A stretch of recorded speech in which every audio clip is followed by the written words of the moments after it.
Everybody to the June 16th, 2026 Salinas City Council meeting. We'll go ahead and call the meeting to order, and I'll ask the city clerk to weigh in as she always does so capably. This meeting is available in Spanish for members of the public in attendance and on Zoom. Translation devices can be obtained in the foyer. Esta reunión está disponible para los miembros del público y en Zoom las unidades de traducción se pueden obtener en la entrada de la rotonda. Okay. This meeting includes teleconference participation by Councilmember Andrew Sandoval pursuant to California Government Code Section 54953. Zoom webinar participation is available for members of the public. The Zoom webinar ID and link is available on the posted agenda on the city website. And with that, will everyone please stand for the pledge? I pledge allegiance to the flag of the United States of America and to the republic for which it stands, one nation, under God, indivisible, with liberty and justice for all. Okay. Thank you. Why don't we go ahead and call the roll? Councilmember Barajas, absent. Councilmember Barrera. Here. Councilmember De Rigo. Present. Councilmember De La Rosa. Here. Councilmember Salazar. Here. Councilmember Sandoval. Here. Mayor Donahue. I am here. Thank Okay. you. Thank you, Penny. All right. He's outside. Good screensaver. All right. We are going to head into closed session. Is there any public comment about closed session before we do that? All right. Seeing none, we are going to go in and discuss labor negotiations and be back shortly. There is nothing to report out from closed session. We are now open for public comment on items that are not on the agenda and that are in the city of Salinas' subject matter jurisdiction. Comments on consideration, public hearing items, and the consent agenda should be held until those items are reached. Public comment will be 2 minutes. Each person who addresses the city council during public comment shall do so in an orderly manner and shall not make any personal, slanderous, or profane remarks to any member of the city council, city staff, or the general public. Any person who makes such remarks or uses threatening, personal, or abusive language, or who engages in any other disorderly conduct which disrupts or disturbs the meeting may be asked to leave the city council chambers. And with that, we are open for business. This is the day that the Lord has made. Let us rejoice and be glad in it. Good after eve, everyone. My name is Kimberly Bryant, and I'm here to offer a prayer over our city. Heavenly Father, I ask you to open the eyes of our heart so that we can see you rightly. I ask for vision for our city and over our city, Lord. Lord, I ask you to release a plumb line over this rotunda right now to make our crooked places straight. Lord, that there would be a return to righteousness, a return to truth, a return to holiness. Father, I ask you to just come in mighty power over our city and call your lost children home, bring the prodigals home, and those who are found, Lord, in you, Lord, that they would enrich their relationship with you, Father. Let your kingdom come, let your will be done on earth as it is in heaven. Amen.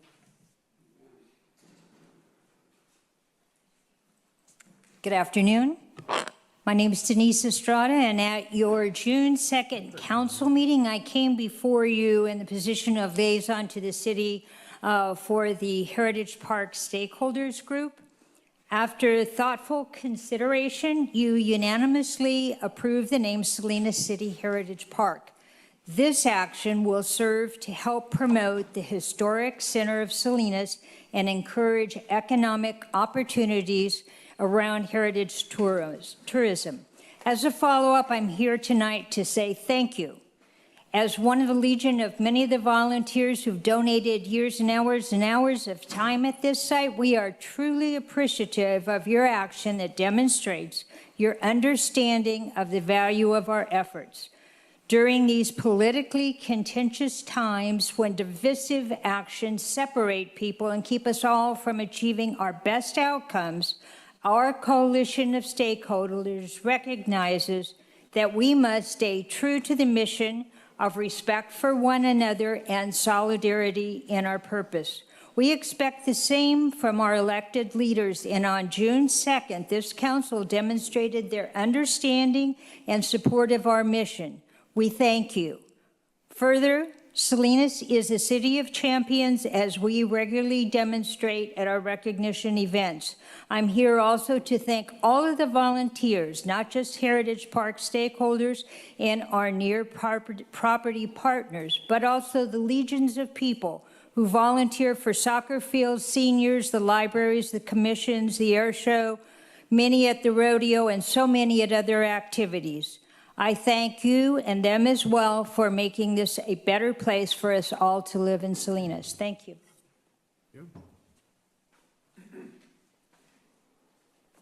Afternoon. Mark Dorman with the Monterey and Salinas Valley Railroad. We're inside with the park, what's Heritage Park. I want to thank you for making that change. It has already had a positive effect for us, and I think that's the important part. Denise covered how we got there, but there's already been a result. We've had people come looking for us because they heard we were in Heritage Park. We've had people give donations to us because we are in Heritage Park. Being a part of the park has opened up doors for us to obtain grant funding and improve our services to the citizens of the city, which we provide free, no admission to our museum, and all that is done without expense to the city. So it's an investment without time or money from the city that I think can pay great dividends in the future. Thank you. Thank you. Hi, thanks for having us. I'm Mary Jane Choate, and I'm a retired teacher from many years in the Alisal School District, and I volunteer with the First Mayor's House, helping to coordinate the school field trips. And we love having third graders visit us. We've had over 1,000 this past spring, including their chaperones and teachers and everyone. And I received just this week an envelope with the letters from Mrs. Freeman's class at Baranda Meadows School, and I wanted to read one of the third graders' letters. The kids alternate through stations around the First Mayor's House learning about Salinas history, and then they go down to the Welcome Center and learn about the importance of the trains coming to Salinas. So that's what this letter is about. It says, "Dear First Mayor's House, thank you for welcoming our third grade class from Baranda Meadows to tour the First Mayor's House and the Welcome Center. My favorite room was the parents' room because I learned that back then when women washed their gloves would shrink. So they had this thing called a stretcher, and the stretcher would help them make their gloves bigger." That's something kids have never heard about. Another one of my favorite things I did was doing the chores, pumping water, washing socks, making cream, and we even played with hoops and sticks like kids did in the olden days. But finally, my last favorite room was the Welcome Center because we got to learn why we're called the Salad Bowl. I think that's pretty special that kids are not only learning at the mayor's house about Salinas history, but also about all the little towns in the Salinas Valley and how important they are and how important the train was to them. Your support, okay, thank you. Daniel Munoz, East Salinas resident. I'm going to be nice and not say anything about the Welcome Center because I don't want to take it there. But the reason why I'm here today is because of the spraying of poison all over the city. It's still happening. As a matter of fact, I was driving by the soccer fields yesterday, and they were spraying poison in the soccer fields. It's called Roundup. Glyphosate is the proper term for the chemical that they're using. We don't have to be using these chemicals. There's nothing written in stone. We don't have a contractual obligations to use their stuff. There's no reason why we have to be using this. City Manager Rene Mendez could make a simple phone call to Public Works. He could also make a phone call to Smith Enright and let them know, hey, no more glyphosates, right? They could do that if they want, but he doesn't. He chooses not to. It's ridiculous that we have to even worry about this. They shouldn't be spraying it in sandboxes. They shouldn't be spraying it where people are playing. It's like soccer fields. I mean, can we have some common sense application of this poison at least? I mean, sprayed in areas where people aren't present, sprayed during hours. I mean, there are requirements, there are guidelines. If it's windy past more than 10 miles per hour, they're not supposed to be using it. They're not supposed to be using it multiple days in a row. But just like a bunch of cowboys running around Salinas doing whatever they want, that's how the city of Salinas is handling this. It's very irresponsible. It's very negligent. But I mean, hey, they can't prove that they get cancer from that, so who cares, right? That's the attitude. They can't prove where the cancer comes from, so let's just act like it's not a big deal. It is a big deal. It's very serious. Protect our children. City Manager, Assistant City Manager Lisa Murphy, Renee's not here, but can somebody pick up the phone and make a phone call and do some common sense protecting of our children here? Make it make sense.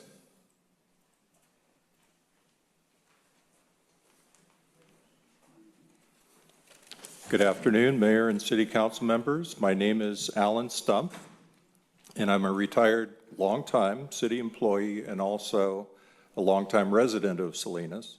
I first want to congratulate the council and thank you for officially naming the Salinas City Heritage Park. The park is now officially a cultural center for what Salinas has been, but it's also the connection for all the future activities taking place, all the activities taking place there now and in the future. For many, many years now, the modest investments, first of the Salinas Redevelopment Agency and now the city, have been leveraged many, many times by investments by entities such as you've heard, the First Mayor's House, the Model Railroaders, and diverse as TAMC, and the California Welcome Center, and so on. With your continued support and investment, we will also be bringing additional rail service to our city and our region. Again, thank you for your foresight and your investment. Thank you very much.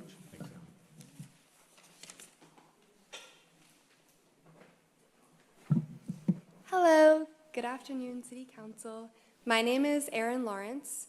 I am a Monterey County resident and I work with an organization called Monterey Waterkeeper. I am the Outdoor Education and Outreach Coordinator and I do work with water quality monitoring and youth engagement. And I'm here today to ask you to support our Gabilan Creek to Coast Restoration Project in your budget. This project is about restoring one of the most important... Ma'am, if this is related to the budget, we'll have to ask you to wait till the budget hearing comes up, okay? Oh, okay, sorry. When is that?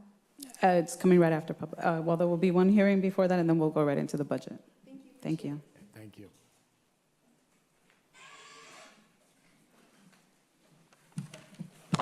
Good evening, Mayor and council members. I'm Teresa Savage with C Monterey, and I'm here. We've had a long working relationship together with the city and the Salinas Valley, and I'm here in support of the Heritage Park project as well. This project has become an investment in tourism, a downtown revitalization, and Salinas identity. Heritage Park creates a true gateway to Salinas, transforming that arrival point into a destination that sells the story rather than just serving as a transit stop. Tourism is about an experience and not just attractions. Heritage Park connects our railroad history, agricultural heritage, historic downtown into a single visitor experience. More visitors downtown mean more supports for local businesses. When travelers have a reason to stop, walk, explore, they spend money at restaurants, hotels, and local attractions.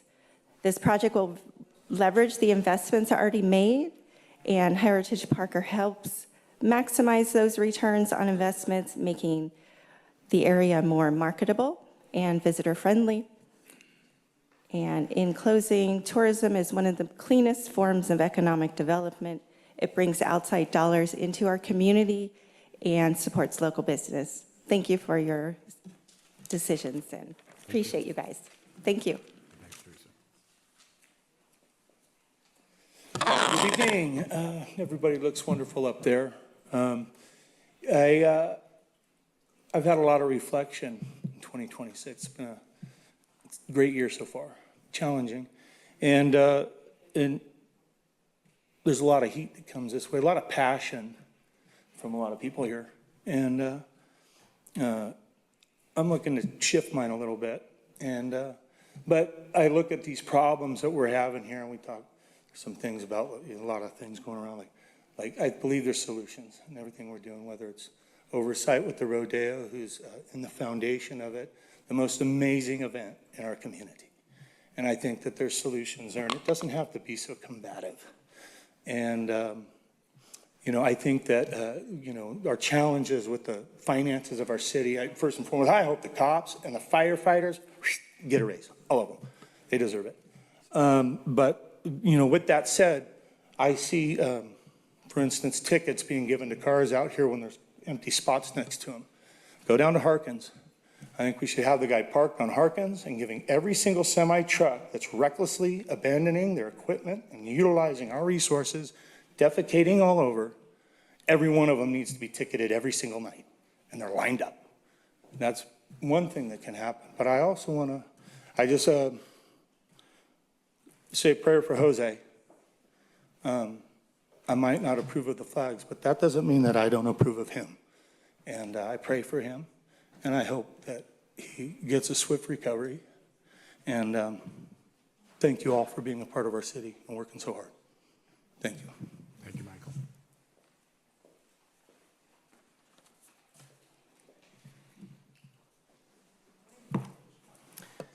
Jose Mendoza, District 1.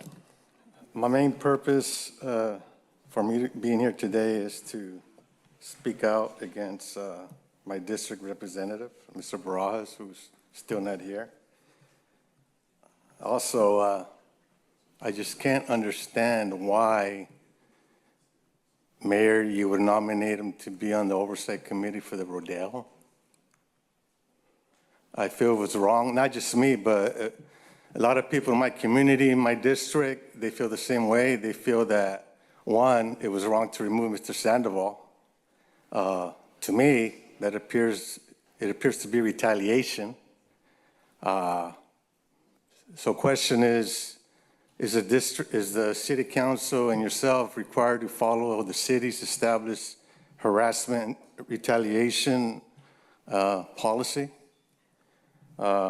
As far as Mr. Barajas, if he's on medical leave, how is he going to do a fair job on the committee? Doesn't he require medical doctors releasing him from medical leave? Just a lot of questions a lot of people have. It's just kind of shady to me. Well, Mr. Barajas needs to do, he needs to respond to my emails and phone calls along with other constituents, because we got a lot of stuff in District 1 going on at this time. You shouldn't be posting self-naked, half-naked selfies on Instagram. If you know, you know. The other thing, lastly, as far as District 1, for the last few months, I've noticed there's 4 vacant committee positions on the website. One of them is a police advisory committee, which I think is a very important one to have filled, and streets, whatever that committee is called. Thank you.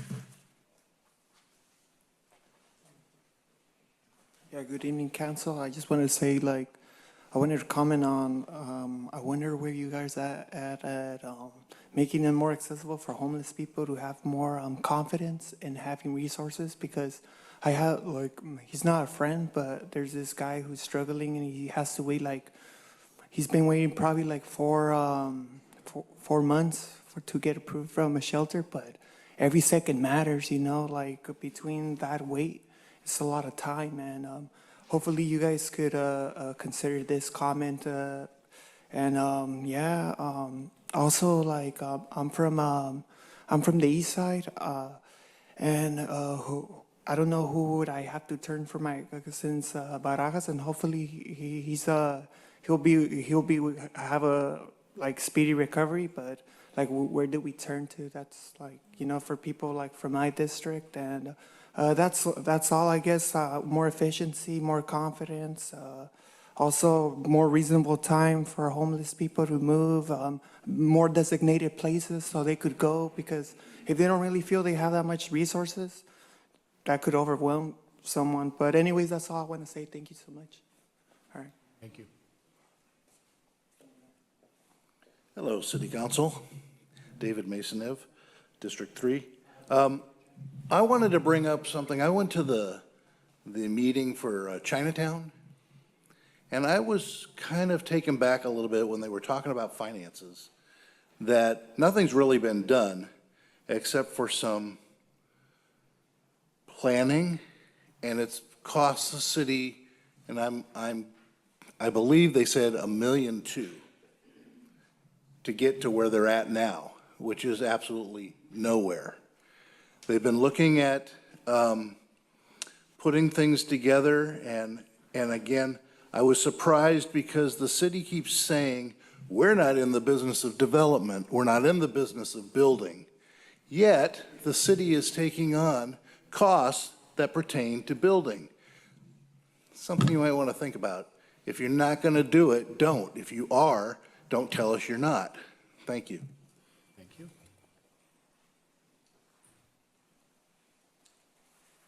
Robert Reyes. Mr. Mayor, I'm looking at the last 2 or 3 months of statements that you've made and the positions that you've taken.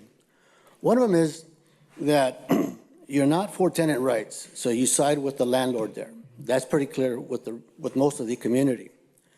When it comes to the rodeo, the city is the landlord, but yet you side with the tenant, which is the rodeo.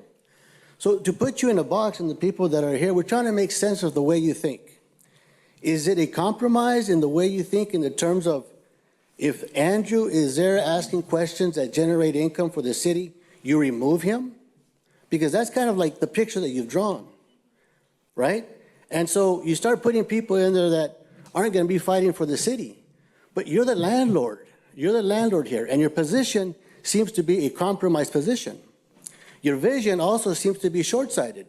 You are more concerned with the $1 or $2 that we're going to get per casino table than the amount of parking that you could have received had you stayed with the soccer field. There are over 420 parking spots just in the first section. This new section has now brought in another 380. The amount of revenue, and for the city to lease that for $1, and then that entity, they thrive on mostly government grants. For example, the last job that was given to Don Chapin. He made over $7 million in construction work. Don Chapin sits on the board. Don Chapin came here 2 months ago and spoke about the Heritage Center, about why it was a good thing to lease that to them for $1. You see, $1 when you get land and infrastructure, a lot of people can thrive on that. But it starts to seem like we need to know the mayor in order to be able to get those deals. Your deals are short-sighted. 4 or 5 tables, $2 or $3. Thank you. Thank you. All right, we'll go ahead and see who's on Zoom. All right, Mary Randall, you are up. Hi, good evening. I want to thank the City Council for renaming the Intermodal Transportation Center the Salinas City Heritage Park. By doing so, you have recaptured the plan of our original citizens to use that area as a place for our people to gather as a community. What was once an area of blight, like 20 years ago, 25 years ago, is slowly being redeveloped into a destination. One of the most important things that we share with our 1,000+ third graders and their parents is that everyone in Salinas was a migrant or an immigrant in this generation or a former one.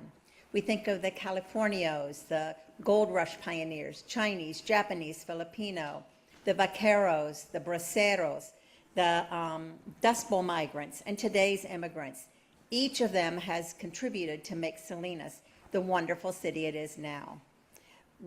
We have problems. Every city has problems. But our front door is open, and we look forward to a bright and economically rewarding future together.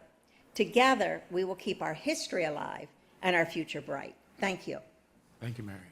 Okay. All right, Jose? Hi, good afternoon. Jose Guerra, Montreal Community. Oh, yeah, I'm coming in. Hello, everybody. Sorry I'm late, you know, some of us have real things to do. First thing I want to say is I saw you guys are fixing a street over here. John Circle? What a joke. John Circle. Does anybody pass by John Circle? Just like a parking area.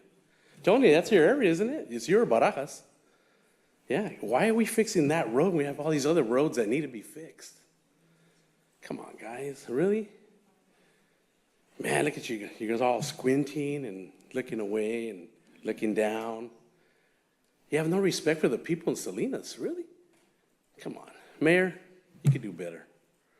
I sure hope you don't get reelected, honestly, because you're just going to drive us into a bigger deficit than we have now, you know.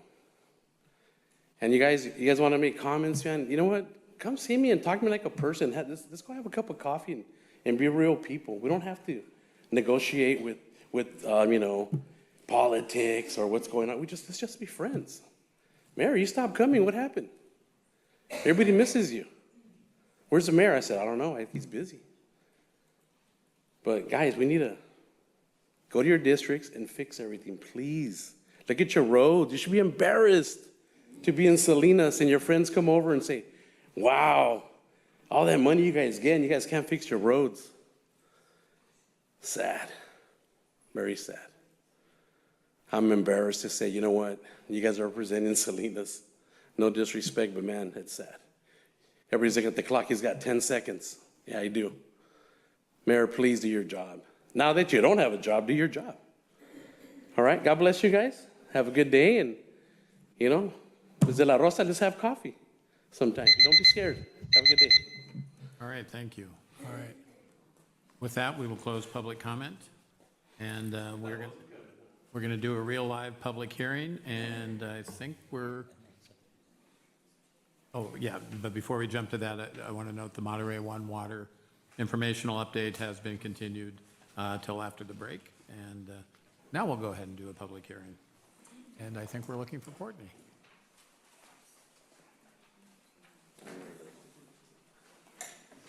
Is that who there he is. All right, there you go.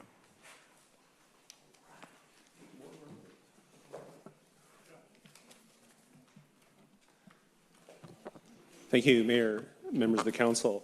This afternoon, we're going to talk about a PUD on 200 Castatini Street.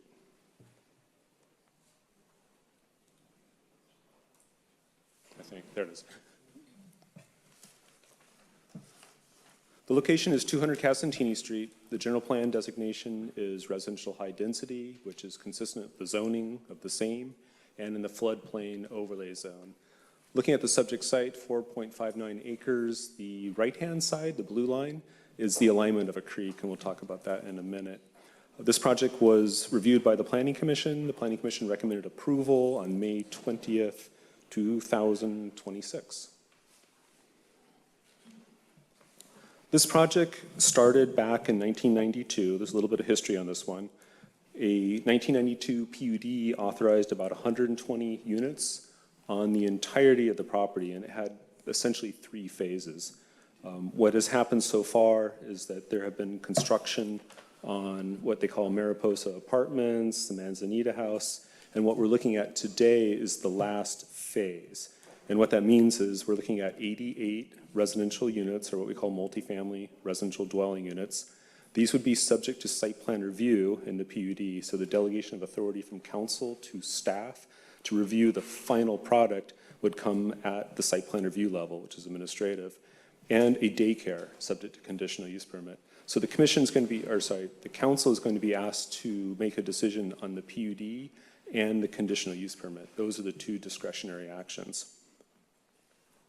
Yeah, so you have PUD and CUP. This shows the three phases. The phased first, or first phase, is where the number 1 is.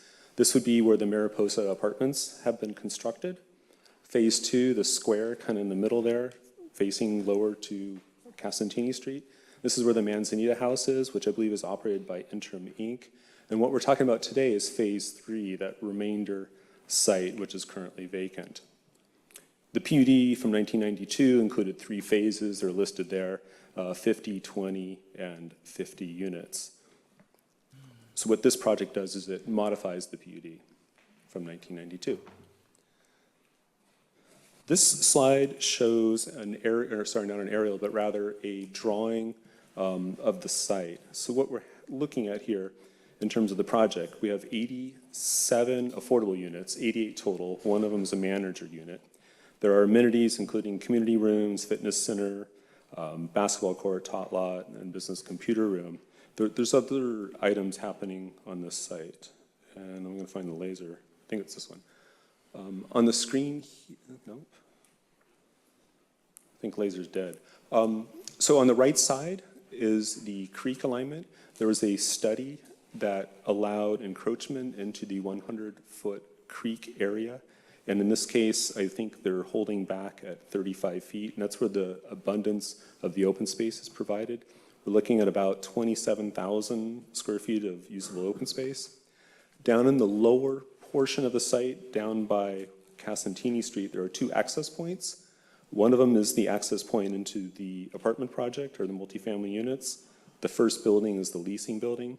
Next to and immediately to the right, which would be more or less to the east, is where the daycare center is, and it has a separate access and a separate parking lot on Casantini Street.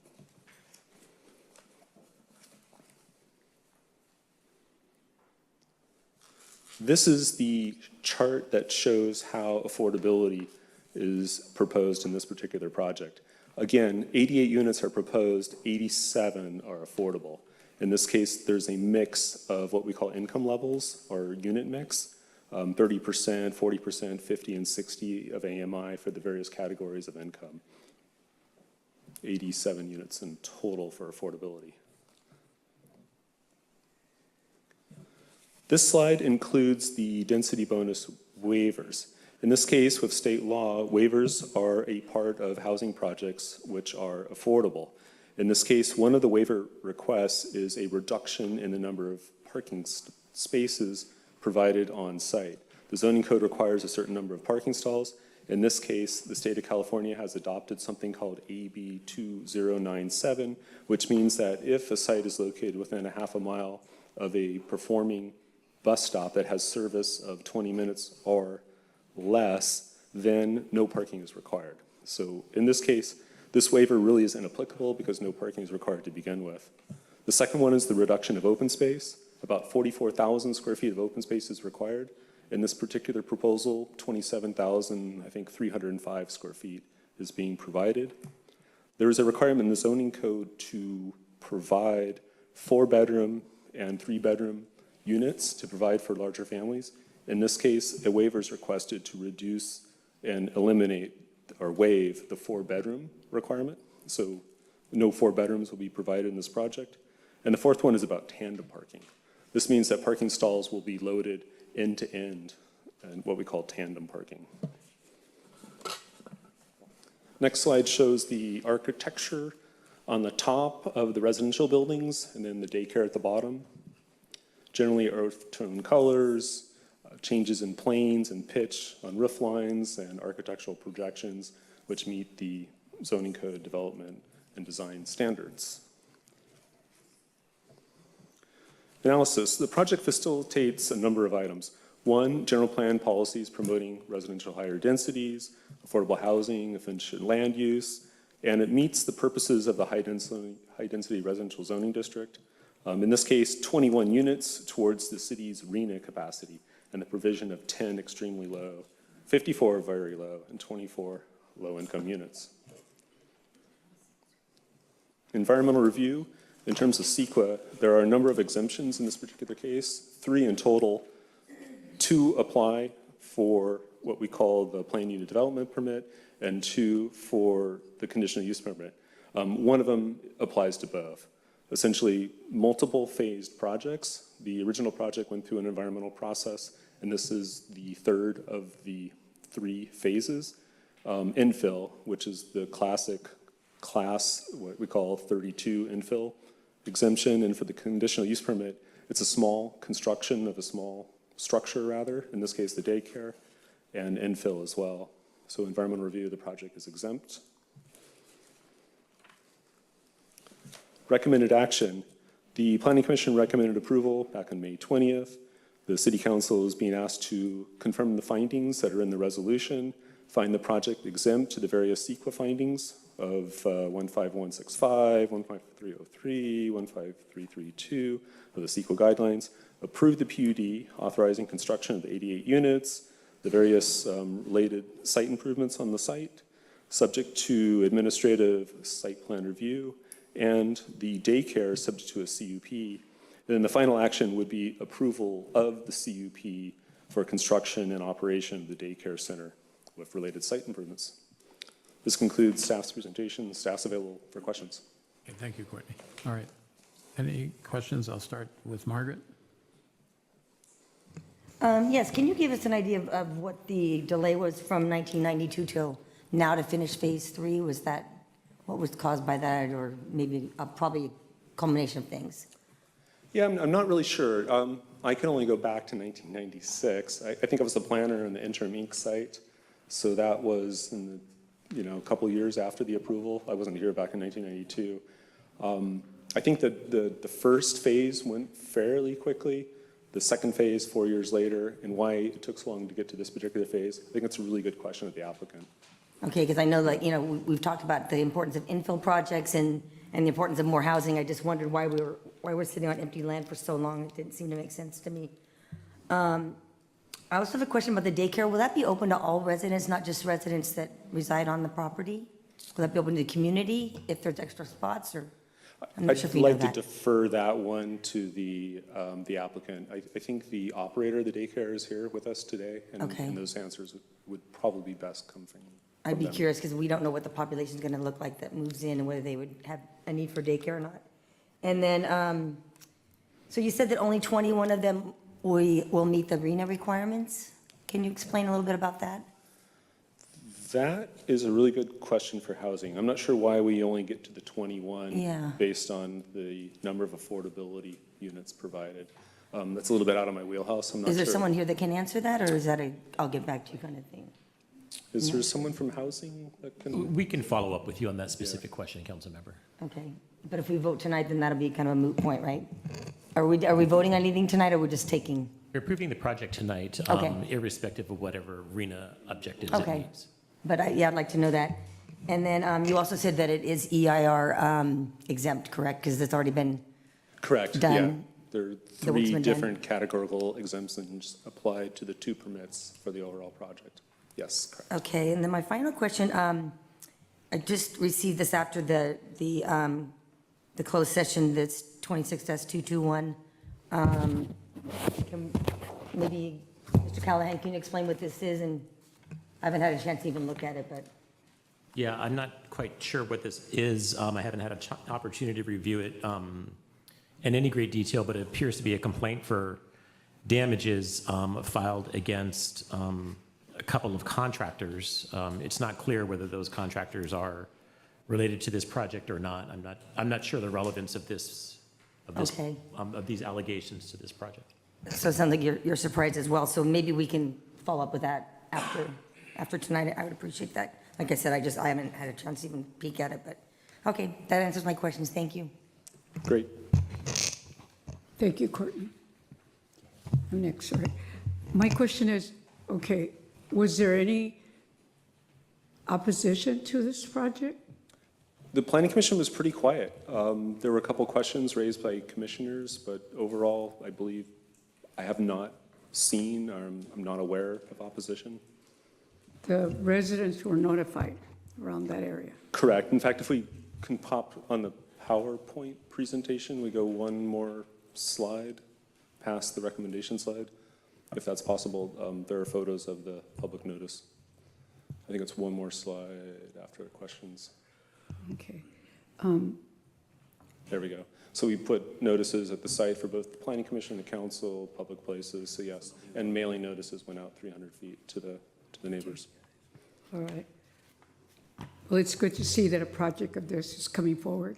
Affordability, and we need to house our community members.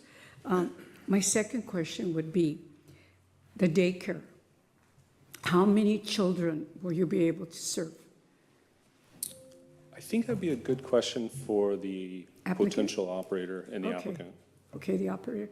And then my other question is, who will run the daycare center? Will that be the Ditto, same question, yeah. the applicant? Yeah, Right. yeah, to the applicant, thank you. Okay, so that's the other question. But I'm very glad to see this project coming forward. Yeah, we need it. We need housing, affordable housing. Thank you. Been sitting vacant for a long time. Really?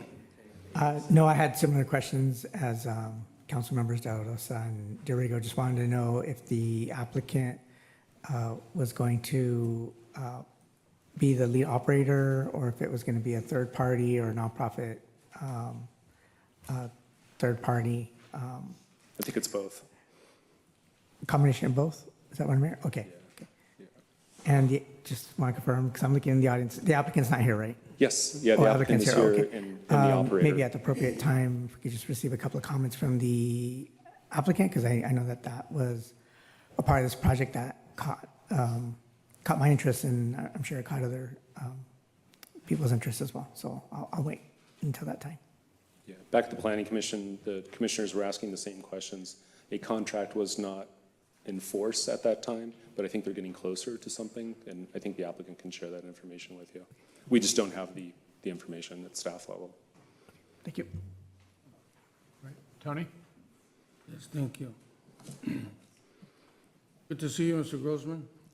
Mr. Grossman, is this in the flood zone? Yes, a portion of the property is in the flood zone. It's along that right-hand edge alignment, the eastern property line. Can you put that slide there, please? This would be the green site plan slide.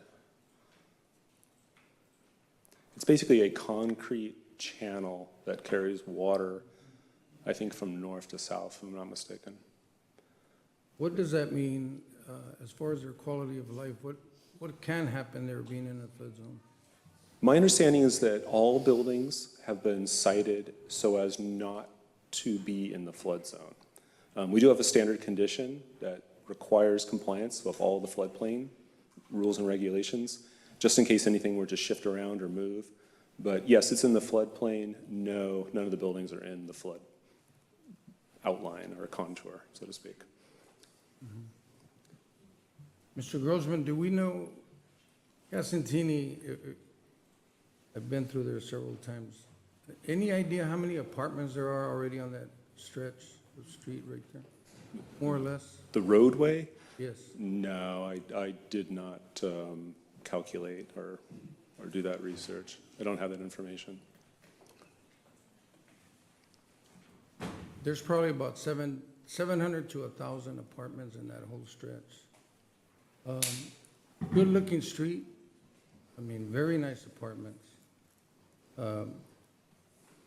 Your report, beginning here in the public hearing, you call it a residential high density.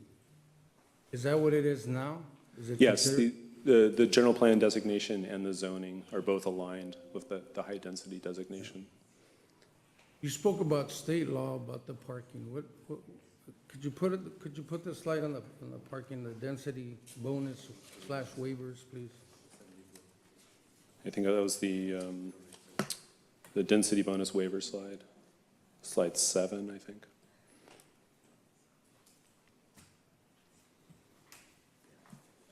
You mentioned as far as the parking spaces, what does state law do here? There's 88 apartments. With this AB 2097, how many parking spaces are we going to have? The number provided for this project, I believe is listed on the zoning table. Let me pull that number up real quick. 152 parking stalls. 152? 64 will be tandem. So forgive me for my ignorance, but how, if this project does go through, even though you mentioned state law, how many are we going to put there? How many spaces? How many parking stalls are we Yes. gonna? They're gonna be 152 parking stalls built 152? with this project, yes. So if you put 152 spaces, if there's 88 apartments,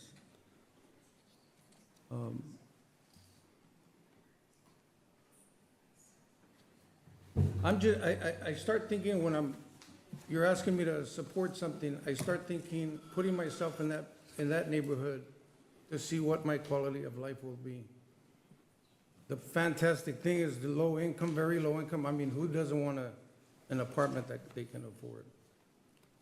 But how do you see, Mr. Grossman, and let's be honest here. What is the quality of life here? Okay, so my rent's gonna be very low, very low. But how's the quality of my life? So I'm gonna get a daycare center, a playground, maybe a recreation center, but physically, let's look at the project. What's the quality of life for these folks that are gonna live there? From a zoning planning perspective, Yes. our task is to look at the regulations. In this particular case, 164 stalls would normally be required. The state indicates that no stalls are required, but 152 are provided, of which a certain number are tandem. It has 37,305 square feet of open space, whereas 44,000 square feet is normally required. But the state density bonus regulations provide for flexibility in order to encourage residential development. Yeah. Can you put the slide on your analysis? Forgive me, I don't know the number of it, but it says analysis. Right there. Yes.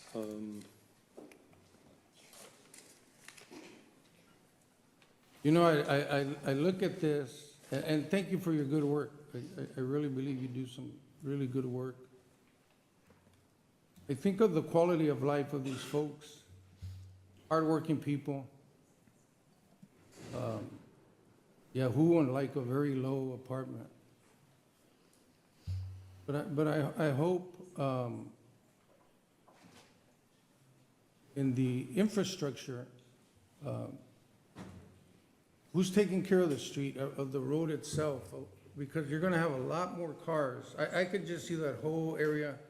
And I'm thinking about some apartments that were bought. I think the mayor had gone to their grand opening. A union bought several apartments over there close to LSA High School. Beautiful complex. But my God, the amount of cars that are lined up everywhere. And I can just see this one street full of cars, and again, that's not on you, but what I'm saying, it's already high density. We're gonna create a higher density development here.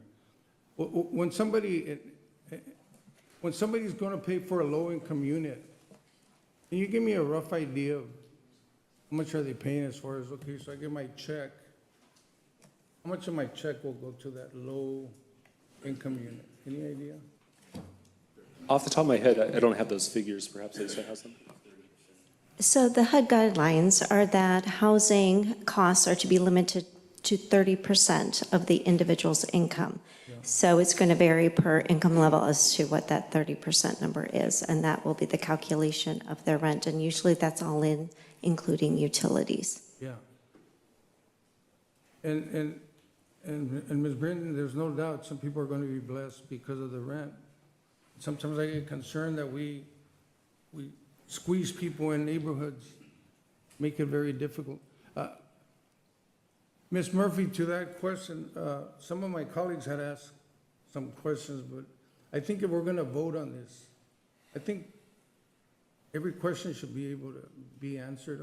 I'll be honest with you, I feel great people are going to have a place to live, but then at the same time, the neighborhood, that what we're going to do to this neighborhood. Thank you, Mayor. Okay. All right, Andrew? Yeah, I have two questions. One is will the, I see that there's going to be some undeveloped land, so will the developer have an opportunity to build additional parking if there's a need in the future? This project consumes the remainder of the 4.59 acre site. There is open space, but that is a code requirement for this particular project.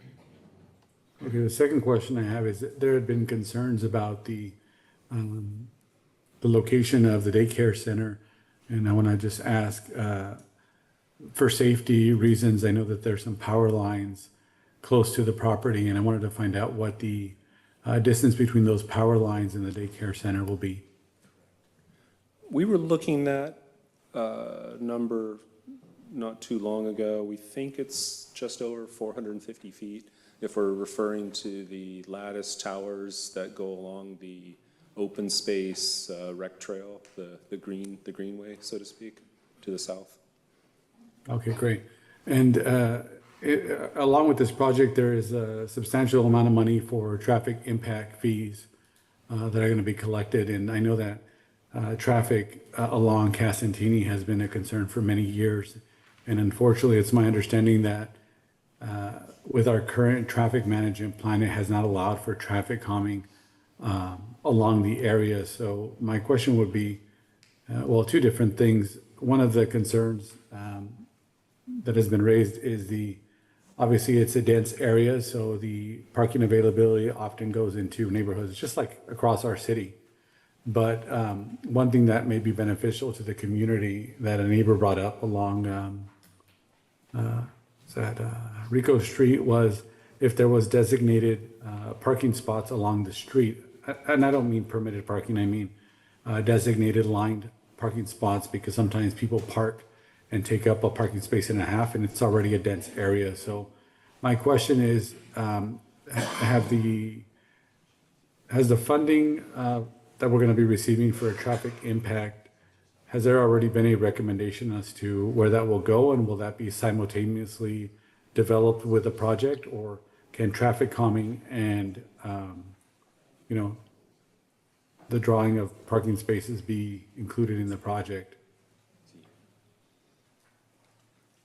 I mean, I'm talking about on-street parking. Yeah, so I believe this is a question for Public Works to respond to. You are correct that traffic calming is not included for a collector street.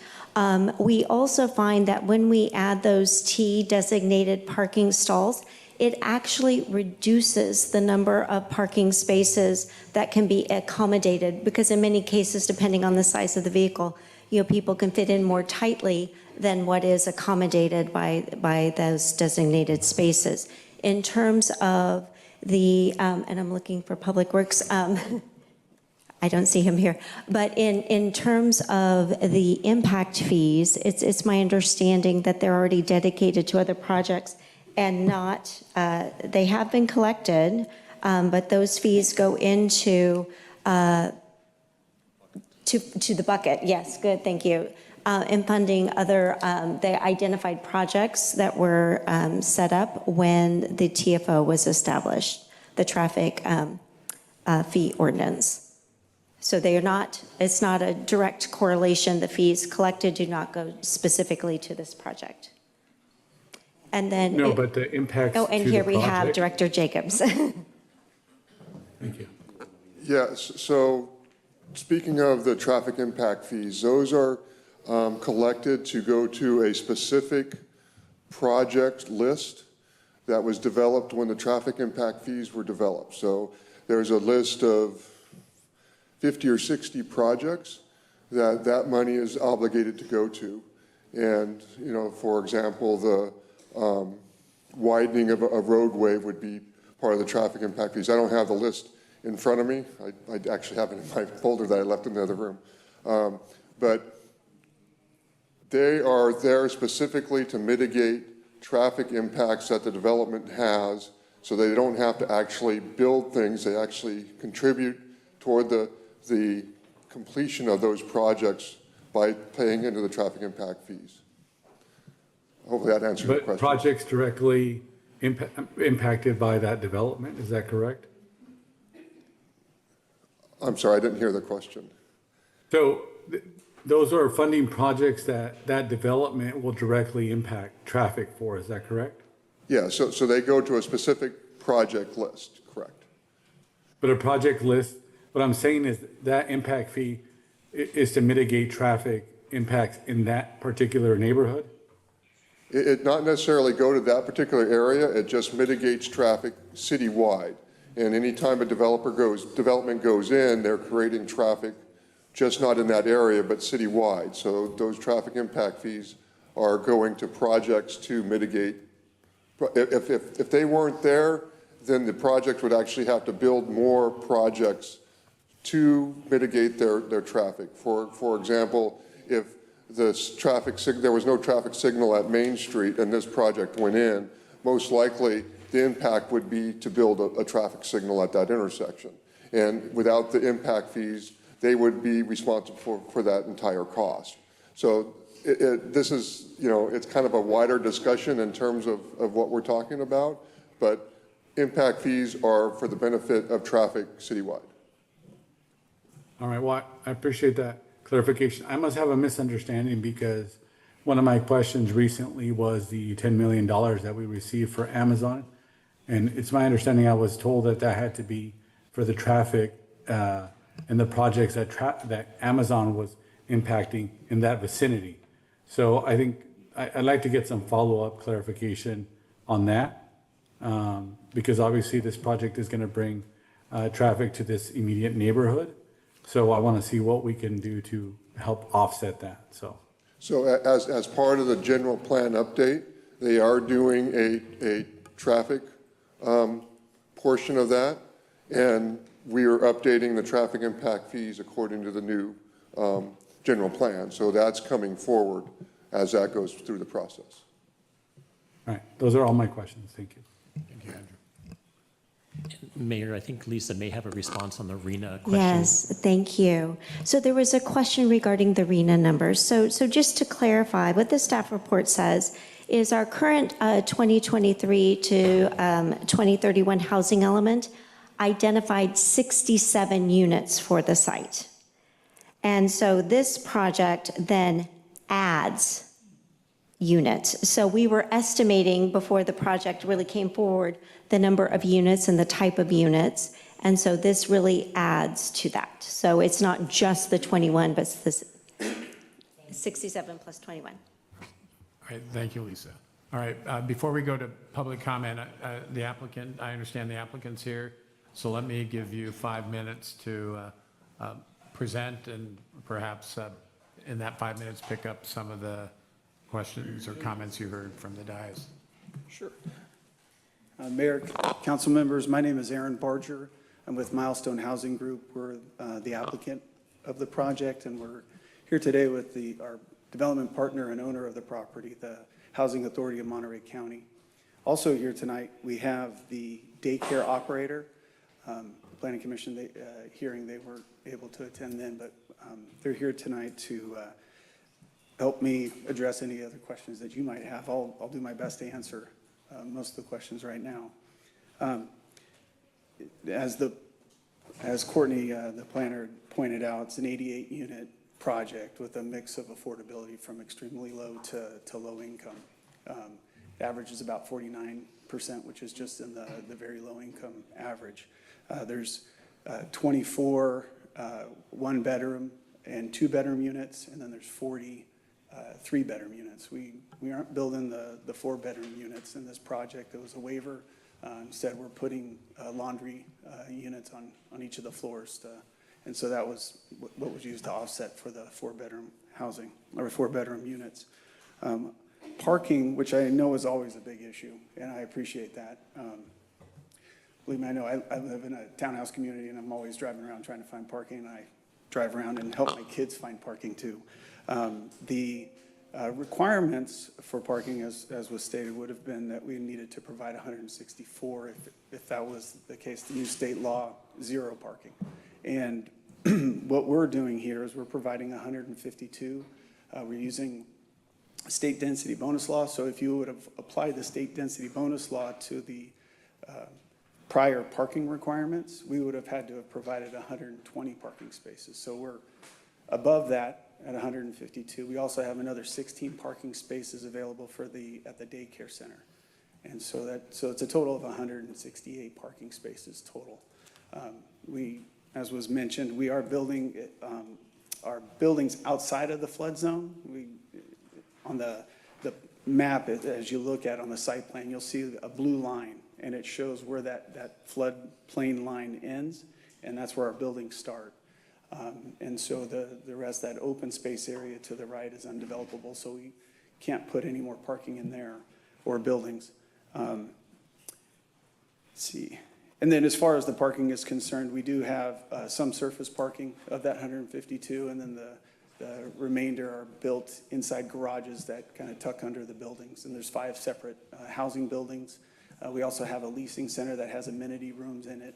And then there's also the tot lot and the small sport court for the residents to use.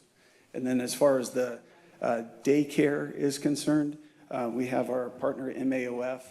They're here, they can help answer certain questions, but just to the question on number of availability of students, there's roughly 40 to 48 students would be allowed there. It's a mix of 0 to 2 years old, and they're in their own classroom, and then there's 2 to 5-year-olds called a preschool that would be in their own classroom. And each classroom has its own outside area, play area. There's a drop-off location, so there's a roundabout as you go through the daycare-specific parking lot. You drive in off Casantini.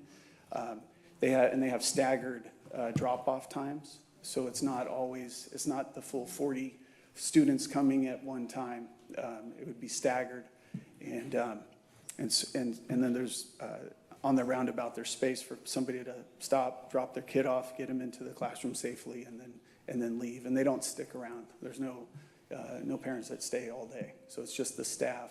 And the staff generally parks, either rides the bus or they park either in those, the 16 spots that are there. And there's roughly six full-time staff. I think there's a total of 13 staff members, part-time, between a mix of the part-time and full-time. So, and then to the question of why the site has not been developed until now. I was around in '92, but I wasn't here, and there's been a lot of staff turnover, as far as the ownership of the property.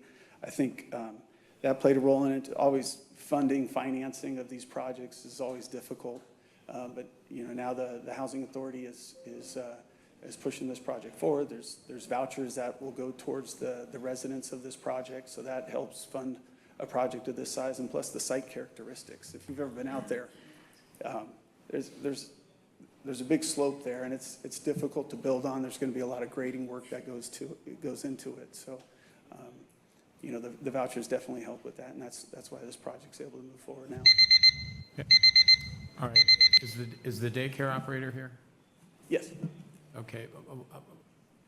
If she would like 2 minutes, and then we'll go ahead and go to public comment, if she would like it.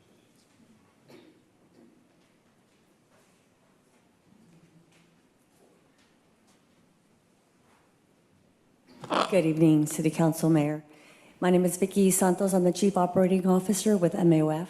The acronym stands for Mexican American Opportunity Foundation. Good evening. My name is Dina Lozoya, and I am the Program Director here in Monterey County. I know that you had quite a few questions. Some of them were answered. The one that don't believe was answered was a question from Ms. De La Rosa, Councilwoman, and that was a question if it was open to the community or just to residents, and the answer for that is it's open to the community, and it is based on income, and so our families come apply, and then they're ranked in a specific order, depending again on income, family size. If they are foster children, they get obviously priority or ranked number one. And then that's how we select the students that attend our centers. I don't know if there's any additional questions for us. Actually, I had some follow-up questions. You're still providing services on John Street behind the Yes. Flutler School? Yes. You've been there how many years? Geez, I'm going to date myself. Let's see. 15 years, 20 years? We've been in Monterey County since 1986, I believe. Yes. Okay. There he goes. Yeah. 20 years, he says. A very long time. A very long time. In our city. in Correct. Monterey County. Okay, well, thank you. Those are all, yeah. No, I was just curious to know how many are you anticipating taking care of in the daycare unit? What's the maximum number of youth and ages? So we're estimating between 40 and 48, depending on, actually, once the building is built, then we will go and measure, and then we furnish it, and then we measure it again. That would determine the amount of children we can serve, and then we obviously submit that application to the licensing department. And then in terms of the ratio between youth and providers? So we follow Title V. So depending on the age groups, for example, preschool is a 1-to-8 ratio, toddlers is a 1-to-6, and infants is 1-to-4. Okay, thank you. Thank you. Thank you. All right. All right, we will go ahead and open it up for public comment. Hi, good afternoon. I got a Montebello community. I like the idea, but I think we need housing for people. We need people to show ownership. We're giving out handouts, but the wrong way.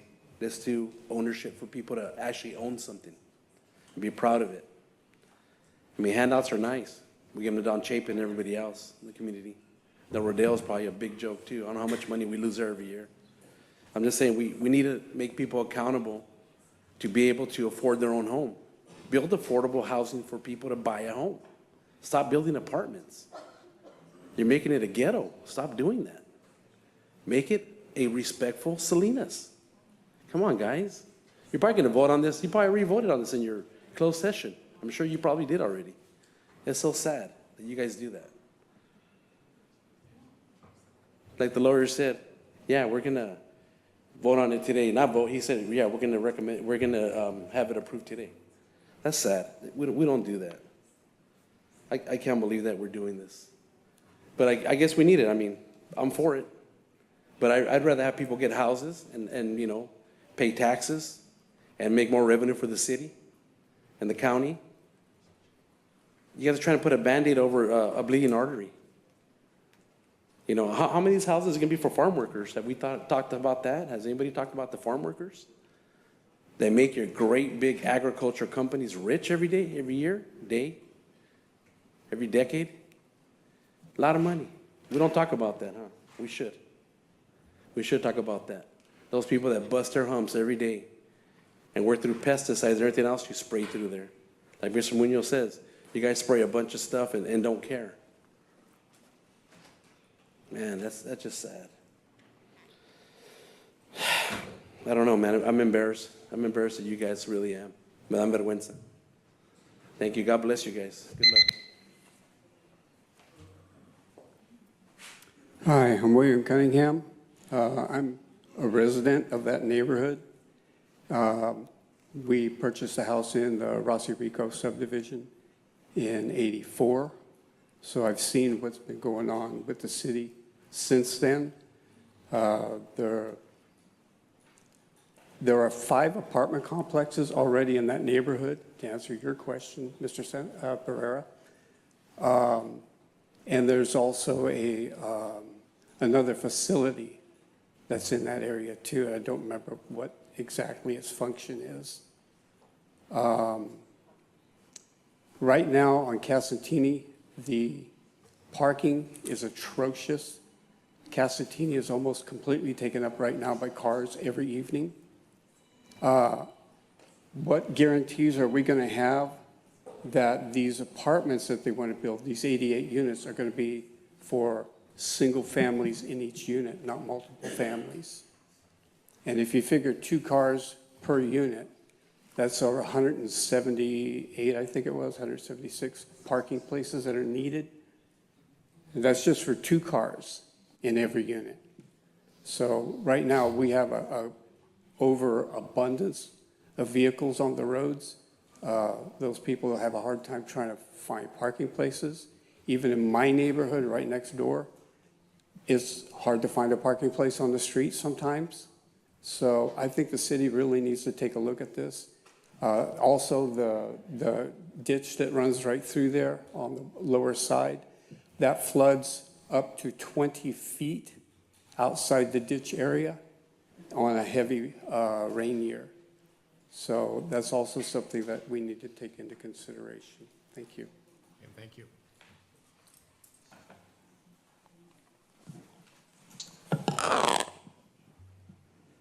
Good evening. My name is Daniel Alvarez.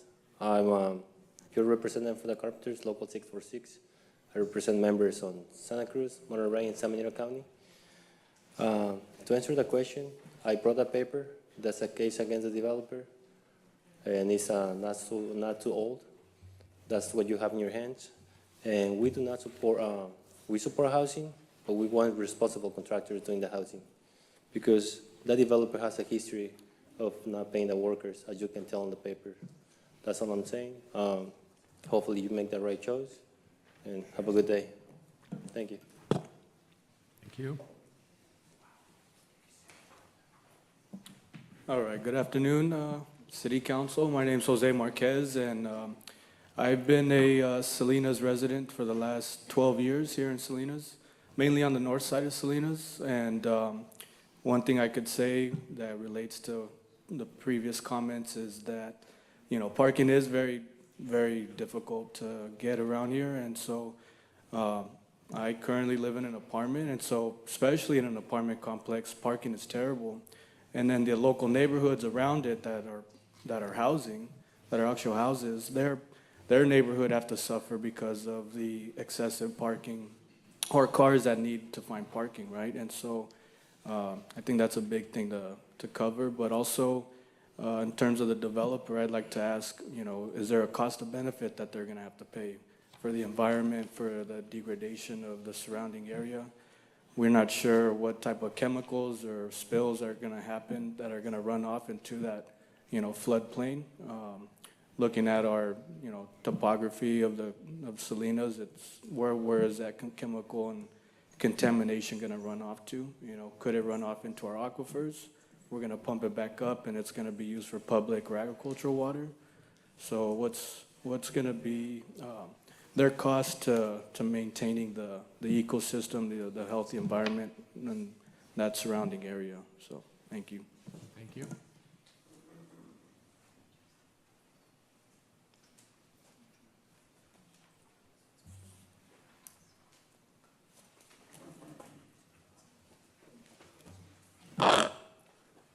Buenas tardes a todos.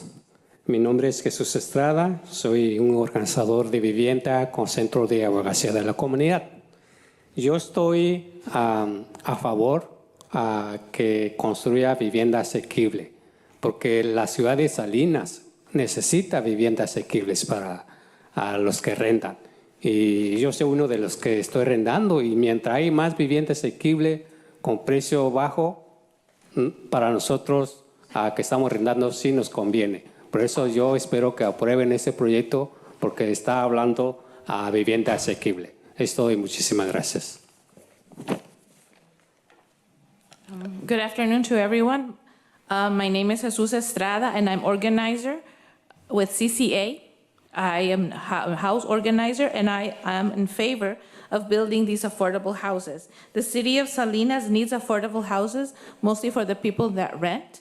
I'm a renter, and I need to have more affordable houses, so we approve and we are in favor of this project, because then there's going to be more affordable houses, and this is what we need. Thank you. Hi, I'm Robert Reyes. I think when we look at the way the city has looked at this, it's not too clear. You have city workers or that are looking at the traffic, and what we really don't see is the 45 to almost 50 people that are going to, families that will be coming in to pick up their kids. If the daycare were to reach 48, you now have 86 units plus another 48 families that have to come in, drop off their kids, come back, and pick up their kids. So where this thing turns gray is with traffic. I think the city is a little light on numbers there. And I have an interest in that because when you live on West Dallas, you get to see the damage that was done there, from 2 roads to 1 road. And so one of the things that we need to focus on is, what is the traffic impact? You have to now calculate the daycare. The daycare starts to look more like a school, okay? Because of the amount of round trips that you have to make to pick up your kids.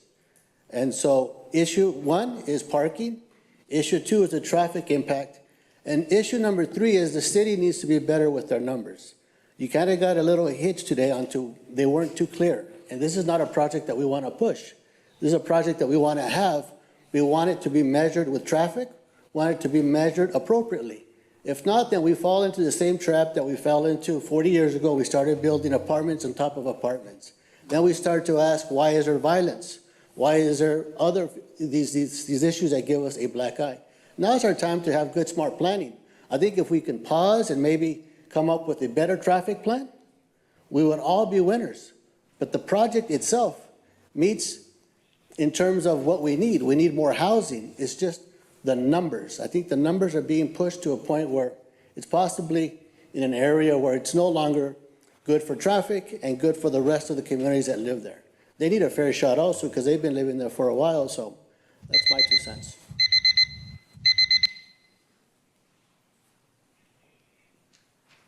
Buenas tardes, mi nombre es María Chávez y vivo en el Distrito 4. Yo estoy a favor de estas viviendas de bajo costo, ya que muchas personas lo necesitan. Sí estamos sobrepoblados, ¿por qué? Porque ya nuestros hijos crecieron, pero también nuestros hijos no se pueden mover, porque las rentas están muy caras y para poder pagar no pueden, ya sea que tienen que irse y juntar como lo de 3 meses para poder cambiarse. No pueden. Y pues dicen que hay muchos carros en la calle, sí, hay muchos carros en la calle, pero hay personas que tienen hasta 5 carros y nomás mueven 1 y todos los tienen parqueados en la calle. No los necesitan. Ese es el problema. Que porque pues no los necesitan, ahí los tienen y están estorbando, porque otras personas sí necesitamos ahí para estacionarlos y estarlos moviendo. Duran a veces ahí hasta 1 mes sin mover en la calle. Yo vivo ahí por la Roosevelt. Y luego también en temporada vienen otras personas de fuera y familiares los meten a apartamentos allí y pues traen más carros. Entonces, ese es el problema. Pero eso de las viviendas accesibles las necesita la comunidad. Yo en el 2012 vivía con mi hermana. Éramos 9 personas en una casa de 2 cuartos, mi hermana con sus 2 hijos y yo con mis 3 hijos, mi esposo y mi hermano. Todos estábamos ahí apretados. Y gracias a Dios ya luego nos calificamos para una vivienda de bajo costo y nos movimos y nos ayudó eso. Y sí hay muchas personas que lo necesitan. Gracias. Good afternoon. My name is Maria Chavez, and I'm from District 4, and I'm in favor of these affordable houses. We need it. It's true that there's overcrowding in the community, but the problem is that many of our children, even though they're adults, they can't afford to move. It is so expensive to pay their own rent. They have to save 3 months of salary to be able to move, and it's really not possible. Regarding the cars, it's true. There's a lot of cars there, but there are also families that have 5 cars and they don't move them. They just use 1. And sometimes we see that one car is there for a month and hasn't been moved, and other people do need to park. So that is another problem. Another thing that we see that happens, like when it's work season, they allow other family members to live in their apartments, so that increases the amount of cars. In 2012, I was living in a household with 9 people, and it was only 2 rooms. I was living with my sister. It was my sister and her 2 children. It was me with my 3 children and my husband and my brother. Thankfully, we were eligible to get a low-income house, and we were able to move, so that really helped us. So I agree with these low-income houses that are being built. Thank you. Thank you. Buenas tardes, alcalde y concejales. Mi nombre es Nidia Soto, organizadora de la justicia económica con VHC. Estoy aquí, no estaba preparada para hablar de esto, pero al escuchar comentarios, escuchar María, sí es cierto que mucha gente vive en situaciones deplorables con varias familias, 2, 3 familias por hogar, pero eso es precisamente lo que queremos prevenir con estas 88 viviendas. Queremos prevenir que la gente viva sobrepoblada en departamentos y que los niños, nuestra juventud, tenga un espacio digno donde regresar de escuela, estudiar, hacer sus tareas, continuar con su educación. Y queremos prevenir con esto el desplazamiento de nuestras familias trabajadoras que hacen posible la economía aquí en Salinas. Entonces, por eso nosotros estamos en apoyo de la construcción de estas 88 unidades multifamiliares. Gracias. Good afternoon, Mayor, City Council. My name is Nidia Soto, and I'm organizer of Economic Justice with BHC. To be honest, I wasn't prepared to talk today. I wasn't going to talk, but when I heard everybody comment, and for example, what Maria's saying, it's true. We do live in overcrowding situations. Sometimes there's 2 or 3 families that have to live in a household. That's why it is important that these 88 units are approved, because our children need to have a space. Our children, our youth deserve a decent home to come back where they can do their homework, where they have space, where they can live and avoid displacement of all the working families that help with the economy here in Salinas. So we're in favor of these 88 units that are going to be built. Thank you.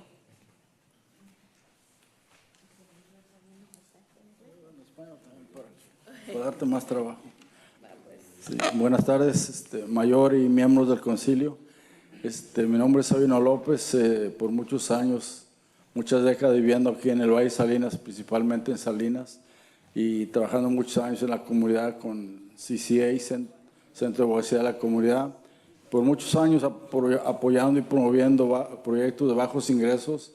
CCA siempre ha apoyado y promovido estos desarrollos, aunque es cierto, hay muchas necesidades, pero lamentablemente sí, cuando miro que están haciendo los planes, los estacionamientos son limitados. Estamos hablando de 80 apartamentos, 80 a 88 familias. Yo no estoy escuchando ni siquiera dos parking spaces por cada unidad. Entonces, ¿dónde se van a estacionar esas familias? ¿Qué van a hacer? Sí es cierto que crean un problema en los vecindarios, eso es cierto, y todos los días lo miramos.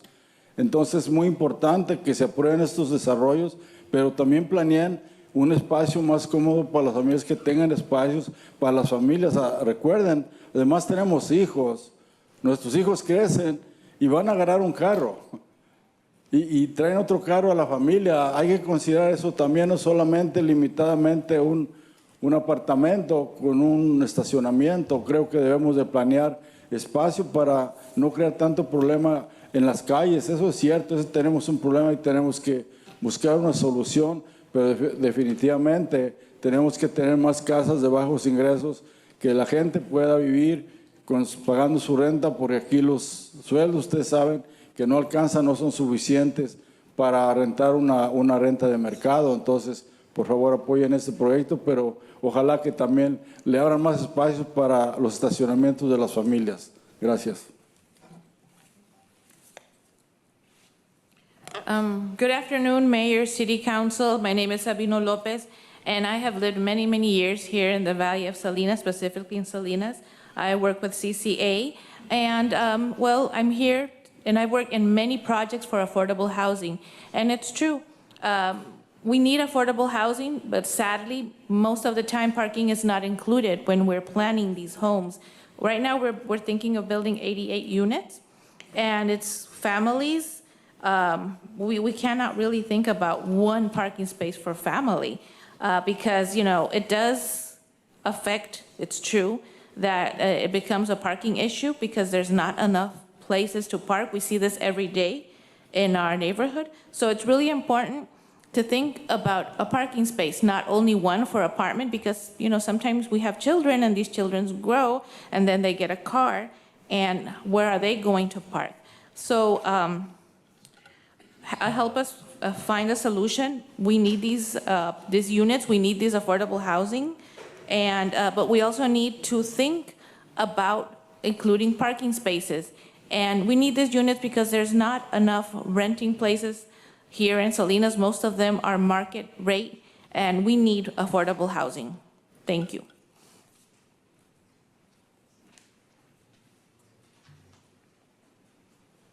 Good evening, Mayor, City Council members. Eleanor Elliott, District 5. I am very much for this affordable housing building this. And I can say that if the Housing Authority is involved, they're very stringent. They're very rigid on the parking regulations for their residents. And excuse me, but they will monitor a lot of that.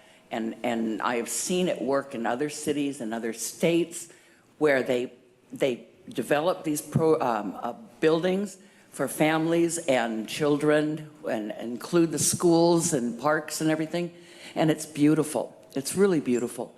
And I live in an affordable housing complex for seniors. Parking is regulated very stringently. And we're at the very end of a dead-end street, and we don't have problems. When we do, management takes care of it. People are, you cannot park in I'm sorry. They're very, very cautious about this, and they watch the traffic, they consider the traffic in the area around them, and I think it will work. I really do. And I would love to see this happen in Salinas. We need more affordable housing. Apartments are important because not everybody can afford a home, and not everybody can afford to live in I'm sorry, not everybody can afford, excuse me, I'm losing it here. We do need affordable housing in this city. It's very important. Thank you. Hello, everyone. John Aaron. I'm with District 4. Love the idea. I live about 6 blocks. I was painting a house today. I went down Casantini 10 times today. Well, there's no parking. There's no parking on Main. There's no parking on Rico, on Rossi, on Casantini. I was thinking if there's 88 units and you double that, that's 176. We don't have 176. So if I am fortunate, it's a great idea, it's based on my income, and I'm in apartment 4, am I designated one spot that says, apartment 4, this is my parking spot? Is that enforced? Or do I just park wherever I can park? I'm a little confused on that. Because it's almost like there's 1.5 parking spaces. How do you determine who gets what parking? Because you could park, I guess, where I live. It's probably a 5-minute walk. Or there's some residential, but it'd be a very long walk. You just cannot park on Main. Can't on Casantini or Sansom. It's already booked up. So great idea. Parking is a big, big issue because there are hundreds of apartments there. And they're beautifully kept, beautiful apartments. As someone mentioned, they're sort of low looking. They're very nice area, very good area. But I'm just concerned if I was lucky enough to get in those places, how do I know where is my parking spot? Thank you. Hi, good evening, Council. My name is Erin Lawrence. I fully support having affordable housing. It is very necessary. I also support having enough parking for everyone because obviously there's a big issue of congestion. I also wanted to bring up the point of if we are increasing parking, we are also likely decreasing green spaces. And I believe that green spaces are very important for Salinas and the well-being of everyone who lives here. And I wanted to bring up the point of maybe we introduce alternative transportation methods to new developments like this, such as walkable areas, bikeable areas, and decreasing our car-centric mentality. Obviously, it is very hard to do that, but I just wanted to bring that up because while parking is important, we also have environmental considerations of increasing parking in the city. Thank you.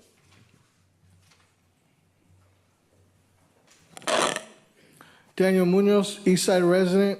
I've been a renter probably most of my life. I've been renting. Probably going to continue to rent, unfortunately. Now, every apartment that I've ever had, I've only gotten one parking spot.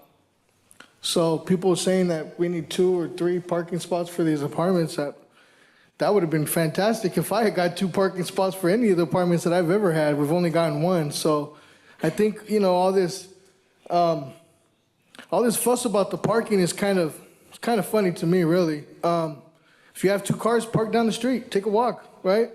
I've had roommates, you know, off and on throughout the years, and you know, I'm in an apartment. I only got one room, right? I mean, 1 parking spot.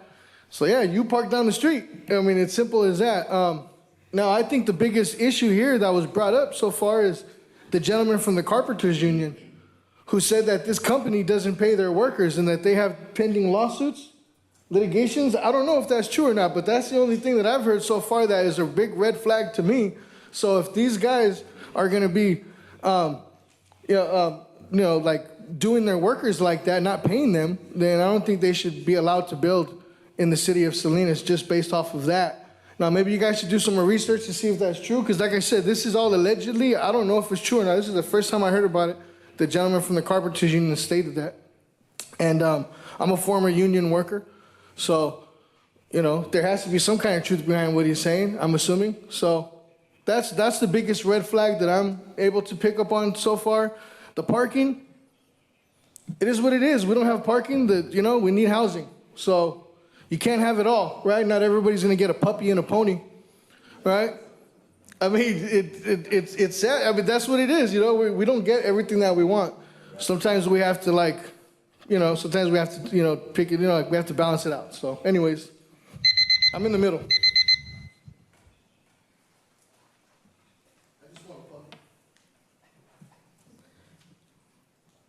Muy buenas tardes, Mayor, miembros del Concilio. Mi nombre es Bernardo Alexis Córdoba Iraeta. Pertenezco al Distrito 4. Está muy interesante todo lo que he escuchado y lo que se ha expuesto ahorita hasta el momento, y me llamó la atención como para poder participar. Esos años anteriores, voy para 8 años trabajando como campesino agrícola. Entonces, he visto muchas familias, o sea, niños con sus mamás, que están en proceso, lo que son procesos migratorios.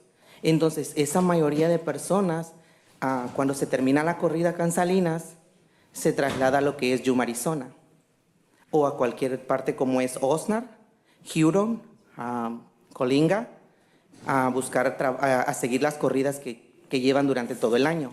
Entonces, en ese tiempo se muestra como un pequeño déficit en la economía de Salinas, si no me equivoco. ¿Por qué? Porque hay mucha gente que se traslada a otro estado o a otra ciudad. Por lo general, para no hacer muy largo el tiempo, a lo que se viene esta temporada va a estar un poco más complicado. Entonces, estoy de acuerdo que si ustedes pudieran aprobar el proyecto de las 88 viviendas, sería excelente. Pero también hay que tomar muy en cuenta lo que dicen, los estacionamientos. Si ya se aprueba el proyecto, que esperamos y confiamos en Dios que lo podamos lograr con el apoyo de ustedes, sería un gran beneficio para la comunidad de Salinas. ¿Por qué? Porque este año va a haber más influencia comunitaria de personas en Salinas, porque la mayoría no va a ir a Arizona. Se los digo por experiencia. ¿Por qué? Porque la mayoría estamos en proceso migratorio, un proceso en el cual ustedes saben que ya no estamos teniendo seguro para pasar retenciones. Muchas gracias.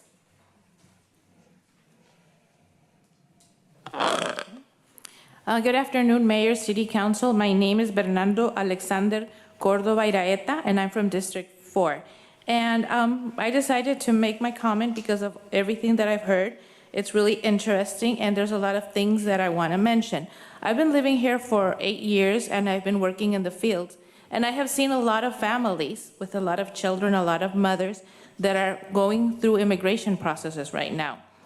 Most of the families that work in the fields, they follow the seasons. They go to Yuma, Arizona, Oxnard, Colinga, and they follow the season. And as I say, I think that creates an economic situation and deficit for Salinas when they leave because they have to go to another state or another city. Well, generally, I think that having these 88 units is going to really benefit all these families. I think this is an excellent idea, but also we have to pay attention to the parking and this project.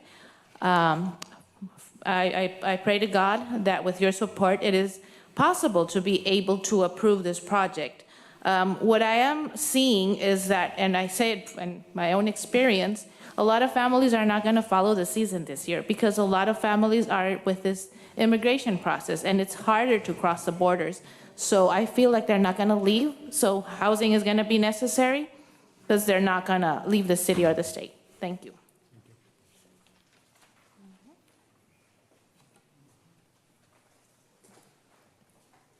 Buenas tardes, mi nombre es Adriana García y como ya hablaron varios, nada más es pedirles por favor que tomen en conciencia y en apoyo para la comunidad el construir estas 88 viviendas y guardería, entonces sería de mucha liberación para las familias debido al déficit de vivienda por el que estamos pasando.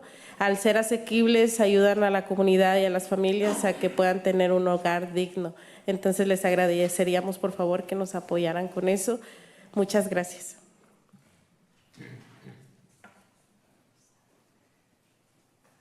Good afternoon. My name is Adriana Garcia, and as all the comments before, I'm here also to ask to please approve this construction of these 88 units. It is something that is going to benefit the community, and these 88 units and daycare. There's not enough affordable housing. The community needs it. There's a deficit of affordable housing and housing, so this is going to help the community, so please approve it. Thank you. Okay, thank you.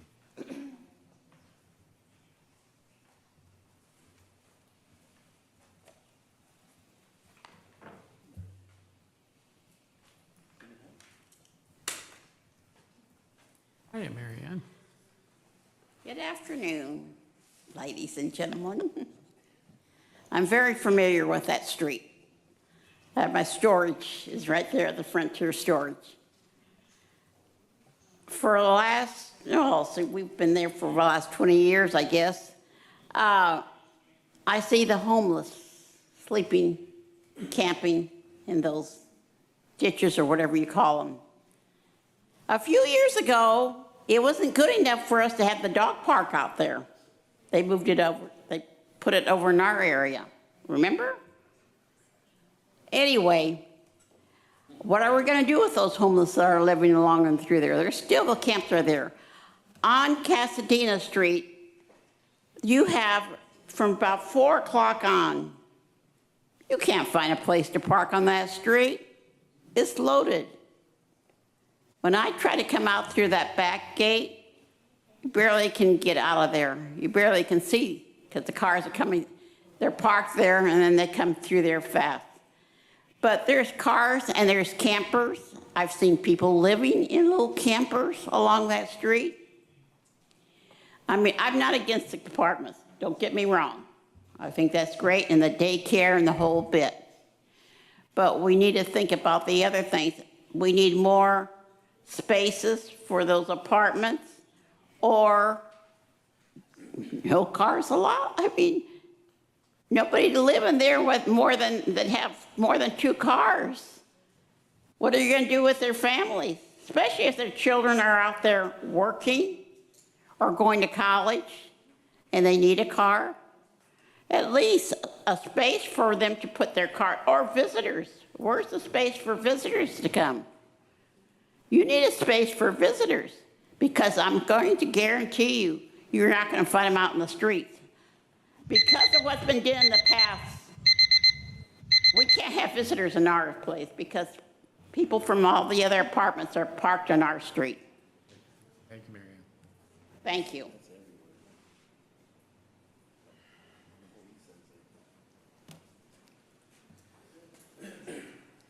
Buenas tardes, mi nombre es Gabriela Camacho y solamente quiero decirles que pedirles el apoyo para que aprueben esas 88 viviendas, para que muchas de las personas sean beneficiadas, ya que hay bastantes personas desalojadas de sus viviendas. Me ha tocado casos de que hay mamás con niños que no tienen dónde vivir, se alojan con los familiares, pero en realidad no es un ambiente seguro para ellos cuando viven más de 10 personas en una sola casa. Si ustedes se ponen a pensar, sería mejor que hicieran esas 88 viviendas, aprobaran este apoyo para que se construyan y así solucionarían también muchos problemas de personas que viven en las calles. Gracias. Good afternoon. My name is Gabriela Camacho, and I'm here to support the construction of 88 units. This would benefit a lot of people in the community. I have seen a lot of people that are being evicted, many mothers with many children that don't have a place to live, and they have to live with family. This is not safe for them because they're living with like 10 people in one household. I think these 88 units are going to help the community, and it's also going to solve the issues of people living on the streets. Thank you. David Mason again. The word I want to say is code enforcement. We need, if we're not going to have enough parking for everybody, then we need to have code enforcement. And that means if you're not there for a reason, you get cited.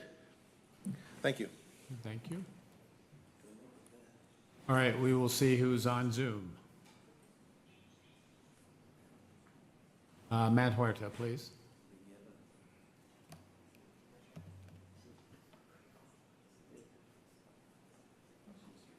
Matt, you're up. Yep. Okay. Good evening, Mayor and Council. Matt Huerta, Senior Advisor for Monterey Bay Economic Partnership. We fully support staff's recommendations to approve these 88 new high-quality affordable rental homes and a new childcare center. There are only so many infill opportunities in the city, and this is one of those sites that should be developed as identified in our general plan and state-certified housing element. We can not only count on the future growth area to meet our current needs. This is a challenging development, but this is what being a pro-housing development designated city looks like. Building here will actually reduce vehicle miles traveled by residents currently traveling far and wide to find housing, or worse yet, living in overcrowded and substandard housing in our city. We commend the project partners for coming together and hearing from the community to address parking and traffic conditions wherever possible as they create these new housing and childcare opportunities for farm workers and many other hardworking families here in Salinas. Thank you for your leadership in approving this important development today. Okay, thank you, Matt. Have one thing to say if I can, if you're done when. Yeah, okay, we'll go ahead and close public comment. And before we come back to council, defer to the city attorney. Thank you, Mayor. So the discussion about parking is an important one, and I've certainly heard the council members' questions and comments and those from the public, but I want to make it clear that the state of California has severely restricted your ability to require parking on projects that are located within 1/2 mile of certain public transit facilities, which this project is. So what that means is you cannot require them to include parking on their project. You cannot deny this project if it doesn't provide parking. So while it's an important issue, the state has tied your hands and has prohibited you from imposing minimum parking standards on this sort of project. So I think it's just really important for the council and the public to understand that. We hear the concerns about parking. The state has determined that in interests of having housing developed throughout the state, that parking is taking a second or a backseat to developing new housing. So I just wanted to make sure that that was clear for the council. Okay. All right. Thank you, Chris. All right, we will come back, this is an action item, so we'll come back to council for any final comments, and we'll be looking for a motion. Okay. Mr. Mayor, if I may, before we vote, can I get a question after my Okay. colleagues? Yeah. So Yes. you have a question because wanna- I wanted to make the motion and I Yeah, wanted to make a comment or, Yeah, I wanted to ask do you a have a question. question? Okay. Okay, well, why don't we do? Go ahead. A motion, see if there's a second, then we'll have. Okay. comment, questions. I'd like to make a motion to approve the project and for these reasons. Right now, we have families that are unhoused, that need affordable housing, that are living in cars. Okay? And we get that, unfortunately, we get those reports from teachers, schools, and it's heartbreaking. So for that reason, I'm going to support it. And also, it also will help house farm-working families that fit the criteria. And as far as the traffic in that area, we need to enforce and work with the surrounding neighborhoods and try to mitigate the traffic issues. We heard that the traffic impact fees can put a stoplight there if it's needed. And my question would be, what else can we do with those traffic impact fees to help the neighborhood? Signs, whatever we can do to slow down the traffic and make it safer. But it's providing daycare that's so needed for these families to get on their feet once they get affordable housing and go to work, go to school, that one day they can afford to get housing when it's available. Well, we have it available. So we got to get families ready. But the most important is getting families housed. And this is a great project. Affordability, we saw the numbers. So again, thank you to the applicant, and my motion is to approve the Okay, project. there is a second from Councilmember Barrera, and then so we'll go ahead, since you seconded it, we'll let you proceed. Who's our traffic professional here today on the staff?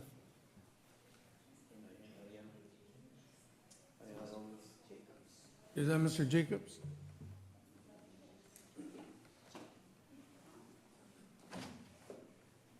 Mayor, my question, there is no doubt housing is needed. But I'm visualizing, I mean, it's one long street. However people feel you should park a mile away or whatever, or walk.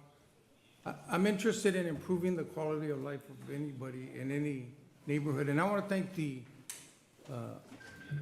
developer that's putting this together, that you're creating parking even though you're not required by the state. So I say thank you to that. My question to whoever the traffic professional is, we have a traffic light over on Main and Kansatini. I'm visualizing early in the morning when people are taking their children to school or they're going to work or coming back from work. Does the city have any authorization? I don't know how you time the traffic light. I don't know how you do that, or if we can do something. But how do you visualize? It's going to be bumper to bumper. I mean, and let's face it, we can all argue about what it is or what it isn't. But I'm trying to figure out a way, how can we help these folks that are already living there? We heard from a homeowner today that lives there as well. So Mr. Jacobs, is there any, in your view, how can we help the morning rush, the afternoon rush, or is there anything that we can do about that?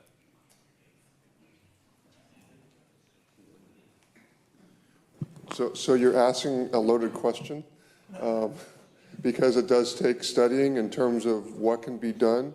But be aware that Main Street is a Caltrans facility, and we have no control over that and the timing or anything. That's up to Caltrans to determine how that operates. Same with Market Street, that's all Caltrans. So once we get onto city streets, that's when we can start looking at what we can do. Casantini it doesn't have any traffic signals on it or anything like that. I mean, possibly we could put up the radar detection signs to show how people are driving if they're going over the speed limit. That's one issue it seems to help. But again, it's going to take a study to determine what needs to be done out there. I can't say that we have the answers During right the now. rush hour, I can't see anybody speeding through there. I'm talking about the rush hour when you got 20, 30, maybe even 40 cars on that one strip, and there's that one traffic light. From time to time, I do hear that there's nothing we can do, or we have to depend on state government or Caltrans or anybody else. I think there's some things that, we're always talking about improving people's quality of life. So if there's something that we can do for that, because it's going to be very congested, even more so now. With good reason. I mean, there's some good housing coming in. But I think as a local government, we should figure out ways on how we can minimize that. So Understood. I'm going to look to your guidance on that. Thank you, sir. All right, any final? Andrew? Yeah, Tony, many years ago, I heard the residents of Casantini about that traffic light, and it took about 6 months, but we were able to add 7 additional seconds of green light to the Casantini light. So I know it is feasible. Not too long ago, we had a representative from Caltrans attend City Hall. So, I'd be glad to reach out to them again to see if there's anything else we can do to increase the amount of the green light to keep that traffic flowing. Because you're right, for a while, residents would have to just end up U-turning that area because that light just wasn't on long enough. My question is for the developer who's still here. We heard, and I'm not privy to the letter that you dropped off regarding concerns about making sure we're paying, or that the developer is paying fair wages. But to the developer, I have a question. If you can meet with the carpenters to ensure that you're complying with all labor codes and making sure that you're paying your workers in line with any concerns that may be had. So I'd like a commitment from the developer on that.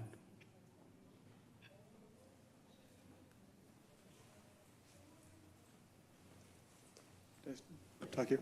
Yeah, 2 things. One, yes, we're always open to meeting with the Carpenters Union. But 2, I would like to see the letter because I am not aware of any lawsuits against Milestone Construction Group or Milestone Housing. So I was a little thrown off by that. But yeah, we're always open to meeting with the trade union. We're, based on funding, a lot of times these projects are prevailing wage. So we work with a lot of union contractors. Thank you. Yeah, I appreciate that public commitment. So I'll be making sure we follow up with that in the Carpenters Union as well. And I understand the concerns over parking. That's a heavily congested area. And to the conversation around traffic calming, I recently had a conversation with residents along that street. One of the residents, Bob, who said that people literally just take that curve right after Casantini without even stopping. And ultimately, the traffic calming and our plan is being reviewed by the Traffic Commission right now. And this city council ultimately helps develop and approve our traffic management plan. So it's incumbent upon ourselves as the governing board to make changes to that plan. So although it may not be allowed at this moment, which I have my concerns because just because it's an arterial road shouldn't limit how we can help regulate traffic. I'm thinking of Riker, who has those roundabouts, which helps mitigate traffic, whether you like those traffic circles or not. So I'd ask for support to make sure that we are able to address some of the traffic concerns along Casantini, because Councilmember De La Rosa knows for a long time that has been a concern. So we need to make sure we're making changes to that policy to make sure we're addressing those concerns. We need more affordable housing. It's just a reality. And like Matt Huerta said, we're a pro-housing designation. That means that we do what we need to support housing. And I'll do what I can to help address some of the traffic concerns that we may be facing. I do appreciate the developer including the parking. I know that's not enough. If it is going to be under HUD, like my District 5 resident from the senior housing said, who lives in the houses, it's a little more regulated than other developments. So I'm happy to support this item. Eleanor, sorry, Eleanor, I forgot your name for a second. Hi. All right. Thank you, Andrew. All right. Any final? Just a few quick comments. I agree with you, Mr. Sandoval, on the traffic plan, and I'm glad the commission is addressing this seriously. The fact is that we're not adding any more roads to the city of Salinas, and we have seriously outgrown our infrastructure. That's obvious. But we do need housing first and foremost. And I don't see many projects come forward that have daycare centers built into their plan, which I think is really exciting. So that's why I'm really in support of this project. And I think we've just got to encourage people to ride the bus. And if it goes within their route to and from work, we got to get more people out of cars and onto the bus and on their bikes, etc. So we've invested in a lot of bike lanes. Let's start using them. Thank you. Yeah, I'll also be supporting the motion. For me, hearing and learning about the daycare, that had an impact on me. I just wanted to enter into the record. It's my understanding that there is a significant shortage of licensed childcare providers. So having an organization like MAOF come in and provide their curriculum, including nutrition programs, is really important. I know it's very challenging for families to find a licensed childcare provider. It's my understanding that the entire county that there's just a huge shortage. So we have families that are trying to find childcare as they're trying to get to and from work and making sure that their children are in a safe place. If I can kind of try to put some of this into perspective, as I look at the proposed number of units, I see about, I'm looking at staff's report, about 24 units, or about 27% will be one bedroom. So part of me is thinking that might be maybe a senior or a single person. I know that the issue regarding traffic came up a couple of times.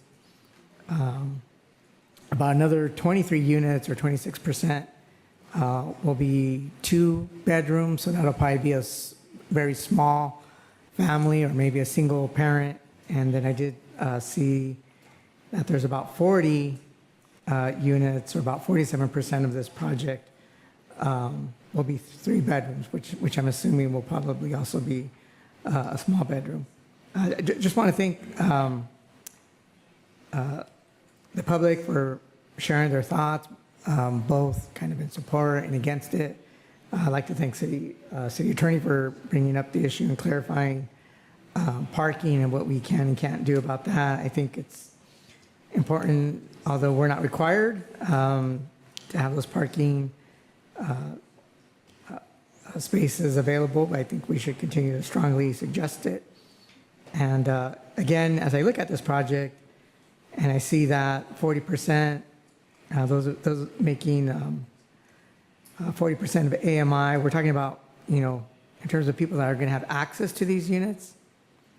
That would be an individual making about $30,400 a year, or if you're a family of four, that's $43,400. So really, this project, as I say, it's providing some housing for people who are making below below what they should be here in this county, and so I'll be supporting the motion. Okay, thank you. Just a couple things real quickly. I'll be supporting the motion as well. The project checks off a lot of really positive things. Doesn't need to have parking, but does. I think the daycare is necessary and attractive, but the bigger picture that I think we should all be mindful of is this project speaks a little bit, or maybe a lot, frankly, to the future.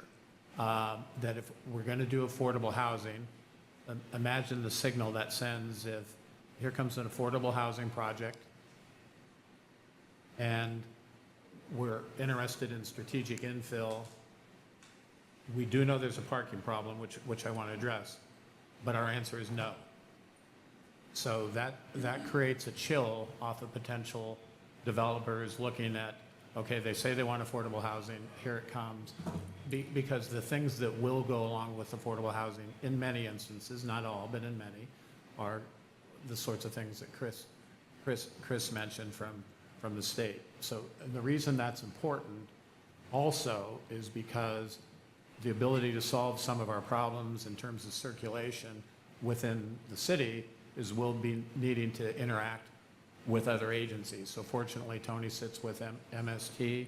MST is obviously in the middle of some conversations in terms of where they're moving facilities, helping with alternative transportation. So I think it's important to be mindful of that this situation somewhat represents the future. And we already know we have a circulation problem, we have a parking problem. And so what the state is also basically saying, without saying, is we're counting on cities to figure out new ways to be creative to dealing with parking. And if there's one thing I know about Salinas, they're not content to say, oh, well, so on a go-forward basis, I think this means we've approved the project, but it also means and I have confidence in the community, the various staffs, that we're going to begin to look to alternative solutions.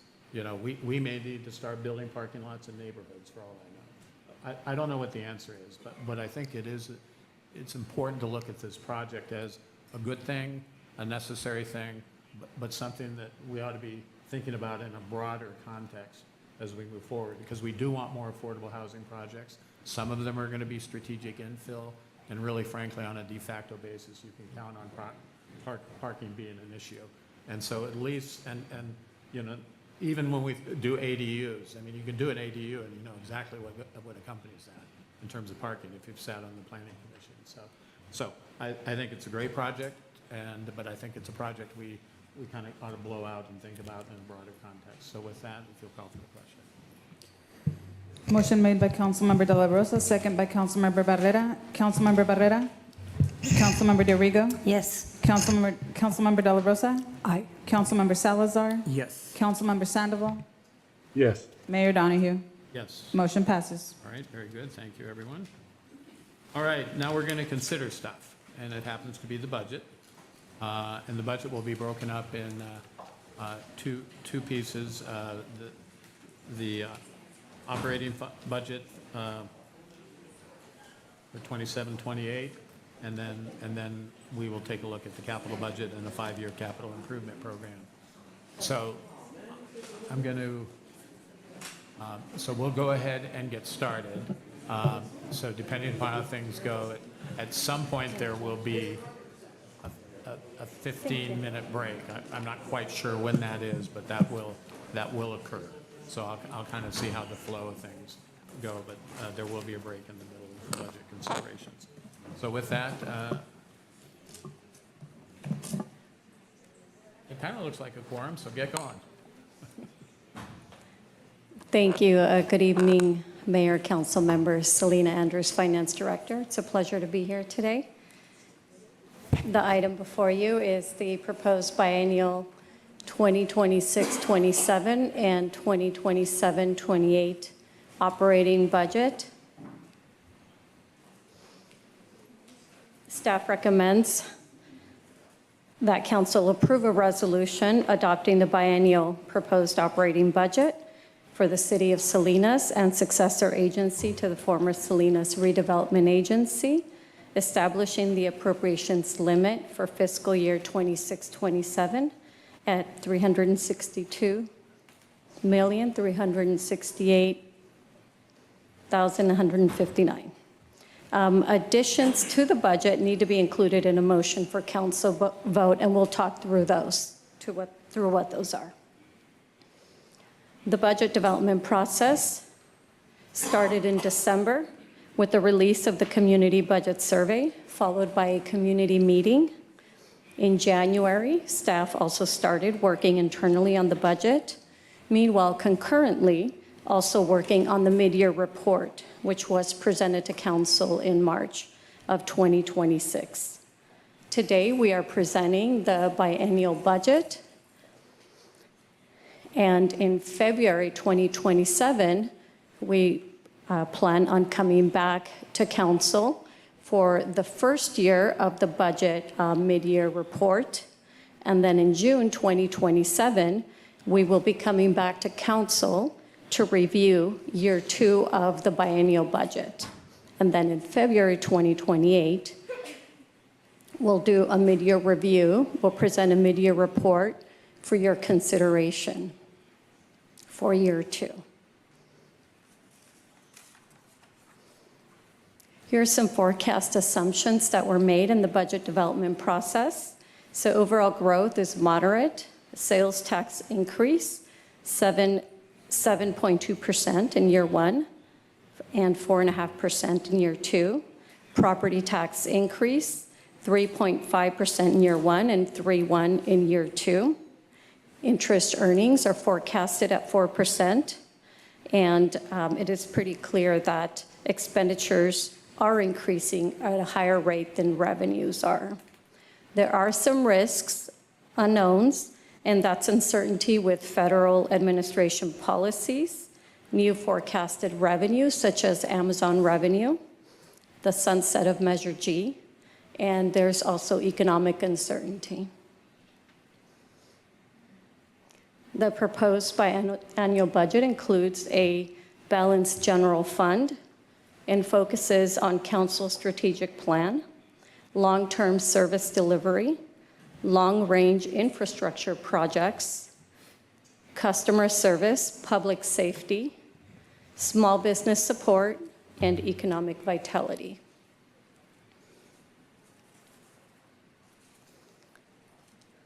Here we outline the recommended positions in year 1 for police officers that were previously unfrozen, a deputy police chief, administrative analyst, code enforcement officer, combo building inspector, and a permit center clerk in community development. In year 2, we're recommending code enforcement officer, combo building inspector, and there is also an additional recommendation from in the city manager's budget, while not included in the numbers, and that's to add a position, a community outreach assistant in the police department. And please note that this is not included in the biennial operating budget and would require council action.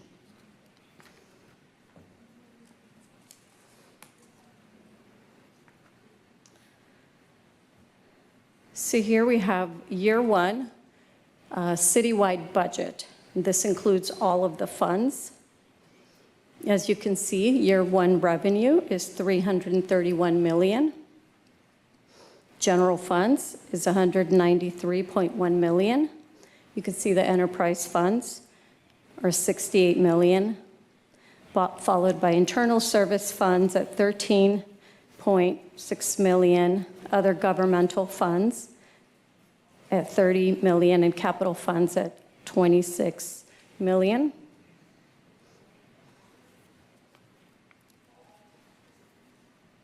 Year 2 expenditures consist of general funds is $196.2 million, enterprise fund $24.6 million, internal service funds $14.9 million, other governmental funds are $41.1 million, and then there's a capital budget of $47.2 million.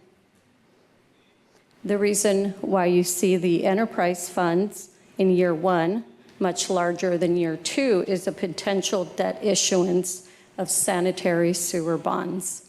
And it's about $40 million difference. So that's why you see that in year 1, because that's when we'd potentially issue them and not in year 2.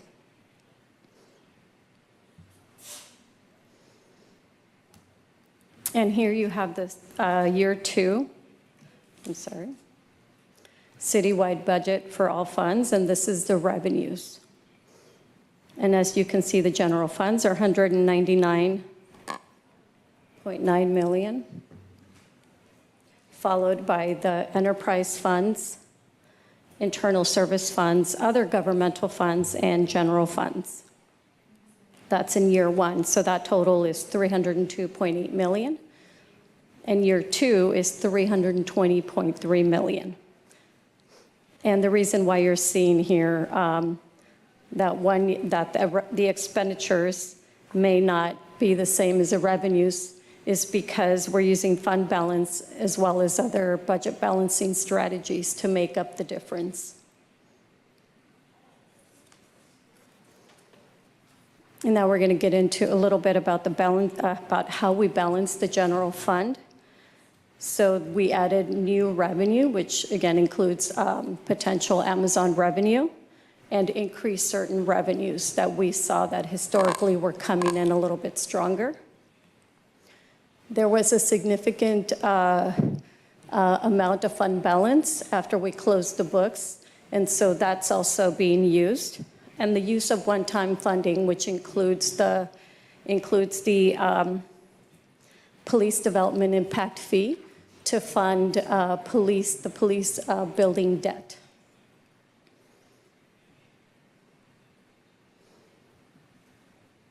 Here we have a breakdown of the general fund revenues. As you can see, the major revenue categories are sales tax and property tax. Together, they consist of about 73% of the revenues for the general fund.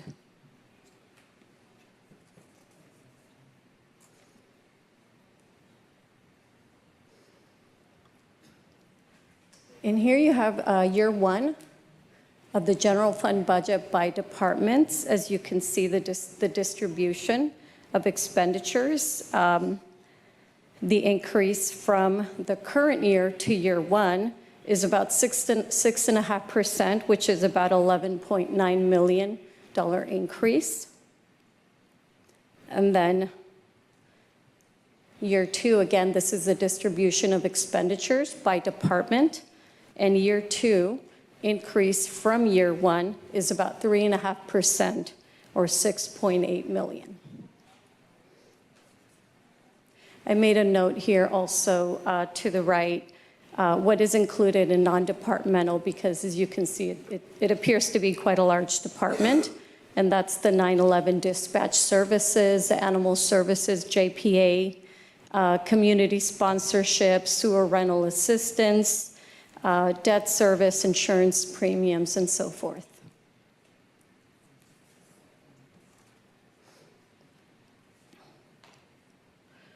This chart illustrates the breakout of year one general funds. As you can see, personnel is the lion's share of the budget here, and that's $135.3 million, or 68% of the budget. And non-personnel includes services and supplies. So those are contracts with consultants and any supplies that would be required within any of the departments. And then you also see the allocation to reserves at $1.4 million, and that's to maintain that 12% economic contingency. Here's year two of the general funds by category again. Personnel's going up a little bit. That's 70% of the total general fund budget, and non-personnel is 30% of the total general fund budget.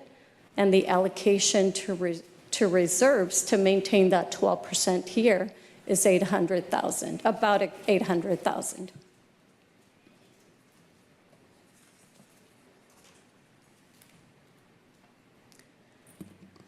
So with that, staff is available for questions on the operating budget. In a few minutes, once we get done with the questions and vote on this item, A. Pedrosa, our Assistant Finance Director, will be presenting the CIP budget, the capital budget, and the 5-year capital plan.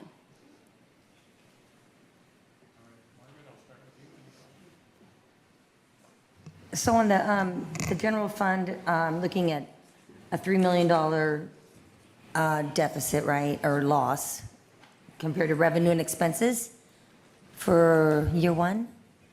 Is that what and that's rough. I kind of average it. But I'm looking at your pie chart. Are you looking at this number right here? No, actually going back further, kind of early on, you showed the pie chart. I think, yeah, that's the one. I was just going to ask how that compared to our last budget. Were the general funds that big of a difference in revenue versus expenditures? Or I know you said expenditures are going up higher than revenue, which we're all experiencing that personally. So I'm not surprised by that, but I'm just curious if we're trending in that direction where our expenditures are going to continue to just really take off compared to revenue. Thank you for the question, Councilmember Diorigo. So this year, there was a lot more positions added also throughout the year. So after the budget was adopted, there were positions added at mid-year, so additional ongoing expenditures.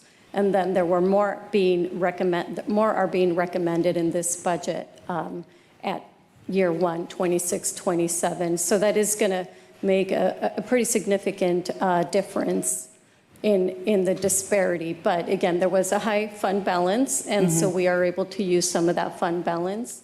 And we're also able to cover, to increase our revenue, because we did have that projected increase in revenue for Amazon and other revenue that was coming in a little bit stronger. That's making up that difference. So generally, the trend is that way. Their expenditures will outpace revenues because each year there are not new labor agreements, but as new labor agreements are negotiated, there's usually a cost of living increase. Health generally has a pretty significant increase, and also the cost of pensions. Okay. And then on the Amazon revenue, it looks like it's going to now be coming in more like late 26, 27, like closer to the start of our 27, 28 fiscal year. So that is something that we're going to be monitoring. So one of the things that could offset that is if revenue comes in, the sales tax revenue receipts come in stronger than projected. So we have a projection here, and we'll be reviewing the receipts as they come in. And if anything changes, if there's a need to adjust that, then we'll bring that up at mid-year. That'll Okay, be you're part looking at of that kind of monthly, I mean, really tracking that, because that could make a big difference. Absolutely. Okay, then my last question was, do we have an idea of the cost of the additional position that's not in the budget for the SPD, the Community Outreach Assistant, what that cost looks like? We do have that cost, and let me check with our Assistant Director to see if he can, I believe it's in the staff report, but I can look at that.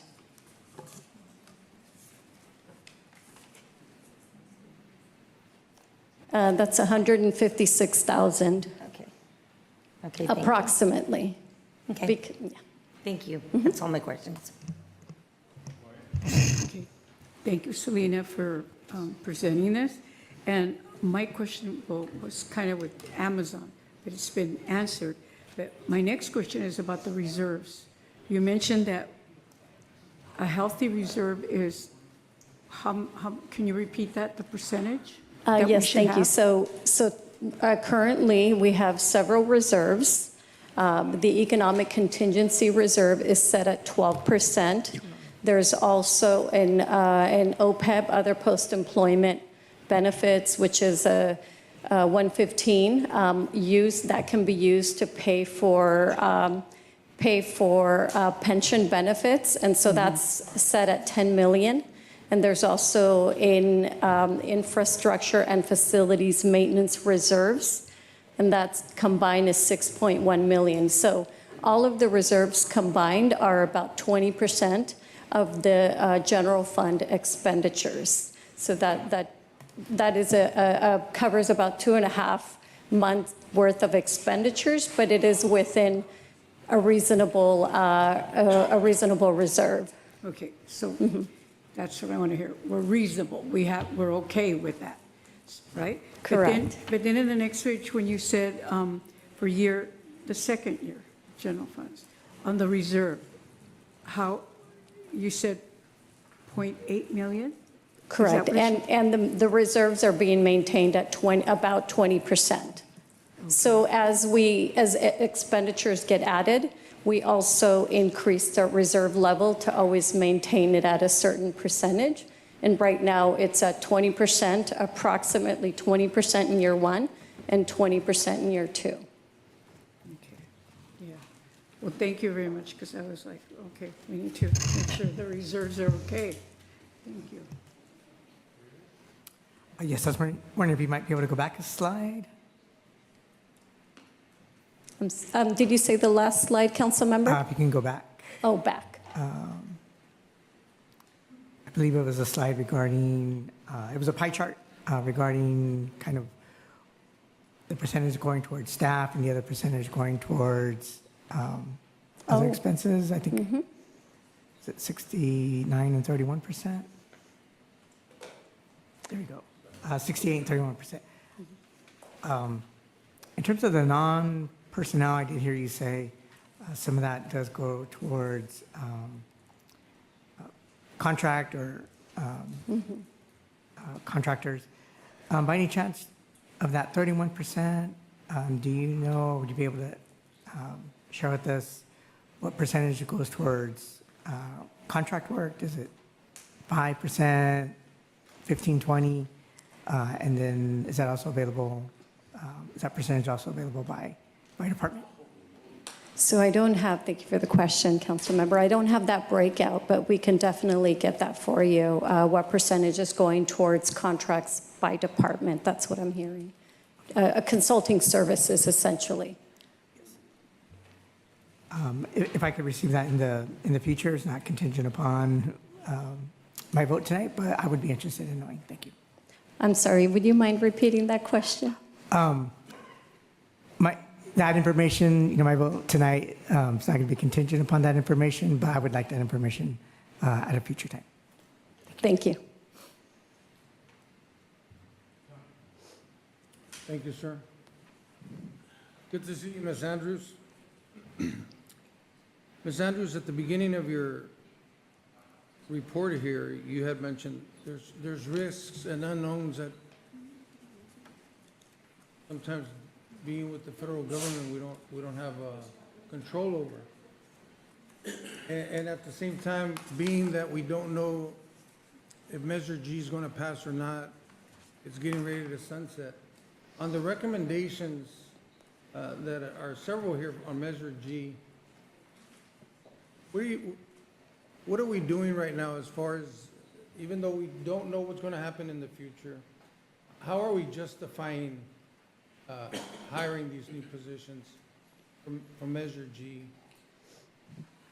not knowing what's going to happen here in the next few years? Thank you for the question, Councilmember Barrera. So while the positions are being added, it takes time to recruit and actually bring people on board. We actually have a number of vacancies. Let me double check what that number is.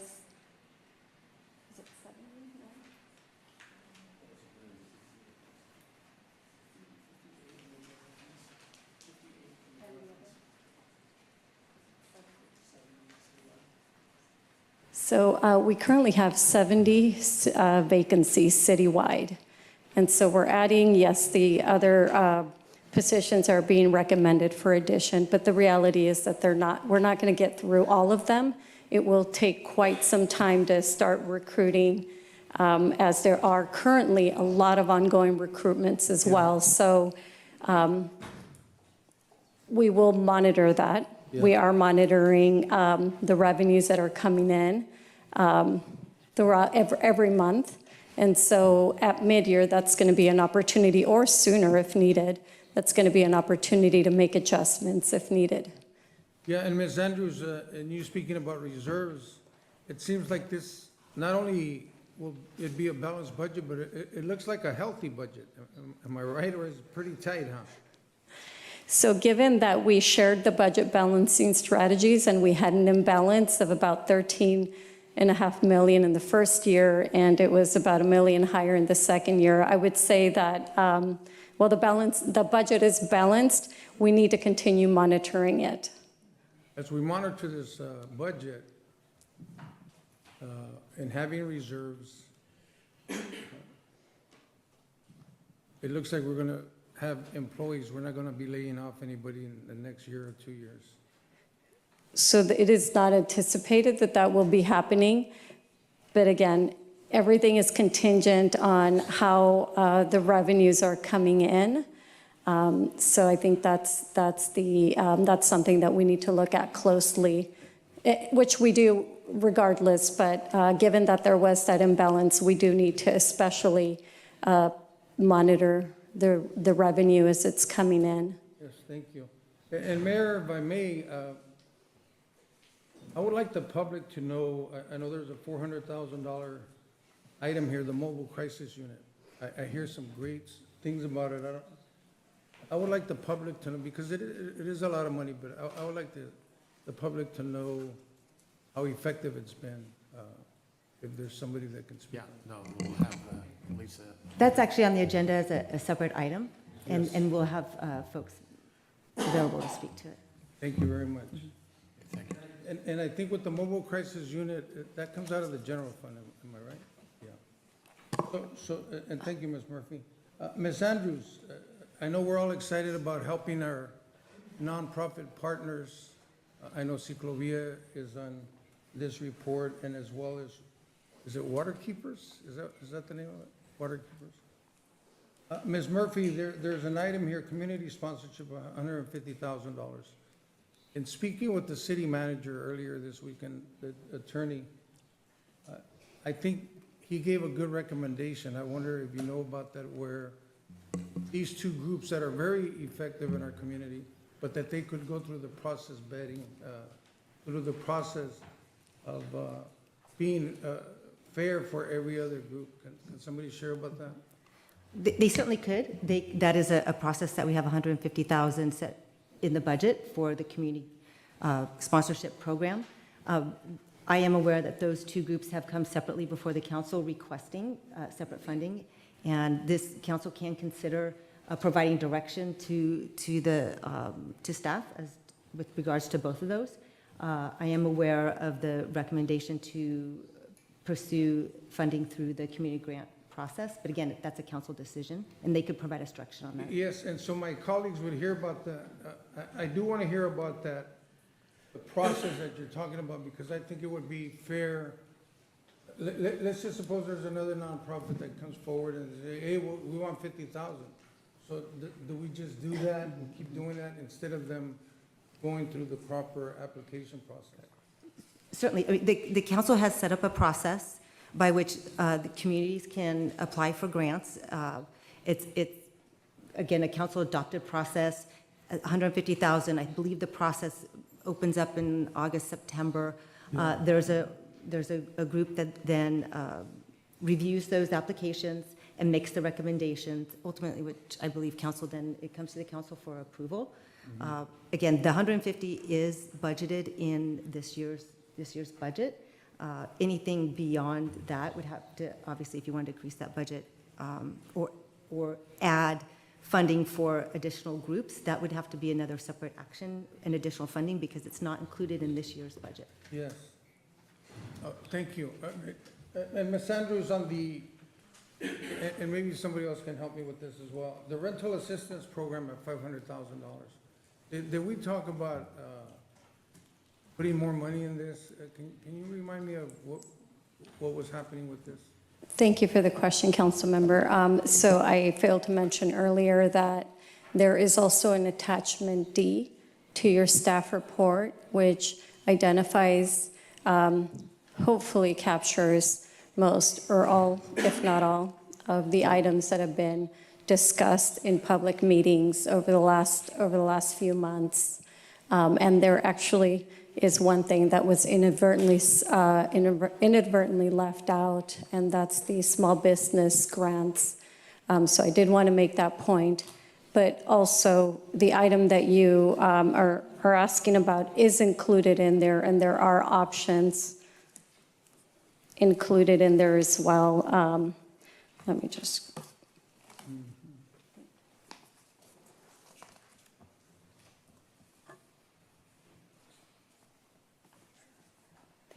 So it's question 12 in attachment D, and it's related to the rental assistance budget. And we do, the city manager has made a couple of recommendations there. And of the first option is of the 500,000 reflected in the budget, which is already there. Council may provide direction to designate 350,000 to MCOE and 150,000 for general rental assistance. Option 2 is increasing the appropriation reflected in the budget of 600,000 and directing staff that 350,000 go to MCOE and 250,000 for general assistance. And if this option is preferred, 100,000 would come from the general fund, and it would be either fund balance or reserves. But we would recommend that it would first come from the fund balance if there is fund balance, sufficient fund balance. Thank you. Thank you, Mayor. Okay, thank you, Tony. Andrew?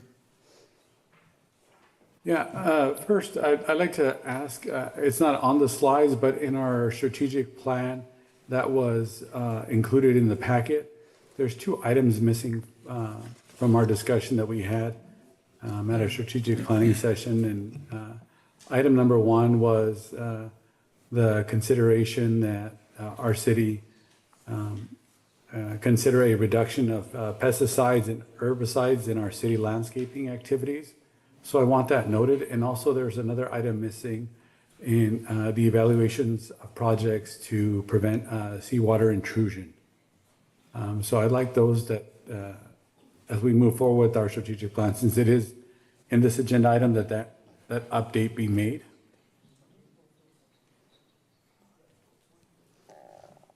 Thank you, some Councilmember confirmations. Are we done? Sandoval. Yeah. I'm sorry. Thank you. And then, you know, we are considering the addition, like you said, of several positions, including officer positions and in Gear 2 code enforcement positions. And as has been noted by my colleagues, there was a mention of a deficit.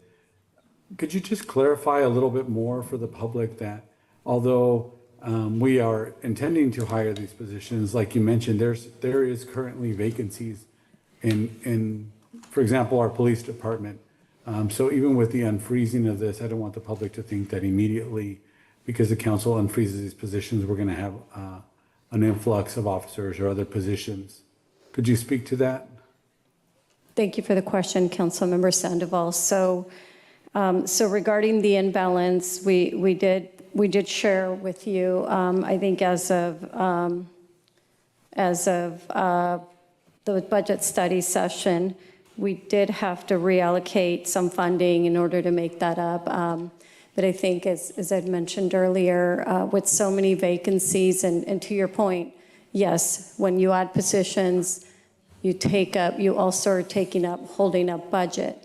However, there is always a vacancy factor that the cities, all agencies have to consider, because the reality is that a lot of agencies close out the year anywhere from a 5% to a 10% vacancy factor, and we anticipate closing out the year with about a 8% vacancy factor. So it is not realistic that all the positions are going to be filled. And so as time goes by and we see that maybe the revenues aren't coming in enough to support all of the things that we have in the budget, then we will have to make adjustments at that time. Right, and as we come up to our mid-year budget review, we'll be able to analyze what positions have been about. You know, we're negotiating with bargaining units, and some of that is already reflected in the budget, what we anticipate those costs will be. So there's a lot of moving parts. The budget reflects a lot of the community's priorities. Two of the budget asks, and thank you for clarifying that it was inadvertently left out, but two of the budget requests that I had were small requests, but big impact for our community. And that was the doubling of our small business grants.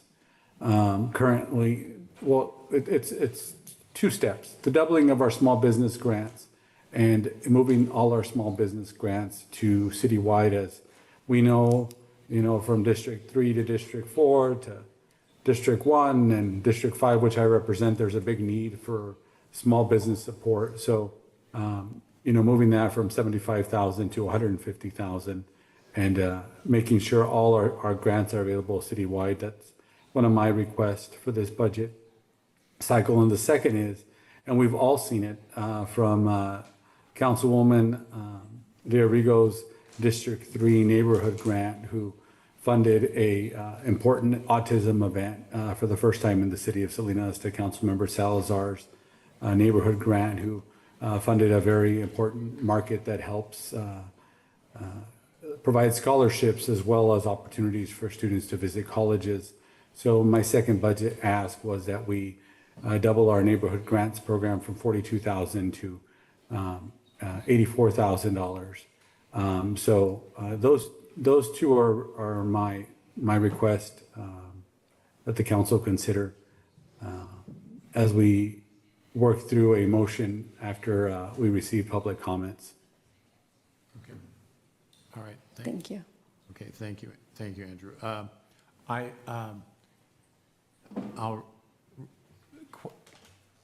And I think Councilmember Sandoval. So I think it sounds like if there are individual things we want to add on, each one would need to be considered one by one by one. Correct. Fair enough. So Correct. with that, I'll hold my one by one until later, and I'll have some comments later. With that, we'll go ahead and open up to the public. Good afternoon, Secretary of Montevideo Community. I'm a little confused. Per conversation last night, Mr. Mendez, City Manager, you had a $10 million surplus. Now you're showing a 1.4, which is 8.6 in the negative. What happened to that money? I would like to know. Or where did you guys redirect it?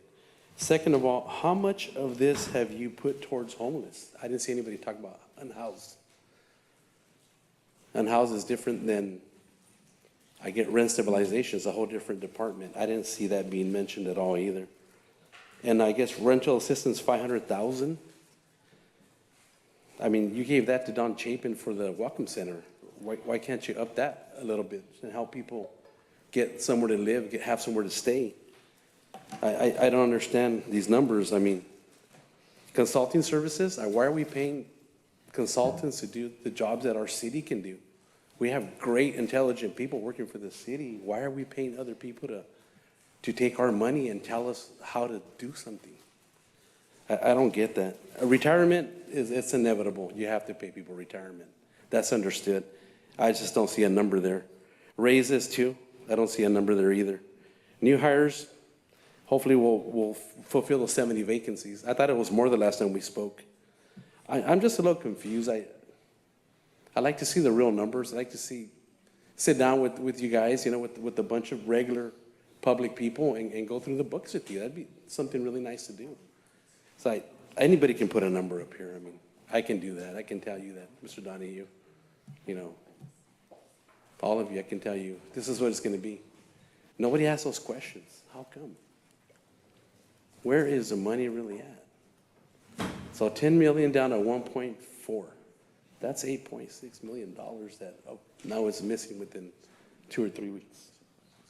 Well, God bless you guys. Thank you. I hope Mr. G passes, because if not, we're in trouble. God bless you. As far as the budget goes, the city is basically responsible to protect the city, to take care of its infrastructure. And a lot of these other areas that are non-pertinent to the city, I think should be considered to be removed. Also, as far as with wages, the city employees are making more than the general public. They're getting premium wages compared to the general public out there. I think some of the wages are too high. I've seen the police chief and other different department heads that have been brought in over the years. They stay a couple of years, then they retire. Now we're paying their retirement. I just don't think that that's right. I don't think it's fair to the people of the city. I think we should cut back on a lot of the excess spending, the extraneous spending for this city, and focus more on public safety, the public interests like police, fire, those kind of things, and start cutting back on some of the other stuff that's not necessary. Thank you. Good afternoon, Mr. Mayors and members of the council. My name is Yahaira. I am an 8th grade student at Gavilan View Middle School, and I live in District 6. I'm here for the first time, and I thank BHC for inviting me. I am the proud daughter of hardworking peasant parents. I was working and raised in this city, and I know firsthand how the housing crisis affects my family and other essential workers in our community. Our parents and agricultural workers sustain the economy of this city, the state, and the whole country. However, those who work so hard suffer every day the devastating impact of not having a decent home. Access to housing is a fundamental human right, not a luxury. The city has the obligation to elevate this urgent need that affects those who make our economy better. For this reason, we hold the government of our city responsible and demand that they assign direct funds in Biennial Budget 2026 to 2028 and look for local programs that support the development of collective property housing cooperatives. Supporting these solutions is not only charity, it benefits all Salinas because it protects our people and prevents the displacement of our families. Thank you. Good afternoon, Mayor and Council members. My name is Elena.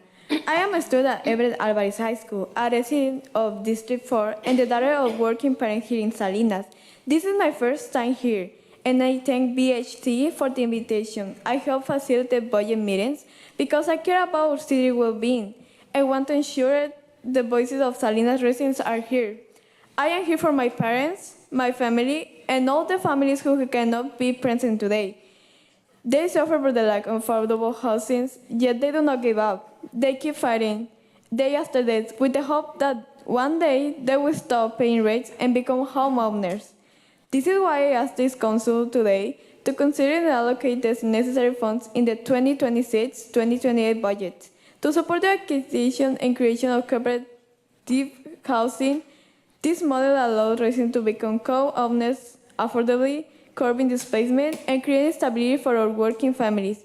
Investing in cooperative housing is an investment in the future of Salinas. We hope to be taken into consideration. Thank you.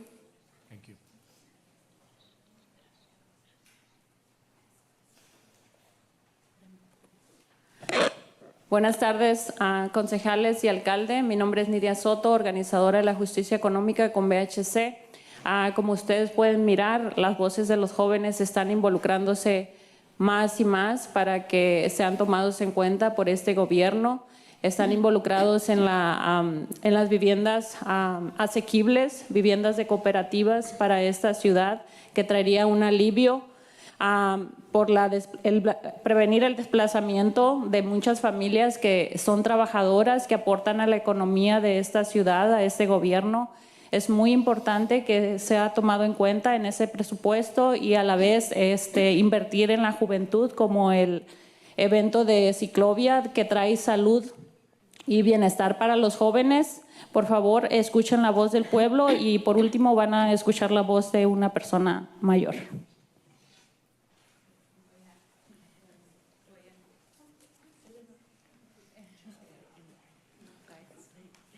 Okay.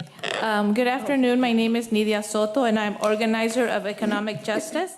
And I'm here to emphasize the voices of the youth that we heard. Please listen to them. Please take into account what they're asking for. We need affordable houses. We need co-ops so we can have relief and avoid displacement. This is for the benefit of all the families, and this for the working families that help for the economy here in Salinas.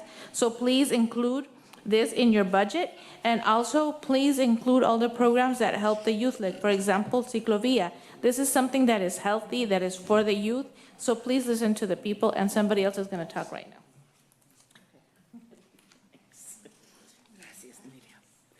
Hi, Eleanor Elliott again, District 5. I serve on the Salinas BHC Thriving Neighborhood team, and I wish to express my strong support for the creation and expansion of housing cooperatives in our city. In the face of the current affordability crisis, housing cooperatives offer a proven and sustainable solution. By allowing residents to collectively own their buildings, they promote long-term stability, prevent speculative evictions, and strengthen the social fabric of our neighborhoods. Cooperatives empower workers, families, and seniors, giving them direct control over their housing costs and their living environment. I urge the city to explore funding mechanisms, provide public land, and reduce bureaucratic barriers to facilitate the development of future housing cooperative projects. I also want to ask you to support Ciclovia. Our youth need this program. It's very important. Thank you for your time and your commitment to the well-being of Salinas residents. Thank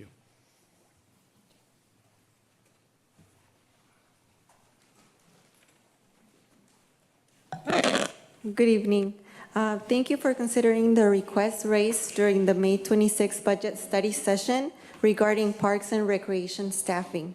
I am speaking on behalf of the Salinas Parks and Recreation Coalition, a partnership of community organizations that includes the Salinas Regional Sports Authority, Big Sur Land Trust, First T Monterey County, California Rodeo Salinas, Tatum Garden, Rancho Cielo, YMCA The Central Coast, Center for Community Advocacy, Boys and Girls Club of Monterey County, and the Salinas Valley Chamber of Commerce.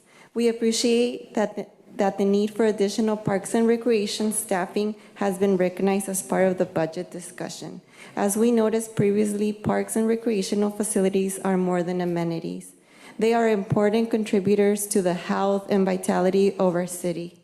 They support physical activity, mental well-being, youth development, community connection, and public safety. As the city continues investing in parks, recreation facilities, and programming, we respectfully encourage the council to ensure that staffing resources keep pace with those investments. The coalition continues to support the addition of at least 2 parks and recreation staff positions so that these community assets can be properly maintained and remain safe, clean, accessible, and welcoming for all residents. Thank you for your consideration. Thank you.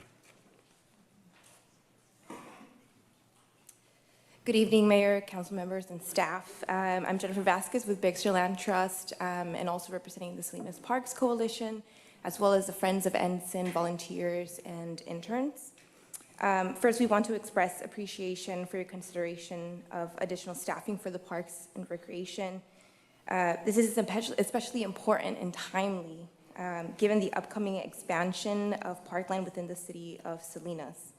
On September 20th, we will be opening a 67-acre restoration site here in Salinas, which is an exciting, new, vibrant area for our residents that we hope that you and the public will come out and enjoy with us on September 20th. Prior to the opening, Big Sur Land Trust will be transferring this land to the city. So while we will continue to fulfill our habitat management requirements per our MOU with the city, we are still concerned because this still represents an additional 67 acres that are being added to the city and that the city will also need to manage. We had anticipated an increase in staffing last year to prepare for this expansion, but it has not occurred. Big Sur Land Trust will be providing an additional staff member. For the restoration site, we will have a staff member dedicated to growing Friends of Ensign, managing interns and volunteers as well. And the heavy use of the park and volunteer work we already see at Ensign is a testament to how much these spaces are needed and valued by the community. To protect these investments and ensure that our parks remain clean, safe, and welcoming, we respectfully urge and request the city to include funding for at least 2 full-time staff positions within Parks and Recreation for maintenance and operations. Thank you. Thank you. Hi, Council. My name is Erin Lawrence. I work with Monterey Waterkeeper. We are a nonprofit organization that works to preserve and protect our drinkable, fishable, and swimmable waters here in Salinas and across all of Monterey County and the Central Coast. I'm here today to ask you to support the Gavilan Creek to Coast Restoration Project in your budget. This project is about restoring one of the most important tributaries in Salinas, and it is our main wilderness that runs through the middle of the city. And we do this work by cleaning up trash and revegetating the Gavilan Creek with a lot of volunteers, especially youth through Everett Alvarez High School. It is a heavily polluted area. It has become dangerous, and despite all of that, there is still wildlife trying to live there. So we really need to restore it, and our work not only benefits the creek, but it also benefits the city's tree canopy cover by helping to increase vegetation and reducing the impacts of extreme heat and the urban heat island effect. It also benefits the city's trash amendment requirements by reducing pollution and keeping our water clean. And it creates youth leadership by making more people engaged with the city and benefiting our health and well-being in the city. So what we're asking for is nominal compared to what the city would have to do otherwise for the work that we are already doing and will continue to do for the Gavilan Creek. And so we're hoping that you will consider allocating funds towards the Gavilan Creek to Coast Restoration Project. Thank you. Thank you.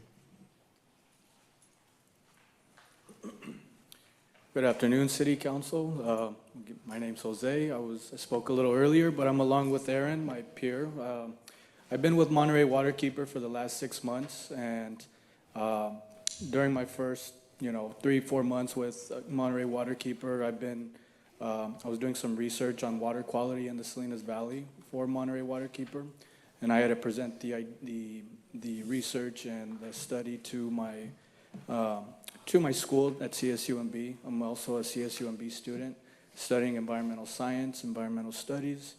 And so despite everything else Aaron said, we would like to increase, the attention to environmental issues here in the Salinas Valley to help protect, the large harvest or the large yields that we have with agriculture. I think on the back end of having, a successful agricultural industry here, we need the ecosystem, the healthy soils, the healthy waters. And so along with this Gavilan Creek to Coast project, we're looking to see how we can increase carbon sequestration. That ends up, putting us into the carbon market, how we can, clean our airs, clean our air quality. But not only that, I also like what you mentioned earlier about improving the quality of life for the Salinas residents, and I think of Monterey County. And I think by doing so, by improving the Gavilan Creek to Coast project and, restoring that area, we could possibly increase, or make a bike lane or have, a nicer sanctuary for the city to enjoy. Ultimately, there's studies of biophilic design where, people have an increase of health, an increase, a better mentality when they have, a nice landscape to see, to view, right, and to live around. And so that is my point. Thank you.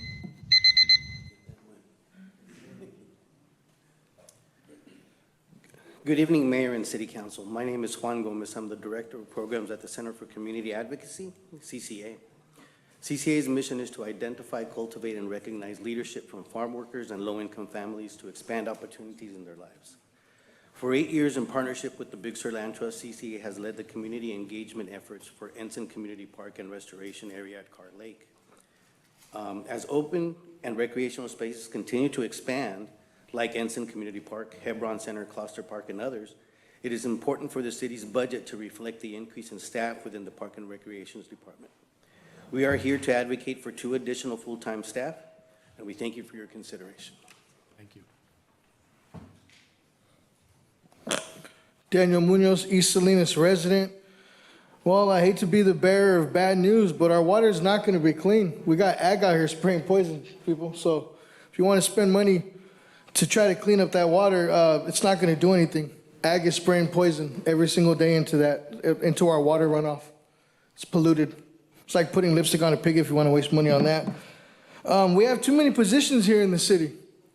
We're spending too much money on consultants, on data collectors, when we have people elected and we have people hired that should be taking care of this for us. The last meeting we had a strategic plan. You guys paid a consultant. I don't know how much money did we waste on that consultant. All the consultant did was stand up here and take notes on what to write up in a plan.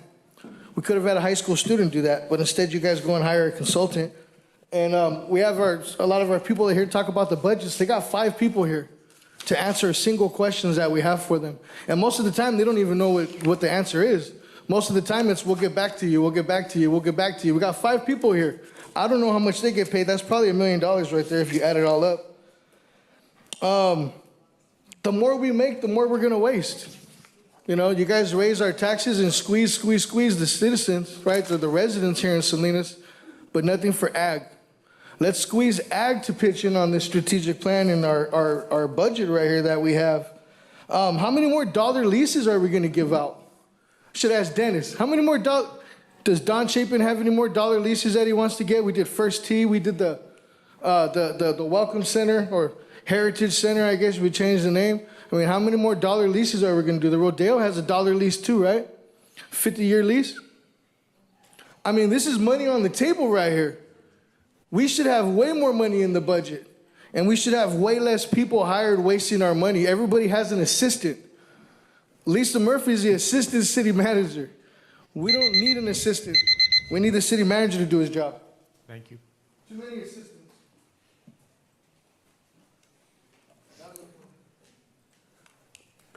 Nuevamente, buenas tardes a todos. Yo estoy aquí para también igual. Esperemos que nos apoye con 2 posiciones para mantener limpio o dar mantenimiento el Parque Essen. Aunque nosotros como CCA o miembros de la comunidad hemos ido a limpiar el jardín comunitario de las plantas nativas que están ahí, a nosotros hemos ido a limpiar, yo he ido a limpiar ahí, pero hace falta más que hacer ahí porque va ampliando más el parque. Por esa razón estamos aquí para pedir con fondos con 2 posiciones. El otro también es acerca de fondos, asistencia de renta. He oído a miembros de la comunidad que la comunidad ha dicho que están muy contentos con el apoyo que están dando a los que no pueden. No sabemos diferentes situaciones, no han podido pagar su renta, pero con la ayuda que existe, ellos están muy contentos. Alguna familia está a punto de desalojo, pero con el apoyo y con voluntad de los propietarios también se ha podido hacer eso, y eso la gente está agradecido por ese fondo, y espero que sigan con ese fondo para ayudar a los inquilinos con los pagos. Gracias. Thank you. Good afternoon, Jesus Estrada here again, and I'm here today to also ask if you can support the 2 more positions so they can clean the Essen Park. As CCA, we have gone to clean the park. I have gone there to clean the park, the community garden, the native plants, and the park is getting bigger, so we need to have these 2 positions to be able to maintain this park. Another thing, I'm here also to ask that more funds are allocated to the rent assistance. There's a lot of members of the community that are very happy with this. There are people that are families that for one reason or the other are not able to pay the rent, and they're very happy because they have been able to get help and be able to cover their rent. Also, we have been able to achieve this with the help of some landlords, and a lot of people in the community are very, very thankful because they were maybe like 1 paycheck from being evicted, and this program has helped them. So thank you so much for these funds. Okay, thank you. Good evening, Larry Hirahara, Salinas Chinatown, Mayor Donahue, and City Council. I have this staff report in my hand. Are these recommendations going to be done separately, or is it included already in the budget? Just comments. Oh, okay. Well, I've looked at this staff recommendation, and considering the 4 police positions, I would strongly recommend that. As a person that works in Chinatown, we've had incidences that we needed increased presence, and so they have done that. I'd like to congratulate or compliment Mike Batchelor for helping out. So that makes a big difference in Chinatown, and it's been very effective. And as far as the community sponsorship program, we as Asian Cultural Experience have benefited from that. And so I would say that as a part of Chinatown revitalization and collaboration with the city is a very effective program. And some of these other projects that are shown in this report, as far as like the Share Center or the Mobile Crisis Unit, those are cooperative issues with the county, and I think they're very effective and helpful, so I would recommend that continuation of those projects. The other one that we're kind of related to the Mobile Crisis Unit, there's a recommendation about an additional outreach person for Salinas PD, so maybe they could be incorporated into the Mobile Crisis Unit. And in the past, there was an homeless outreach officer position. And I think it is funded, it's just a matter of being it unfrozen. So thank you very much. Thank you, Larry. Peter Zelai. Tax measures failed in Soledad, Gonzales, and Monterey. That should be a wake-up call as Salinas prepares to ask voters to renew Measure G this November. Although this measure would simply continue the current tax, some voters may now view a yes vote as approving higher taxes. Voters are skeptical. They want to know where their money goes and what tangible benefit they receive. They want results they can see. For years, citizen oversight commissioners warned against drifting from the promises made to voters. They cautioned against diluting spending priorities and urged the city to take oversight seriously. Too often that advice was ignored. And now we find ourselves in a difficult position. Recent surveys show troubling numbers. Only 24% of Salinas residents viewed local government favorably. A majority believe the city lacks transparency. 74% are dissatisfied with basic services, such as street maintenance, streetlights, and stormwater drainage. Councilmember De La Rosa recently reminded us that residents want and deserve good customer service. She's right. If Measure G is to be renewed, if 107 employees are not to lose their jobs, and if progress in public safety, public works, and parks and maintenance, parks and recreation is to continue, city leadership must make service its highest priority. Between now and November, voters need to see results. The message cannot be that the city needs more money. The message must be that the city is using taxpayer dollars responsibly, efficiently, and thoughtfully, always looking for ways to do more with the resources already provided. That is how trust is rebuilt, and trust is what will determine Measure G's renewal. Thank you. Thank you.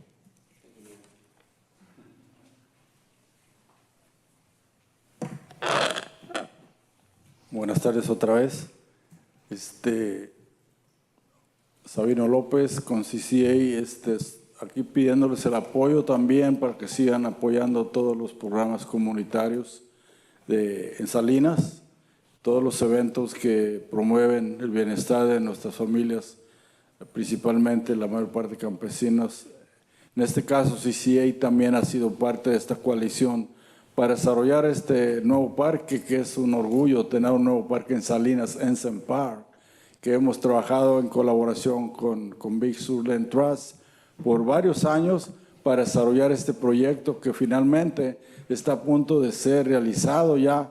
Finalmente, ya como oyeron, en septiembre se va definitivamente a abrir las puertas este parque que va a dar espacio a toda nuestra comunidad de Salinas y del Condado de Monterrey para disfrutar. Entonces, por favor, sí es muy importante que apoyen, que den el apoyo a todos los parques, pero especialmente este que estamos abriendo en el centro de Salinas, que va a ser un lugar, es una joya de Salinas, que en vez de estar lleno de casas y apartamentos, tenemos un lugar abierto para que las familias puedan llevar sus hijos a caminar.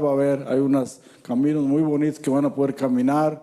Inclusive ahorita todavía hay agua, parece que tenemos unos pequeños lagos increíbles, es hermoso. Por favor, les recomiendo, vayan a mirarlo, disfrútenlo, pero también apóyenlo con los recursos que necesita este parque para que siempre se mantenga limpio y bien mantenido, para que todas las familias de nuestra comunidad lo puedan disfrutar. Por favor, también ahí pongan esos recursos de esas dos personas que se necesitan para mantener el lugar en buenas condiciones y en buen estado para bien y el bienestar de toda nuestra comunidad. Gracias.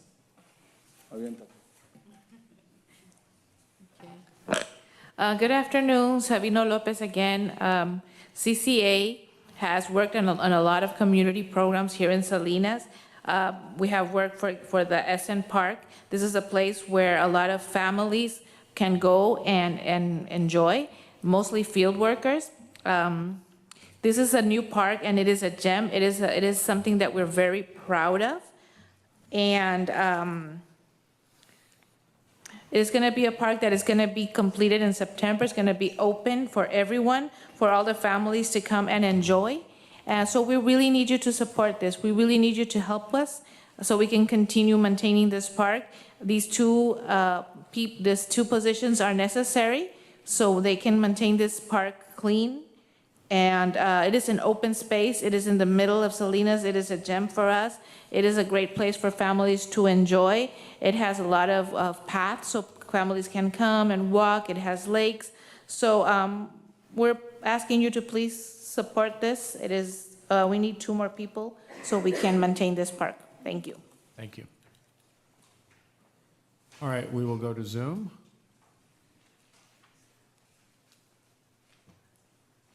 Okay, seeing no hands, we will come back to council. Andrew, I'll start with you.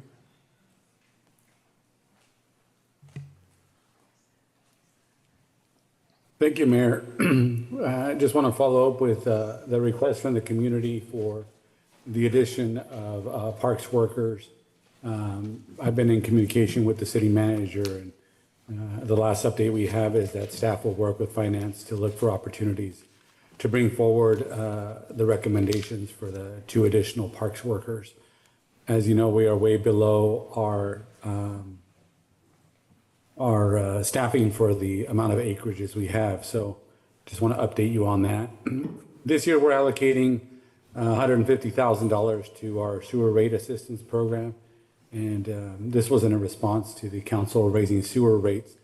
What I want to tell us as council members, it's incumbent upon us to share this information, because the last update I received about how much of the funds were expended, I think were less than 5% of our available funds for sewer rate assistance. If you remember, when the council made this decision, I really emphasized the need to have bigger percentage of assistance as opposed to helping more people with less money.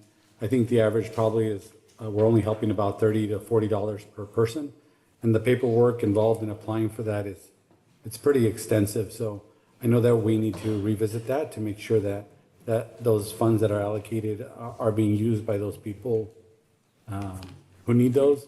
Also, you know, we are facing Measure G renewal, and this council really needs to be mindful of what decisions we're making collectively and what organizations we're funding. I've made a budget ask for, small business economic development support and improving our neighborhoods through our neighborhood grants.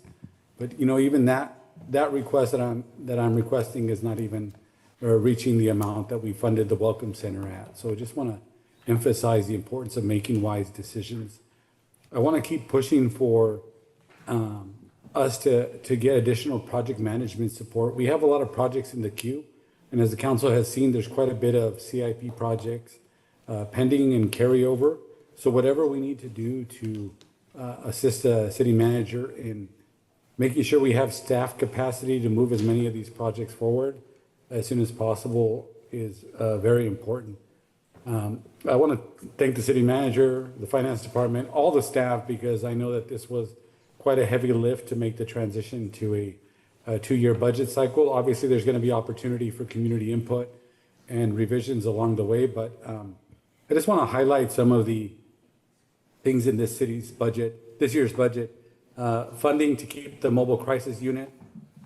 So this is providing mental health and crisis response and helping support the police department when there's people facing these mental health situation. Unfreezing for police officer position, ideally increasing staffing, funding the deputy police chief position, continuing to fund our fire staffing after our SAFER grant expires. So those are very important issues. Continued funding for the Share Center, and helping assist people experience homelessness and transition to stable housing. The continuance of our rental assistance program, the important community sponsorship funding that helps so many nonprofits, the addition of code enforcement officer to address blight, housing complaints, zoning issues, continued investment in traffic calming projects. Some of the projects I'm excited about are things like additional traffic calming, but also sidewalks and lights along San Juan Grade Road. Addition of permit center staffing and the new building inspector to help anticipated growth and development projects. There are some things that I don't agree with us continuing to fund. There are certain memberships and certain organizations I don't feel that the public has a full awareness of how they can also participate in. We are collecting more revenues, but also, as you see, it's not all sunshines and rainbows for what our city is going to be facing in the next couple of years, which is why making sure that we're supporting those businesses that are generating that tax revenue, but also looking for additional revenue sources that are not raised on the back of our residents is so important. So I'm looking forward to an upcoming discussion in September for a new tax revenue that's not off of the backs of our residents. But with that, I'm happy to support the recommendations. I'm going to hear my colleagues, but I do want to emphasize that I'll be pushing for the doubling of our neighborhood grants program, as well as the doubling of our small business grants and making all our small business grants available citywide. So all businesses have the same opportunity. Thank you. Okay, thank you, Andrew. All right, just as we proceed, one of the things, because I'm hearing that we're going to be interested in a couple of add-ons. So there's the first motion we will be looking for is passing the budget, or that's a potential motion. And then, for instance, if we want to add the community engagement or want to consider parks, that'll be separate. So the first thing we'll be looking for is, passing the budget if the council's so inclined to do that, and then we proceed to whatever we want to tweak or add on. So I just want to throw that in as we proceed down the dais. So Tony, are you ready for a motion? Is that what you're Yeah, if you saying? like a motion. I'm always ready for a motion. Well, then, if that's the case, if we can't come back for discussion. Oh yeah, absolutely. I'll make a motion to pass it. I want to thank Ms. Andrews and her staff. Not an easy lift, but thank you for all your work. Make a motion on that. I'll second that. Okay, so there's a second to the budget as presented, and then following that, comments and vote, then we'll proceed to tweaking. Tony, go ahead, please. Yes. There's a lot of things that we can be worried about. But I heard today, I think we have a group in front of us, Mayor, and my colleagues, that are willing to work for their city. They're willing to step up. I heard, and as we can all agree, when we go out there door knocking, we always tell people, put me in there, I want to improve the quality of your life. But today we can do that. I heard a gentleman say, people want to see results they can see. We have a lot of neighborhood issues that we can start working on. But a lot of times what we hear is we see this broad picture. We got 1,000 streets. Well, let's start fixing one street. And let's start doing that. Sometimes I think, especially in government, we can get very complicated, Mayor. If we're gonna pass Measure G, we gotta start showing results now. Because we can do a lot of talking, what we can do. But if people start seeing, people are interested in what's in front of their house. You know, how's my sidewalk? How's my street? You know, and I think what's important, we're gonna get a brand new park, which we already do, Ensign Park. We got Cluster Park, we got Gavilan Park, the little Todd Park on Toro, and right there up in Barton that we're gonna start working on. We need staff for our green space. You know, when families can go to a park and enjoy the green space, they see that we're doing something. But if they go over there and all they see is weeds and overgrown grass and we're not taking care of it, the bathrooms are dirty, that's what they see. We can start taking care of those things. I'm not saying we're not, but we can make improvements. Today we heard people say, we need more park staff, which I would agree. I would encourage my colleagues to see how we can do that. And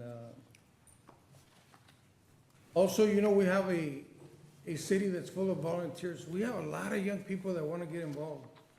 Let's figure out a way how to open the door so they can help us. We have water keepers, which is new. I don't know too much about them, but I've been involved very little with them. But they're willing to go to work and make our creeks better. So, Mayor, to that, I hope, I don't have any specific positions that I want to talk about. I do know that we do need more park personnel to work on our parks. And if we can figure out a way, Mayor, and I'm looking at the city attorney, because I know in government, a lot of times when there's volunteers, there's some restrictions, liability and safety. But I think, Mayor, we have an opportunity here. There are people that are constantly coming to this podium, and they're just asking, how can we help? Let's open the door. Let's figure out a way to do it. Thank you. Thank you, Tony. Aurelio. Yes, be supporting the motion. And for those of you in the audience, you know, our department heads, our leaders in the finance department, I know that you've all worked very diligently and hard on putting this together. So I want to acknowledge all of you for that work tonight. I know that some of you don't have the same information that we receive up here in terms of the budget and that whole thought process behind the budget and how that all gets put together before it comes before us. The one sheet that I do want to highlight that appears in each one of our respective departments is that I can see that within each department had that opportunity to take a look at their budget for the year, and it's very specific to staffing levels, what they would like to see in the upcoming fiscal year, followed by another column that communicates to us the change, right? Like if we're adding or we're letting go of a position. And then our department heads, again, want to thank all of you for thinking ahead an additional year into fiscal year 27, 28. And again, what we get to see here is, you know, I'm looking at the community development department. It's got the entire list of all of the staff that is there. And again, I'm looking at the respective columns and it's communicating to me what the proposed change that they would like to see 2 years down the road. And then again, it tells us if it's a position that needs to be added or a position that's being let go. Prior to that, you know, each department, you know, they highlight their programs and services, like what each one of you do. And I thank you for providing us that information. and then also highlights within each department some department goals that were achieved, as well as other information like funds that are being managed, which makes it all very challenging, and it's a balancing act amongst departments and then within our finance department. The only thing that I would want to advocate for tonight, and it doesn't have to be tonight because I really want to make sure that we pass a budget for this year and the subsequent year. But I do want to go back and see and ask if in December, when we do get to, if we do have a mid-year, budget review and potential amendments, is I really want to take a look at the possibility of looking at adding maybe one park worker. Ensign Park is an absolute gem in the city of Salinas, and so as I think about major accomplishments for the year, and then going back the year when we received it, I know that this city, we had also made that commitment that once that asset was handed over to us, that we would be good stewards of that. And so being good stewards of the park means maintaining it, which means having the staff and the resources to make sure that that happens. I don't know if we can add two tonight, but I think if we can do that in increments, I would like to see what we might be able to do in December to at least maybe add one.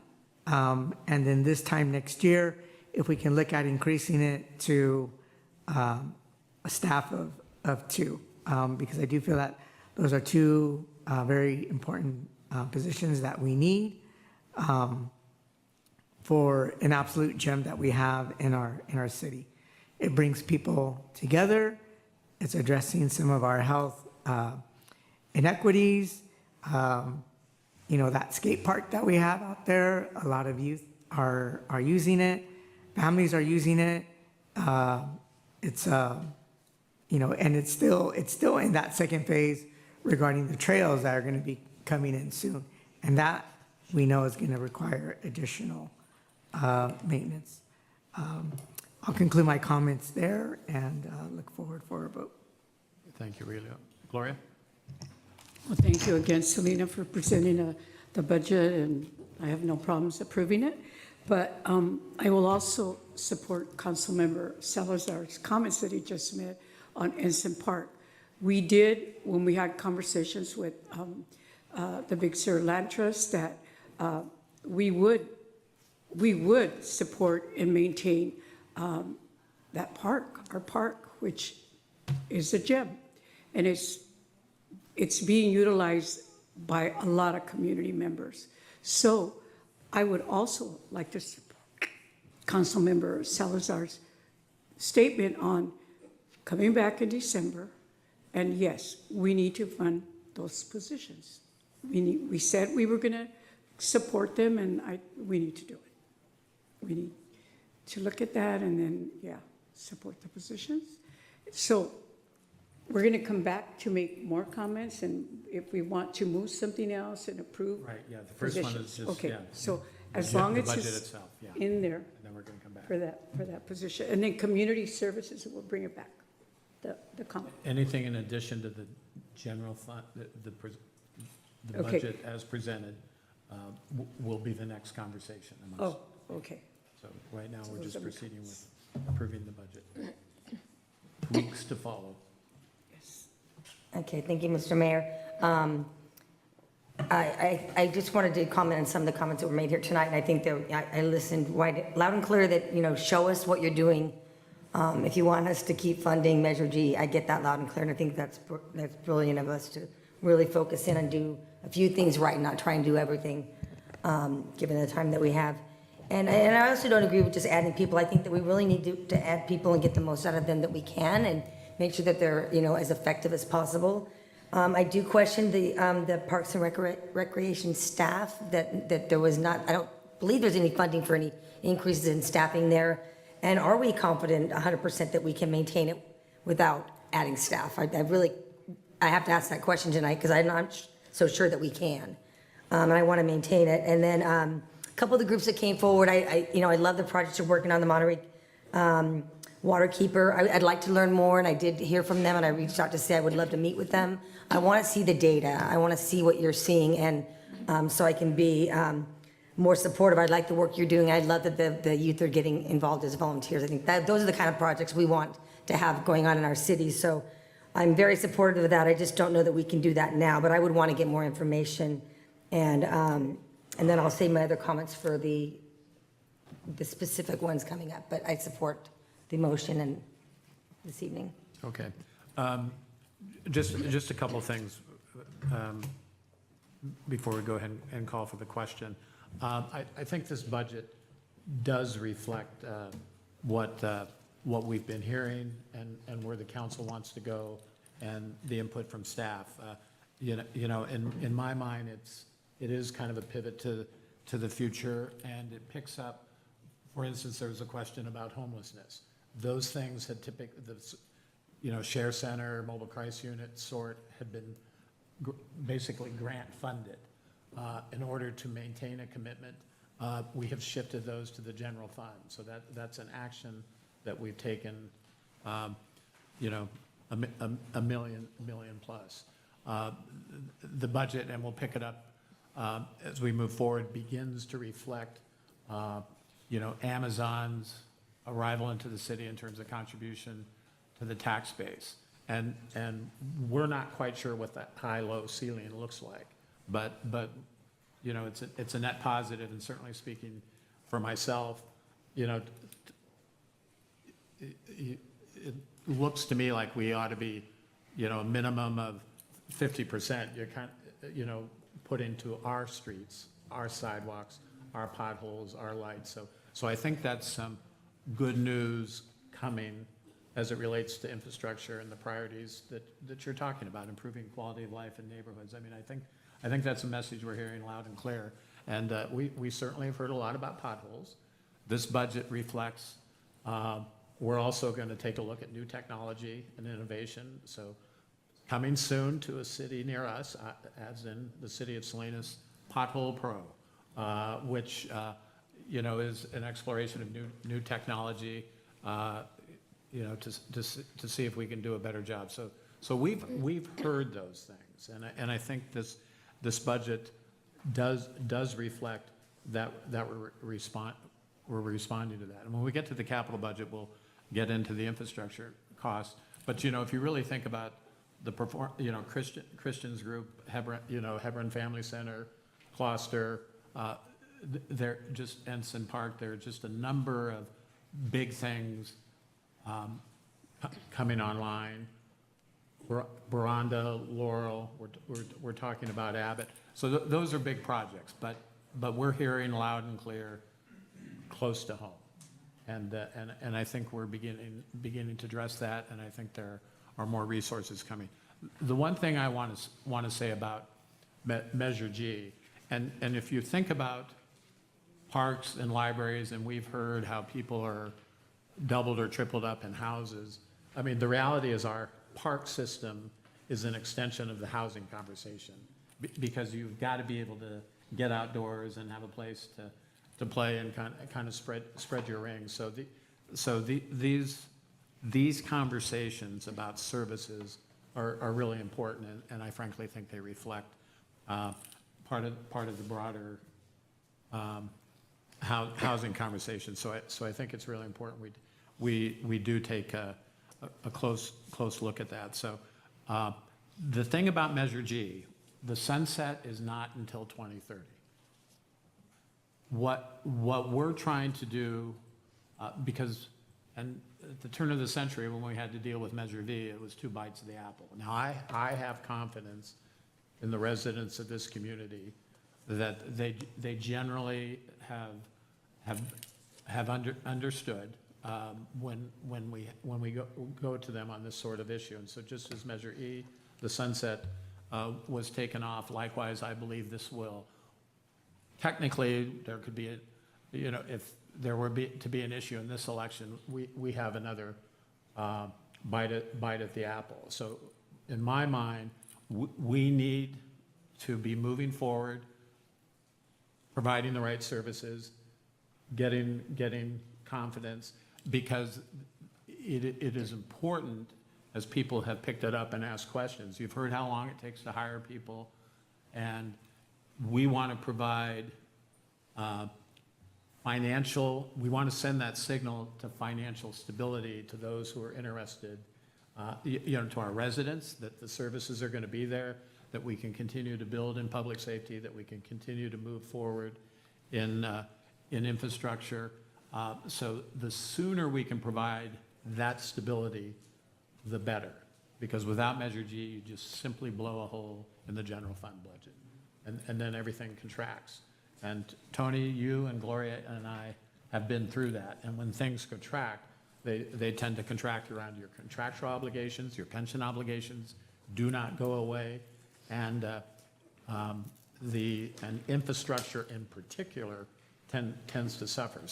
So we want to make sure that folks understand it's not, hey, let's get this taken care of for the sake of getting taken care of, because I believe the community will. I think we also owe them an explanation.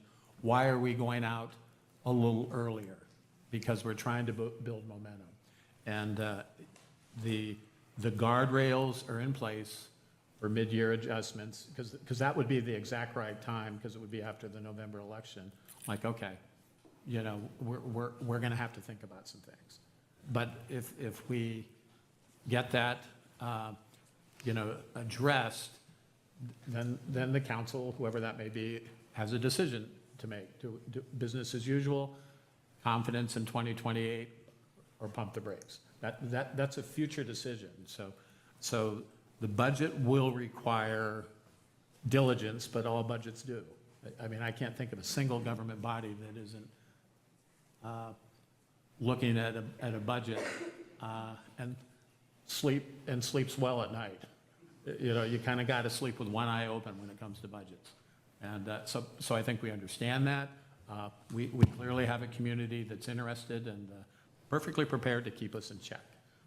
So I think we should proceed with confidence with this budget, but also just kind of see the slightly bigger picture as we do that. So let's go ahead and call for the question on this, and then we'll proceed to the addendums. Patty? Thank you, Mayor. Just want to make sure that I clarify this for the record and to ensure that the council and the public knows what we're voting on right now. The motion was made by Councilmember Barrera, seconded by Councilmember Diaz-Rigo, to approve what's basically the recommendation that's stated on the council agenda, which is approve a resolution adopting the City of Salinas and successor agency to the former Salinas Redevelopment Agency proposed biannual budget for fiscal year 26-27 and 27-28 operating budget, which also includes the approval of a resolution establishing the appropriation limits for fiscal year 26-27. Motions of the maker agree on that? Yes? Okay. Thank you. So with that, I'll go ahead and call for the vote on this item. Councilmember Barrera? Yes. Councilmember Diaz-Rigo? Yes. Councilmember De La Rosa? Yes. Councilmember Salazar? Yes. Councilmember Sandoval? Yes. Mayor Donahue? Yes. Motion passes. Okay, very good. Thank you, everyone. All right. So I know we've heard some things from the audience and then on the dais. So we can just simply hear some comments, though I might synthesize a bundled option if I've heard, and I have no problems if it gets picked apart, but I'm prepared to lead with, as a trial balloon, based on what I've heard and based on late breaking news, that we've got roughly 450,000. I always like to round up to $500,000, but let's call it 450,000 general fund carryover to kind of package some of the things we've heard. Now we could go in and tweak something and change a line item, but based on what I've heard, I'll offer up a trial balloon that I'm happy to get comment on. So I would propose that we consider adding the community engagement assistant, which, as I understand, it's about 150, give or take 150,000. I think we're hearing the importance of parks. So one, and keep in mind as we do this, it takes X amount of time for them to get hired. So it kind of falls in a little further down the line. And this is a 2-year budget, so we could allocate one park person now, trial balloon. And then I really, and again, I think this is part of housing, youth development, and we clearly have made a commitment to young people in this community, youth council, et cetera. So I'd like to propose, so there's $15,000 already allocated for fees with Cyclovia. I would be comfortable honoring their request at 60, but to make the math work, maybe it's 45, which is a total of 60, or go to the 60. I'm comfortable either way. And then lastly, on the rental assistance side, some of the options that we could play around, I was interested, so assuming we're looking at that $500,000 and the city manager was, the homeless student program, talking to Donna Smith at MCOE, I think has been very successful and well received. And I asked her, is that the right number? And she hadn't spent it all yet. But she said, yeah, that's about the right number, but it's a little tight. And then I also know, when Rebecca was here, I also know they have homeless students as well. So my thought was either add an extra 100,000 or bump that to 350, though it is true our rental assistance has been well received. The feedback I've gotten is we appreciate immediate solutions. So one option is to bump up to 100, to go to 600, and go 350, or leave it at 500 and play with the 150. And the reason the homeless student issue is important because it's a broader definition, but it reflects that doubled up, tripled up, or couch, or sometimes cars. But the homeless student investment is also, besides being rental assistance, because there's obviously going to be there's often a family attached to that conversation, but it's also a preventative measure, thinking long term. That if you can, based on what I was told, the working average is if you can help a student cross the high school graduation finish line, you diminish the possibility of being homeless by a third. So that seems to me to be a good investment. And all I know is, occasionally I stop and visit with somebody on the street, and I'll tell you, and when people wonder who they are and where they come from, I can't tell you how many Cowboys and Vikings I meet, or Trojan. So this is our community. So that idea of thinking long-term and being preventative might make some sense. So that package gets us about $450,000, which is the number. Feel free to tweak it, but that's a trial balloon that deals with the known carryover and some of the things that I thought I heard. Mr. Mayor, I like what you're proposing. I just want members of the public to know that Ciclovia, $60,000, but it's investment on prevention. And I do have to tell you, it can go into the millions of dollars. What these young people are doing, they're mentoring each other. They're creating leadership within leadership. And one of the things that they're out there doing, they're getting other children involved. So when I see $60,000, I see the investment of these children are not going to go to juvenile hall. Some of them are going to continue in school. Some of them are creating mentorship within their family with their brothers and sisters. Mayor, I do want to go out on a limb here with the water keepers. Even though we don't know too much about the water keepers, I've gone out there to the creek, which is between the soccer fields in the sheriff's center, I went over there and there are 20 encampments. There's a village out there right now. And the creek, as we hear that the waters are getting dirty, it's really bad.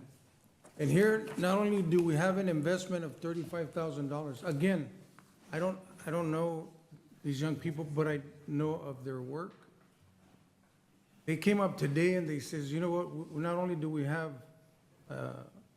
workers, but we also have a bunch of volunteers. And Mr. Mayor, we need help on that creek right now. I've gone out there to see it. We gotta start seriously working on that creek. You know, we have so beautiful trails out in our parks, but people are afraid. People are afraid to walk these parks. And I think with this group that's asking for an investment of $35,000, I want to see if I can convince my colleagues to go along with that, because you're going to see a bigger investment. This is pennies on the dollar for what these young people are willing to do. Not only that, but they're going to be out looking for grants as well. And they're going to be coming out and giving us a report on what they're doing. So I'm looking for a buddy here. What's the number you're attaching to that? $35,000. Water keepers. Thank you. If you go look at that creek, you send staff right now, you're going to talk $100,000 that could be cleaning it up when these people are willing to go out there and help us with this. Thank you. Okay, thank you, Tony. Okay, we'll continue comments on the dais and okay, I saw Margaret first. Thank you, Mayor. So what I guess we're negotiating here. I'm in favor of Ciclovia. I'm in favor of supporting the water based on what Tony just shared with us, because like I said, I've not seen it firsthand, and I do know about the encampment. I know that's a real issue. So I hear you there, that what if we considered including the $15,000 in fees that the city is already putting towards Ciclovia and giving them the $45,000 increase, so we can fund the two projects, which I think are both important. I've not seen a budget for Ciclovia, so I don't know what their budget looks like. So these are numbers just coming, kind of out of the blue.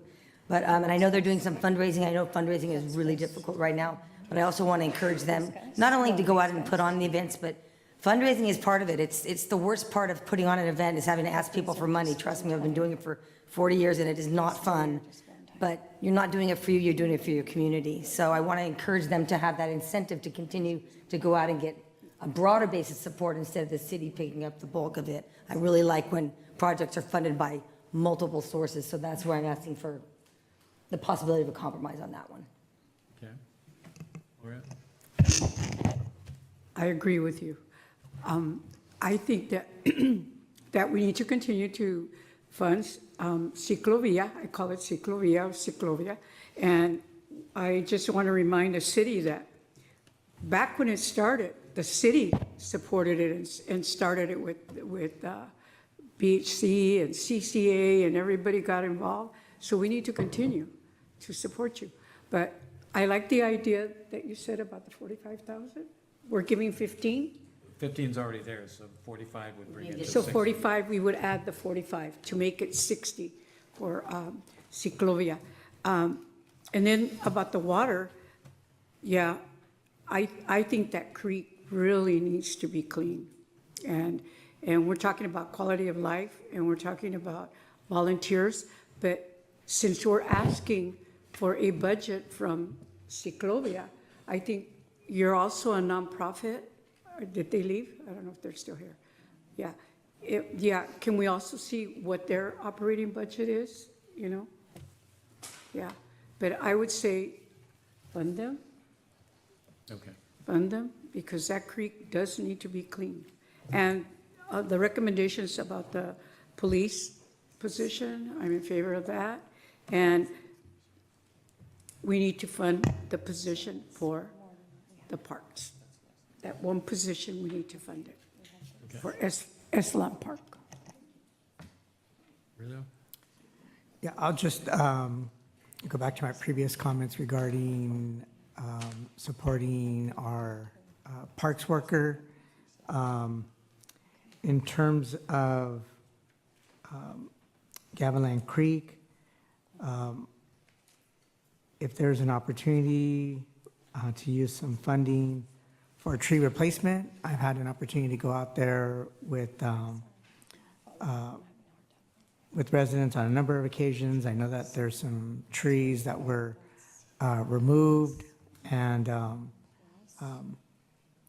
always feel like whenever you remove a tree, you have at least a 1-to-1, if not a 2-to-1 tree replacement. I know that there's some costs that typically fall behind tree replacements, but those are the only changes or recommendations I would advocate for tonight. I forgot to add one comment. Okay. I'd like to add the amount that you suggested for the rental assistance program. So that plus 100. So go. Yes. Go to 600. Yes, Okay, so, rental assistance. okay, so that's plus, okay. If this is leading, just so we're doing the math, plus 100, plus 45, plus 156, plus 113. And Tony, I know you're keeping an eye on my 114. Okay, and then Lisa, did you want to? I just want to add a couple of suggestions. From the administrative side, we do see lots of requests come in from various groups for requesting funding. And while I want to respect the groups that come before the council and make the request, I do want to remind the council that we do have a well-thought-out policy and process where groups have a fair opportunity to apply, state what the reasoning for their funding is. We are able to see what their budgets are, what's the impact. We're able to vet through that process. I actually sat on the review committee last year. So that way we can see all of the different grant applications and the requests that come through, such as the Monterey One Waterkeeper or Ciclavia. It gives an opportunity for the groups to be fairly vetted together. So I just want to offer that reminder, and that it may be better served to actually utilize that funding that you're suggesting towards increasing the grant amount from 150 and add the 60 to that. Just again, we do see a lot of groups that come before us requesting funding, and we always push those groups towards that process so that it is a fair vetting and consideration process. Thank you. And I just want to add on to that a couple of things. One, Council, you just adopted a balanced budget just a few minutes ago, and now you're starting to throw some things in there that may affect that, right? And it's definitely a good conversation. You're talking about funding the water keepers, but they haven't made a specific request for an amount, and you haven't, sort of suggested an amount, which is why I think, to Lisa Murphy's point, that process that you established, which allows all of these nonprofits to come in to compete for the same funding, will give them an opportunity to make an actual request for funding and provide a basis for that request, right? Rather than just, we want money to do something, right? That process would require them to tell us what that something is and the amount that they need in order to do that something, right? So request that you honor the processes that you already have in place. It went through a very, lengthy process for you to get there. And in terms of the park position, we haven't had a discussion about what level of park maintenance person that is, what that funding implication would be. We haven't had a conversation with the director as to whether she would require a park maintenance 1 or 2 or whatever. And we need to give her that opportunity, I think. And budgets can always be adjusted as we go on past tonight. And I think you've heard the city manager say that many, many times. You can always bring back budget requests. We can always adjust as needed as we go forward to make sure that we have this properly accounted for and that we don't go into an things that you can't fund because you don't have the money, okay? Not a spectator sport. All right, having said all that, I will make a motion, knowing that there is a bit of a fund balance to play with. Mayor? Oh, I'm sorry, Andrew, go ahead. Yeah, no, I think the only part that you didn't capture was the request that we double the small business grants and we make those citywide, so they're available to all businesses.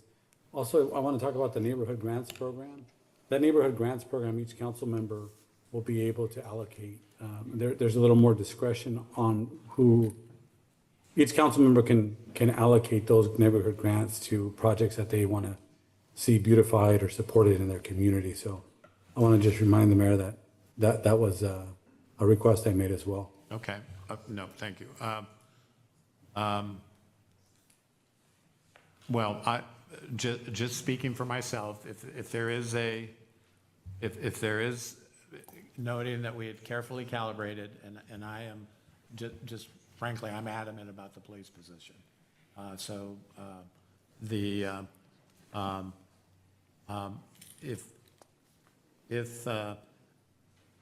If incorporating what Andrew said, then I think I'd make this motion, and again, it could be tweaked or played with, amended, but $100,000 up rental assistance, $100,000, $45,000 for Ciclovia, because that's a known entity that we're already investing in, that we've spent time with and we're familiar with over the years.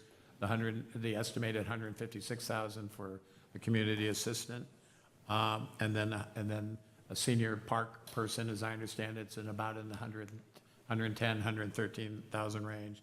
So that would leave roughly another 45 or so to play with. And then Andrew, your input, if you want to recommend dispersing that to each of the council members for neighborhood activity, that might be a play. So, but in light of what Lisa and Chris have said, we should try and stay maybe within that 450 window. So right now, with what I just laid out, there's about 50,000 to play with. Now, it could be tweaked, but again, with the idea of let's just bundle it and then move forward. That's the motion I would make. And Mayor, with that, to Assistant City Manager's discussion about through this application process, because Ciclovia and even Waterkeepers have been here continuously on, but is it possible, even though we may agree on that, but to have them go through the application process as well, so we can view, their background as well? I think it's important. Okay. Well, I'm simply making a motion. It may die for lack of second, or it may be amended, but that's the motion I'm making. So if that's your motion, Mayor, let's just make sure that we're all crystal clear as to what the motion is. And I'm going to repeat this, and you correct me if I'm wrong. So $100,000 increase to the rental assistance program. Right. $45,000 to Ciclovia. Right. The police department's community assistant position. Right. Which I'm told is about 156. And then a senior park maintenance position. Yeah, about 113, 110 to 130. Let me just clarify that. The senior park maintenance worker is 130, a park maintenance worker 1 is 113. Okay, well, let's start with, I'll make it maintenance 1. Okay, and then also adding in Andrew's 2 requests for the small business grants and the neighborhood grants, doubling both of those. Was that? Right, I'm not familiar with the number, and I'm not opposed to it. What's the number with the grants? So was that not a part of your motion? Let me just, it's always hard to do it from the dais, right? Because I'm a little bit concerned. I want to go back to the parks maintenance worker 1 just real quickly, because by adding 1, you need to add, what I'm told is the supervisor position. So this is what happens without the input from the directors to understand the dynamic of what, by adding 1 maintenance worker is actually not what they really truly need. What I'm understanding from our library and community services director is that it's really actually the supervisor position, because if they're going to work on the weekends, which this is going to have happen, so it's adding the supervisor. Now, can we have the supervisor without an additional park maintenance worker? I'm looking to my community. Yes. Okay. So they prefer the supervisor. So that's the 130. I just want to make sure we are clear on that. Okay, 130. Okay. And then on the neighborhood grants, the request from Councilmember Sandoval was to double the grants from 42,000 to 84. That's an additional 42,000. But I'm not clear if your list included. Does your list include the neighborhood grants? Well, again, the purpose of my motion was to synthesize, create a bundle. If numbers need to be tweaked or not everything fits into the bundle, so be it. If Andrew, and again, it would be a council discussion, do both, double neighborhood. Yeah, I'm sorry, Mayor, I'm still thinking about what our city attorney advised us, that we voted on the budget, now we're adding all these extras. I'm not sure where the $450,000 comes from, where that number came from. Thank you for the question. I can answer that. So our ending fund balance at year 2 is 1.3, just under 1.4 million. And so we're adding a PD, the recommendation is to add a PD position. That's about 160,000, and that's ongoing. So you reduce, so we're dividing that by 2 and we're reducing now that ending fund balance, because we need that fund balance to balance the budget in the coming year. So with all these additions, we're potentially going into a negative fund balance. And then we'd have to touch our reserves. I think what I'm hearing here in the group is that we would like to maintain our reserves because of the uncertainties, the unknowns. So I do agree that perhaps a separate conversation, this can happen in August, this can happen in September. We can wait for mid-year. There's a lot of opportunities. Every council meeting is an opportunity to have conversations about, with the directors, with the city manager, about any potential adjustments to the budget. I think, personally, I would feel more comfortable with that. I feel like we're sort of making decisions a little bit on the fly. And I do like I like the community grant opportunity, because people will have to, again, submit a budget, submit a plan, submit a project that's very specific, that we can say, hey, we all sign off on this, versus we need $35,000 to go do whatever we're going to do. So Well, and my purpose was simply to create a straw man. But the one thing I do feel strongly about, and I would make a motion that we do the community engagement officer for the police, because he will have to cut back on community engagement, and he directly attributes that to that process has helped build community confidence in the police, has led to a higher homicide solve rate, and so cutting back on community engagement, I think would be a mistake. And so I think I certainly would like to propose that gets added on. I agree, Mr. Mayor. And I think that you pulled that out in the very beginning and said, by the way, this is not in the budget. So I was prepared to go along with that. But I think the others, I feel like I would personally rather reserve some more time for us to communicate it as a council and make some decisions based on some more information. That's just my personal view. So I can withdraw my motion and make a new motion. But, Right, so you're. Mr. Mayor? Yes, please. I think with everything being said, I think we can also use that as direction for staff. I mean, one of the reasons why I said I wanted us to look at the 2 parks position in December was to kind of give staff also that time. I know sometimes there are vacancies that come up within departments, so that may open up some funding. But just wanted to chime in, and we can use that as direction. That's a really good point. If I may, Mayor, your original motion died for lack of a second, right? So now the only motion that is alive is the one that you just made with respect to the community engagement officer, that I understood was seconded by Councilmember Diorigo. I would second that, yes. And the rest, as Councilmember Salazar said, would be direction that we would take back to the city manager and then have a consideration and discussion how we bring those other items forward for your council to consider.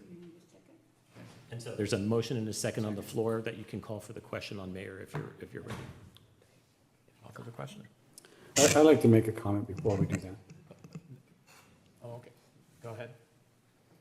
Yeah, I do agree with what's happening right now. It got really messy, especially considering we didn't take staff's consideration. We all had the same opportunity to give our input about our budget request. I made mine ahead of time. Our small businesses are hurting, increasing that budget for small business grants and making those citywide, I think is a priority for everyone. And the same thing with the neighborhood grants program. It's not a significant request. I believe the city manager supported that request as well. I'd like a time frame for when these discussions will be had. I understand the parks position because that's something we had already discussed we're going to be analyzing. But I'd like to get a little bit of information of when we'll see the neighborhood grants program, because that usually gets awarded August, September, November. And I want to know when that neighborhood grants or the discussion about the small business grants. When will that happen? So I think that, Lisa, you can chime in, but I think we can bring that back to council in August so that we're timely with that, Councilmember Sandoval. Yeah. No, I agree. And again, as the finance director had pointed out, every council meeting is an opportunity to bring back these items to discuss. And particularly, again, in light of the Measure G and waiting to see how that,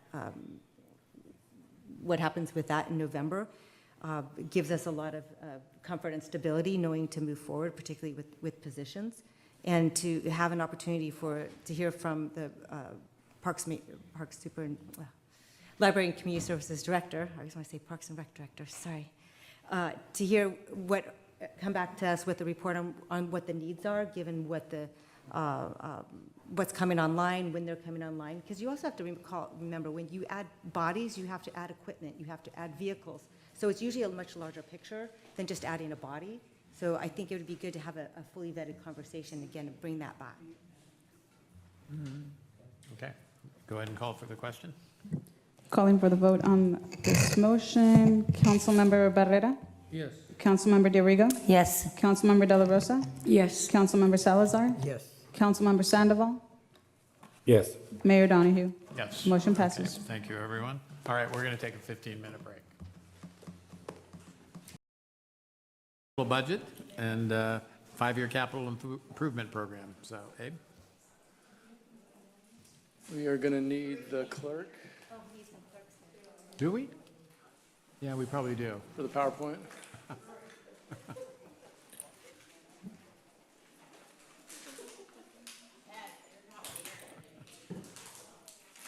It was an excused absence.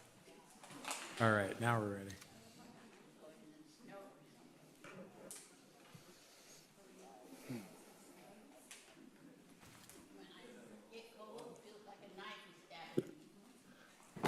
We ready? We're ready?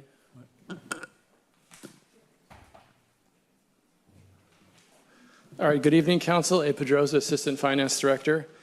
I'm here to present the proposed biennial capital budget and 5-year capital improvement program. At this time, staff recommends that Council approve a resolution adopting the proposed biennial capital budget and approving the 5-year capital improvement program for the City of Salinas. It's important to note that, similar to the operating budget, any additions to the CIP budget need to be included in the motion for council vote or separate council action as determined by the city attorney and city clerk. Here's where we are prior to the biennial budget. Currently, there is approximately $66 million in unexpended and unencumbered CIP funds. This amount encompasses 123 projects citywide from all funding sources. The final amount remaining at June 30th, 2026 will be carried over to next year, FY 26-27. $29.3 million, or 45% of the total, are categorized as streets, sidewalks, and related projects. Two more items to point out are that staff conducted a thorough review of CIPs as part of the mid-year report, which included timelines of each project, and also the current proposed biennial CIP budget has a large investment in sanitary sewer infrastructure due to the rate increase approved by council last year.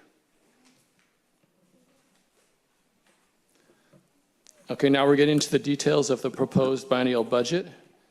Year one totals $47.2 million and includes funding for 40 projects.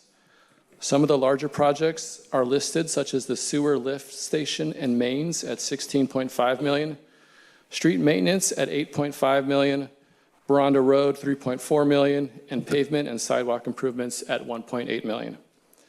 As you'll note on the bottom right, not included in the total is an additional staff recommendation of $1.5 million for year 2 residential of the pavement improvement plan, which we will also discuss in a few slides. Fiscal year 27-28 includes a total of $40.3 million over 38 projects citywide. And some of the key projects are listed on the screen now. Sewer infrastructure is proposed at $15.3 million, 2 safe route to school projects, almost $12 million, and significant additional funding for various street-related improvements.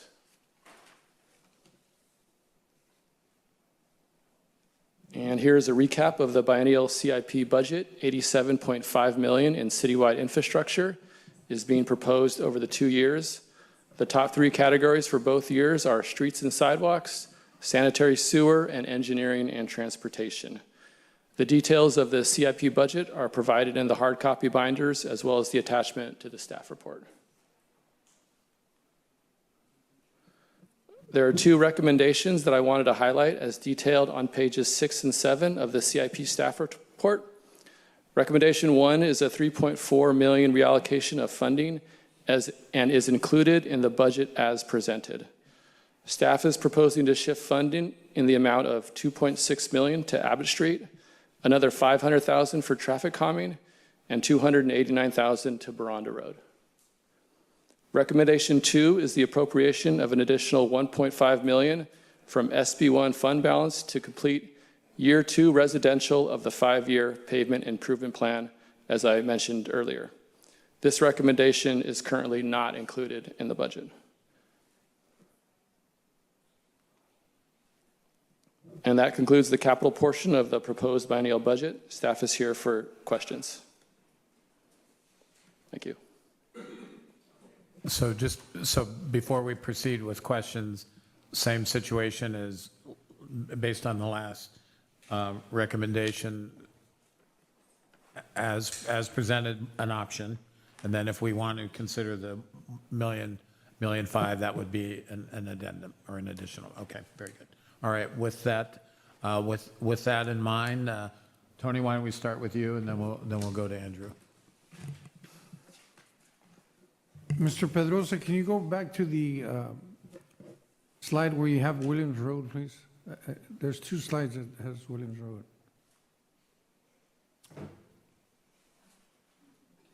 Yes, right there, 2.1 million. Can you explain specifically what is that for? Our city engineer will answer that. Hi, good evening. Yes, so Williams Road, we actually have multiple projects that are going on for Williams Road.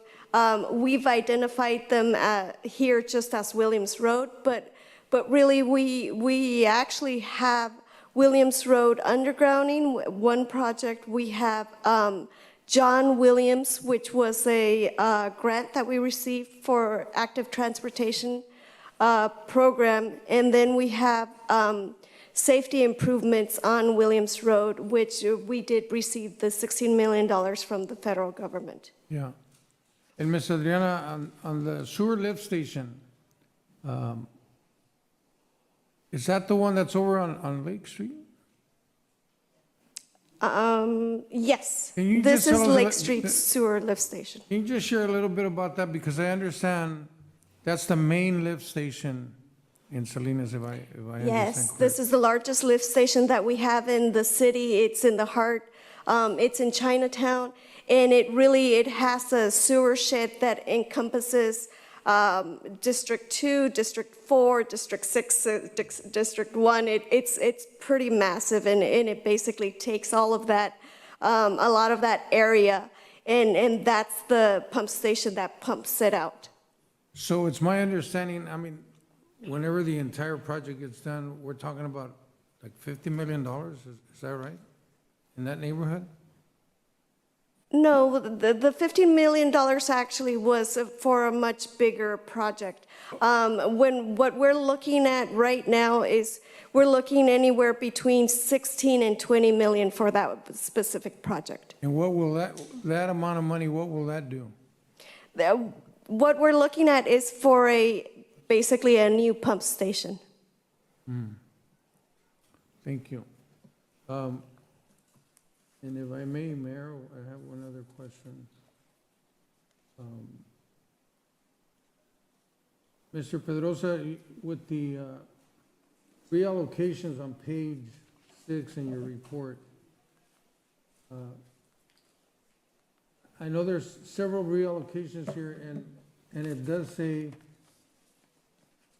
that staff will continue to revisit the project and make recommendations in future budget cycles. On some of these reallocations, is it possible to do, I want to go out on a limb here. You know, there's a lot of small pending projects throughout the city, infrastructure, sidewalks. Is it possible to do any of these smaller projects with some of this money? You know, pending projects that we already have? If you ask any council member here, hey, what does your neighborhoods need? I think we all know that. So I guess my question is, it does say that staff can reallocate money, but can we reallocate money on these, and I'm talking like restriping, crosswalks, stuff like that. Smaller projects. I'll jump in. So it is possible, and that basically is one of the options that we are providing. One of those is for traffic calming. We obviously hear a lot about the need for traffic calming, so we are proposing as part of this reallocation is also to possibly fund just like a consolidated traffic calming project, so that we're not doing, you know, these basically these, all we can fund is 2 a year, right? So that we have like a larger consolidated project. Yeah. Do you know once you start reallocating, do you know when we start talking about what projects we're going to work on? Yes, that's basically what we're talking about here. We did point out the reallocation would be for the pavement project, which for this year we're saying it's going to be Abbott Street, for traffic calming, and then for Baranda Road. Thank you. Thank you, Mayor.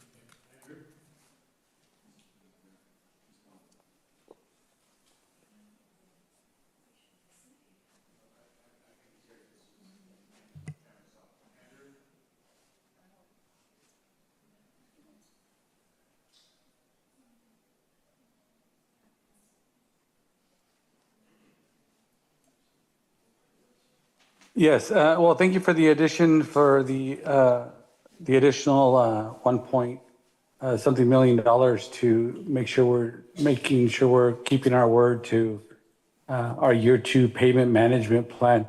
With that additional funding, do you feel confident that we'll be able to be on track with that?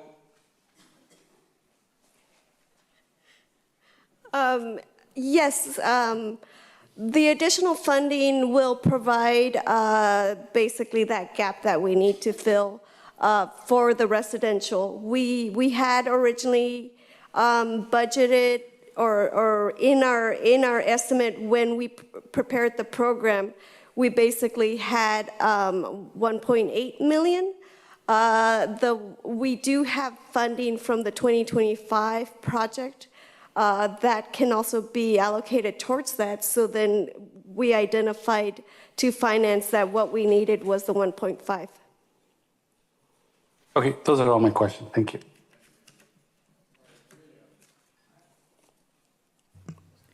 No questions, thank you.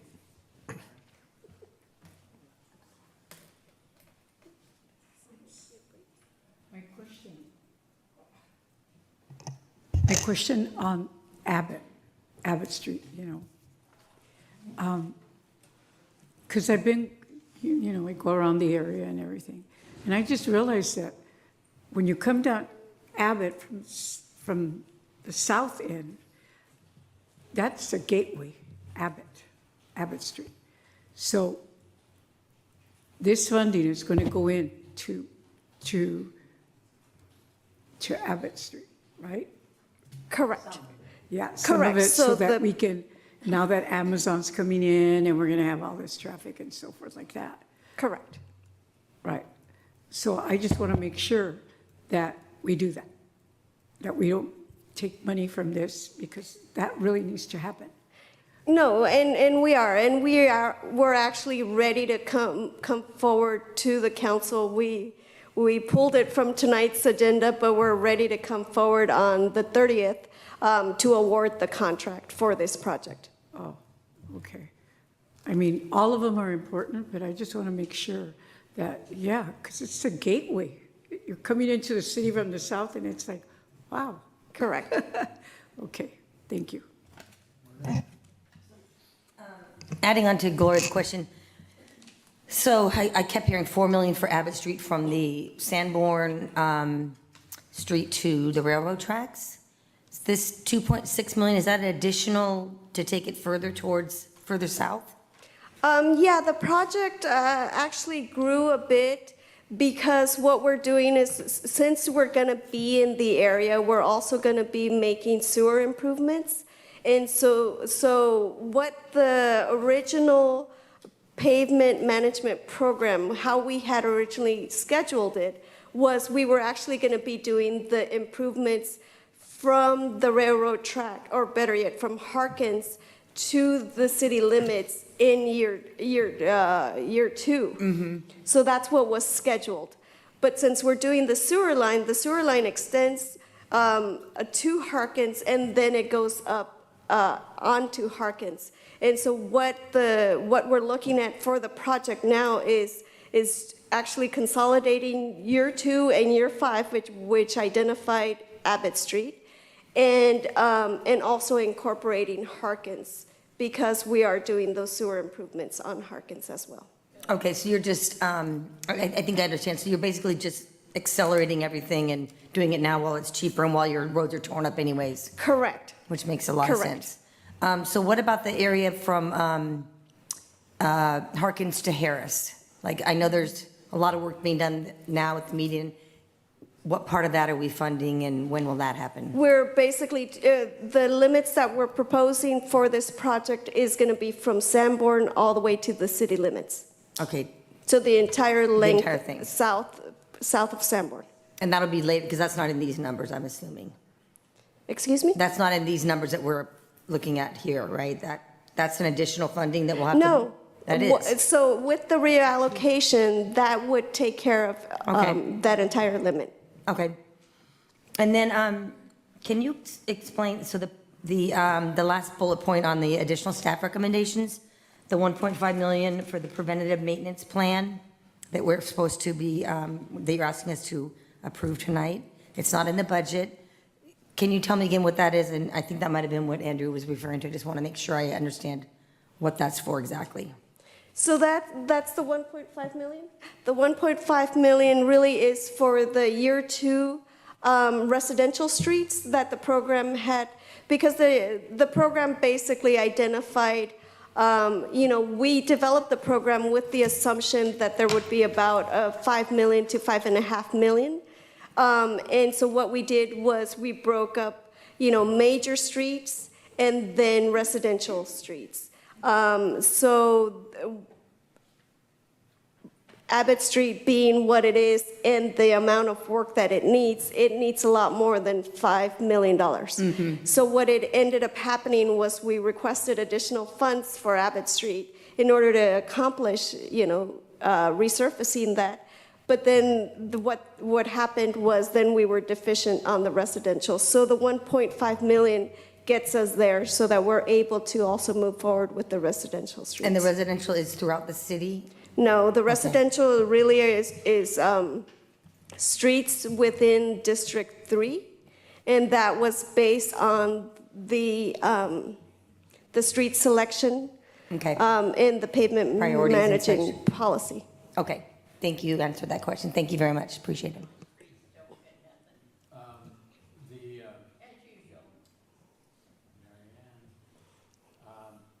Just I want to pick up on something that Tony asked. I'm in favor of the reallocation, but as the 5-year plan proceeds, within a year or two, there may be within a year or two, there may be another opportunity to aggregate funds of, costs weren't quite, some fund balances, that type of thing. And so in theory, there might be another bite of the apple of smaller projects if that was the disposition of the council at that time. And that's a question. Or is that not likely to be the case? Well, it can be the case. We would have to know this. Obviously, when we do the CIP budgeting, we basically program things. So we would have to know direction from council as into which, projects they would want to move forward completely with. understand. I'm just asking on average, is there a likelihood of some, fund balance that might carry over? And when might that be a window to look at? Is that a year out or 2 years out? If the question makes sense. Thank you for the question, Mayor. So in terms of fund balance, that really depends on the revenues that come in, right? Because each year we project revenues, we get Sure. those Okay. projections from the Understood. state. So if they exceed what we appropriate, then that would increase our fund balance, and then there would be opportunities. But again, that's just part of what we're monitoring regularly. Okay. So it's really something that's in all likelihood a year or two out to contemplate. Okay, that's all I was asking, is that possibility exists? Thank you. Okay, great. All right, let's go out to the public.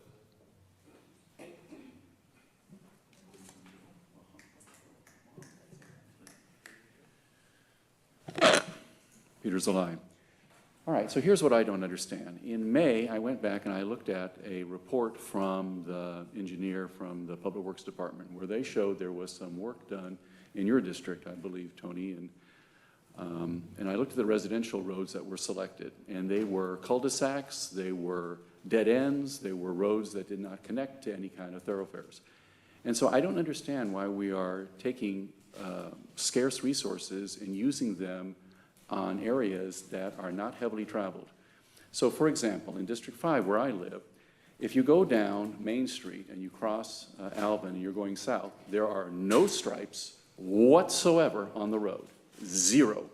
It's a 3-lane road and you have no idea where you are on the road. So if I were taking scarce resources and I were going to apply them to areas with the highest need, I would have striped Main Street because it is Main Street for a reason. A lot of people use it.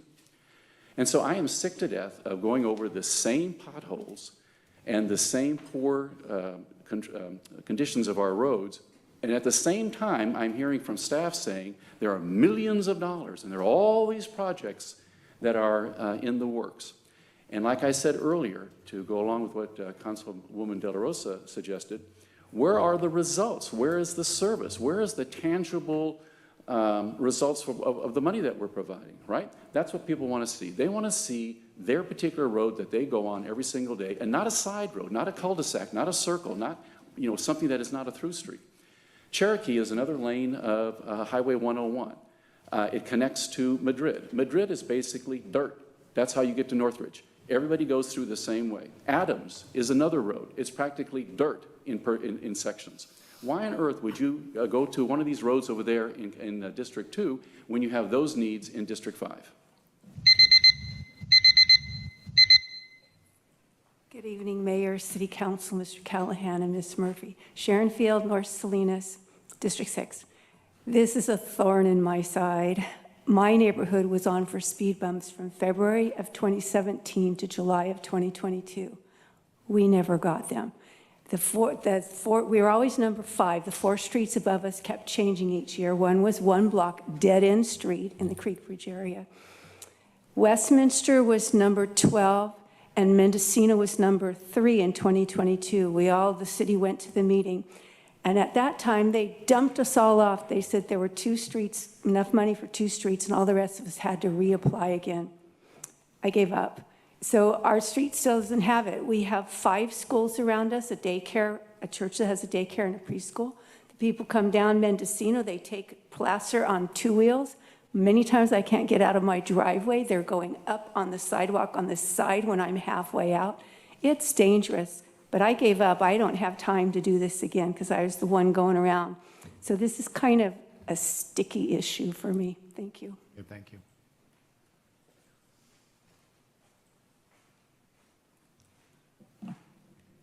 Mary Ann Worden. I'm very happy that Abbott Street's getting fixed because that's one of my complaints. But fix the roads, do the beautification, the slowdowns after the pavements have been fixed correctly, not just potholes, completely corrected because that road has been bad for years. And then Williams Road's the same thing. Tony knows we've been to these meetings so many times. And one of the things that we had all voted on, no one had mentioned a roundabout there by the library. We don't need a roundabout. We need our streets and the lights. I think there's 16 or 17 that haven't been working for over 2 years, and I've been complaining. We need to get those done first. Then slow down the traffic. I mean, I can see the bicycles doing right now with the new pavement. But the other stuff, forget about that until we get the payments done correctly and striped. Because at night when I go back, you can't see where you're going. It's worse in the wintertime. Get those done first. Ryder is horrible. If you want to fix a road in there, Ryder, we've got our school there, and we have the parents going to another school right there down the road. We need those done first, right, Tony? Before we go doing other things in beautification. That comes afterwards. Get the payments done first and the lights. Thank you very much. I don't care where you are in the city. Fix those things first, then do the other. Thank you. Sorry, get mad. I'm just here to offer a suggestion. If you're familiar with the road to the Marina dump, that was done with recycled tires. And that road has been in there for decades, and it's still in perfect condition. Just a suggestion, looking into recycled rubber for the roadways, especially the ones with heavy traffic, big rigs and what have you. Thank you. Daniel Munoz, East Salinas resident, and our roads are very pretty on the east side. If you guys haven't checked it out, just like Mary Ann was saying. Abbott Street, that's a lot of ag traffic.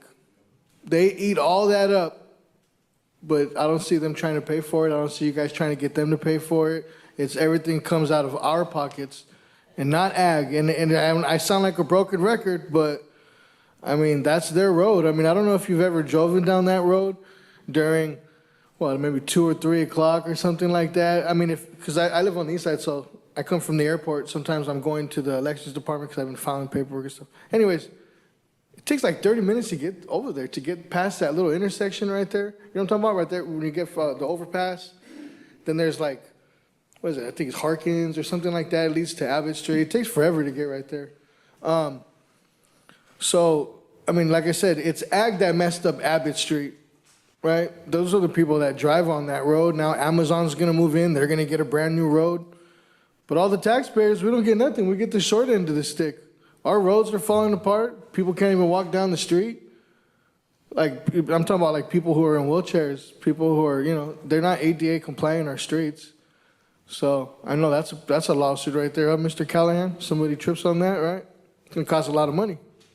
So we should start fixing that stuff before we try to fix Abbott Street, which is, I mean, it's nobody, in my opinion, nobody comes into the town on Abbott Street.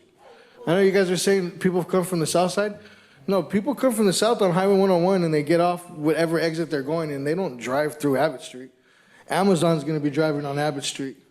So maybe we should get them or maybe ag to fix it instead of us. Just a suggestion. Thank you. Okay. Anyone else from the, all right.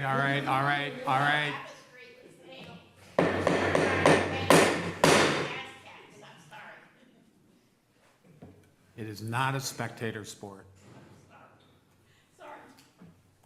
I love you, but I'm going to talk to you like I talk to my mom.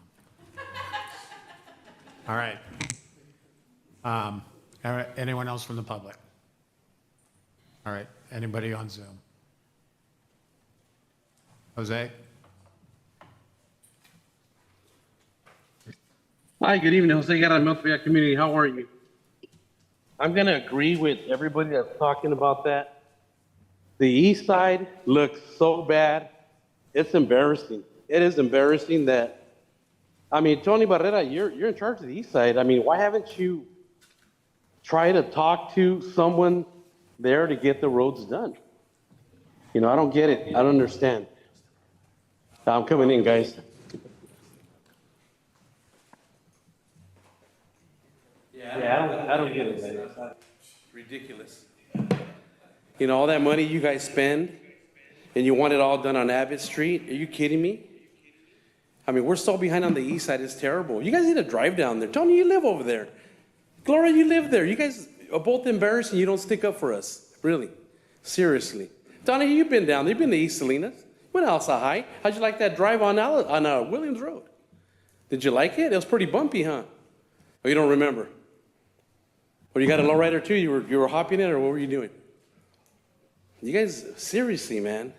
And you guys can laugh all you want and look away and make your faces, but you're an embarrassment to the community that you can't fix the roads. And like Ms. Warden said, we never talked about roundabouts. Now you want to put roundabouts everywhere, spending money. Remember, federal funded money and state funded money is still taxpayer money. It's not free money. It's our money that we paid. You guys don't get it. You just like spending it. Yeah, you can laugh, Gloria, all you want. It's all good. You live on the east side. You don't do anything over there anymore. Tony, God bless you either. I don't get you guys. Should we just recall all of you guys? Maybe we should. God bless you guys. All right. Anybody? I see none on Zoom. We will bring it back to council for.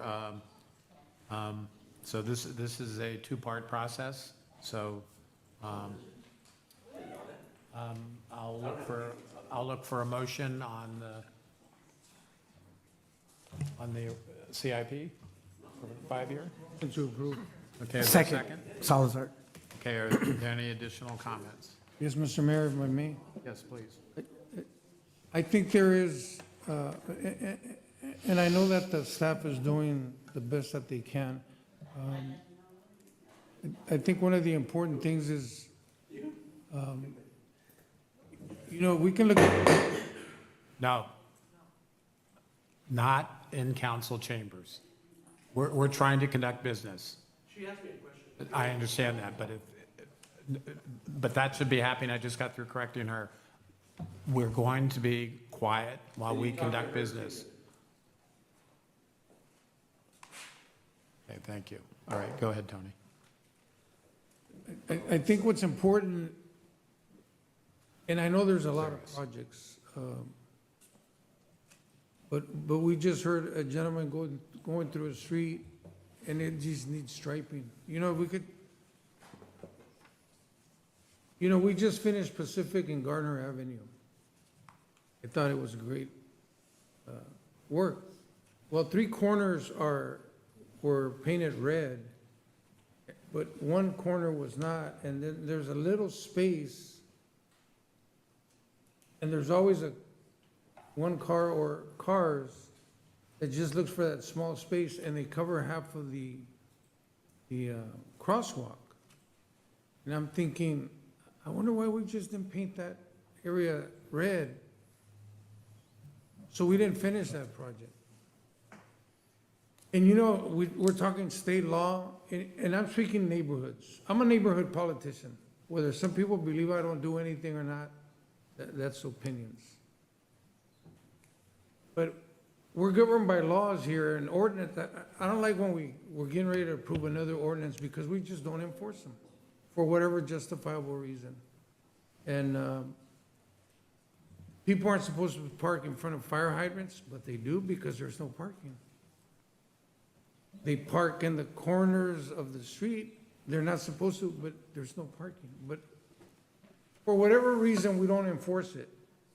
And you know how I think sometimes, here we have 8 different departments in the city. I would just think, whatever department I'm in, if I'm cruising down one of the neighborhood streets, and I see something, hey, guess what, I'm gonna call or let the other department know this is happening. But I don't know if we just work in silos or we work as an assembly line. And sometimes I see simple projects that could get done easily, but my God, they become a career. For some odd reason, we just don't get to it. And, but I think, overall, things are going well. But we need to start looking at these little things in our neighborhoods that need to get done. To the point of cul-de-sac, why are we doing cul-de-sac? Well, I just mentioned Wyron Street. Wyron Street hadn't been done in 35 years. Do they deserve something? Maybe another street needs it more than they do. But what about them? They're also taxpayers, they're homeowners, they live there. Wyron Street was done, it's a brand new street. But yet I get constituents say we don't do anything out there. So everybody, the luxury that you folks have, you can criticize us. Because that's your luxury, you can do that. But when I hear somebody say our street was designated for street calming, but yet it never happened, we need to address those issues. Those are important.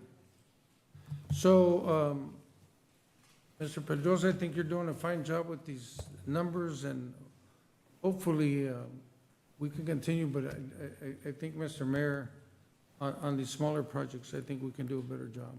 Thank you. Thank you, Tony. Andrew, anything?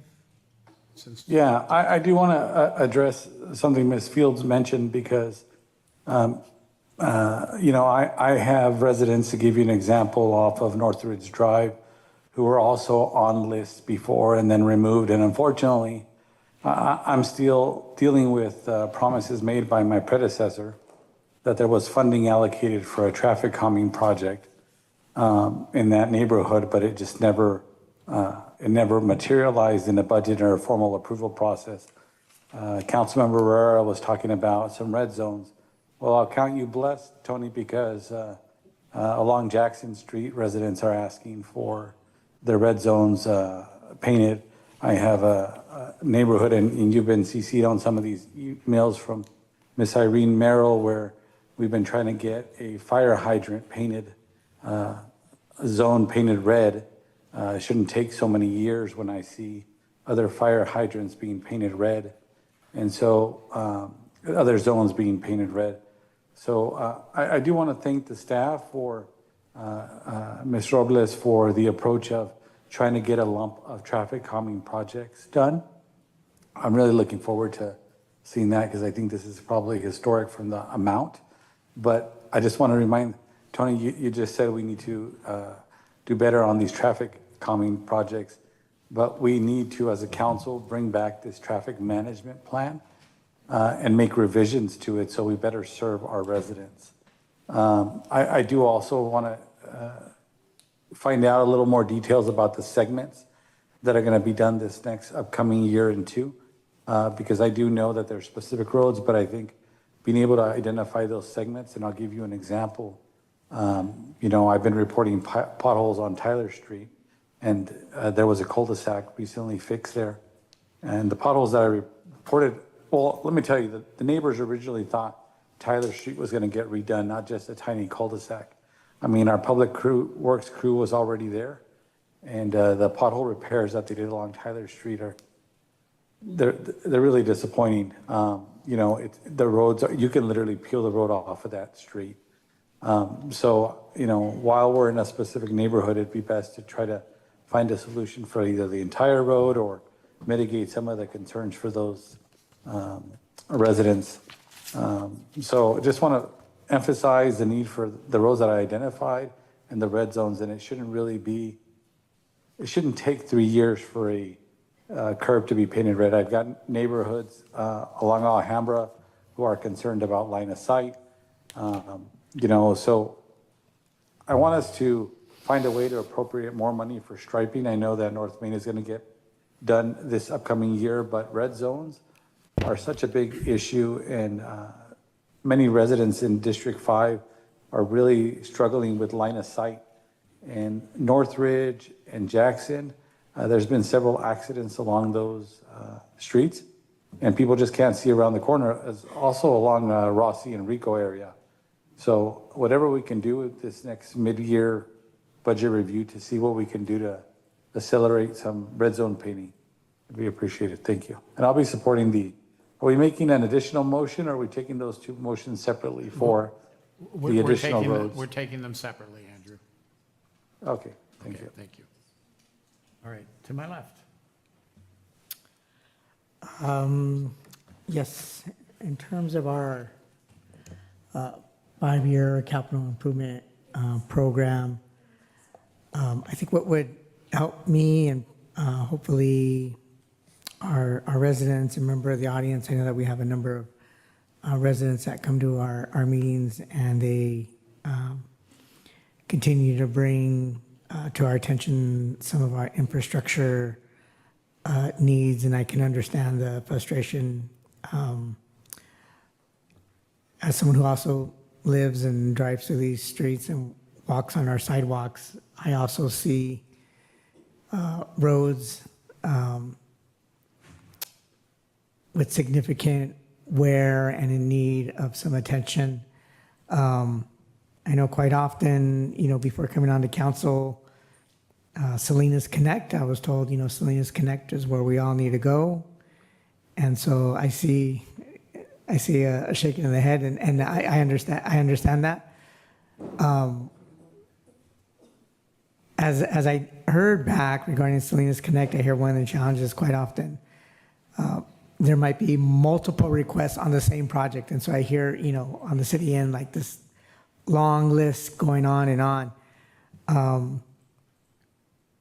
I would like to see, relating back to our agenda item, at a future meeting, a presentation, because residents keep bringing up the same concerns.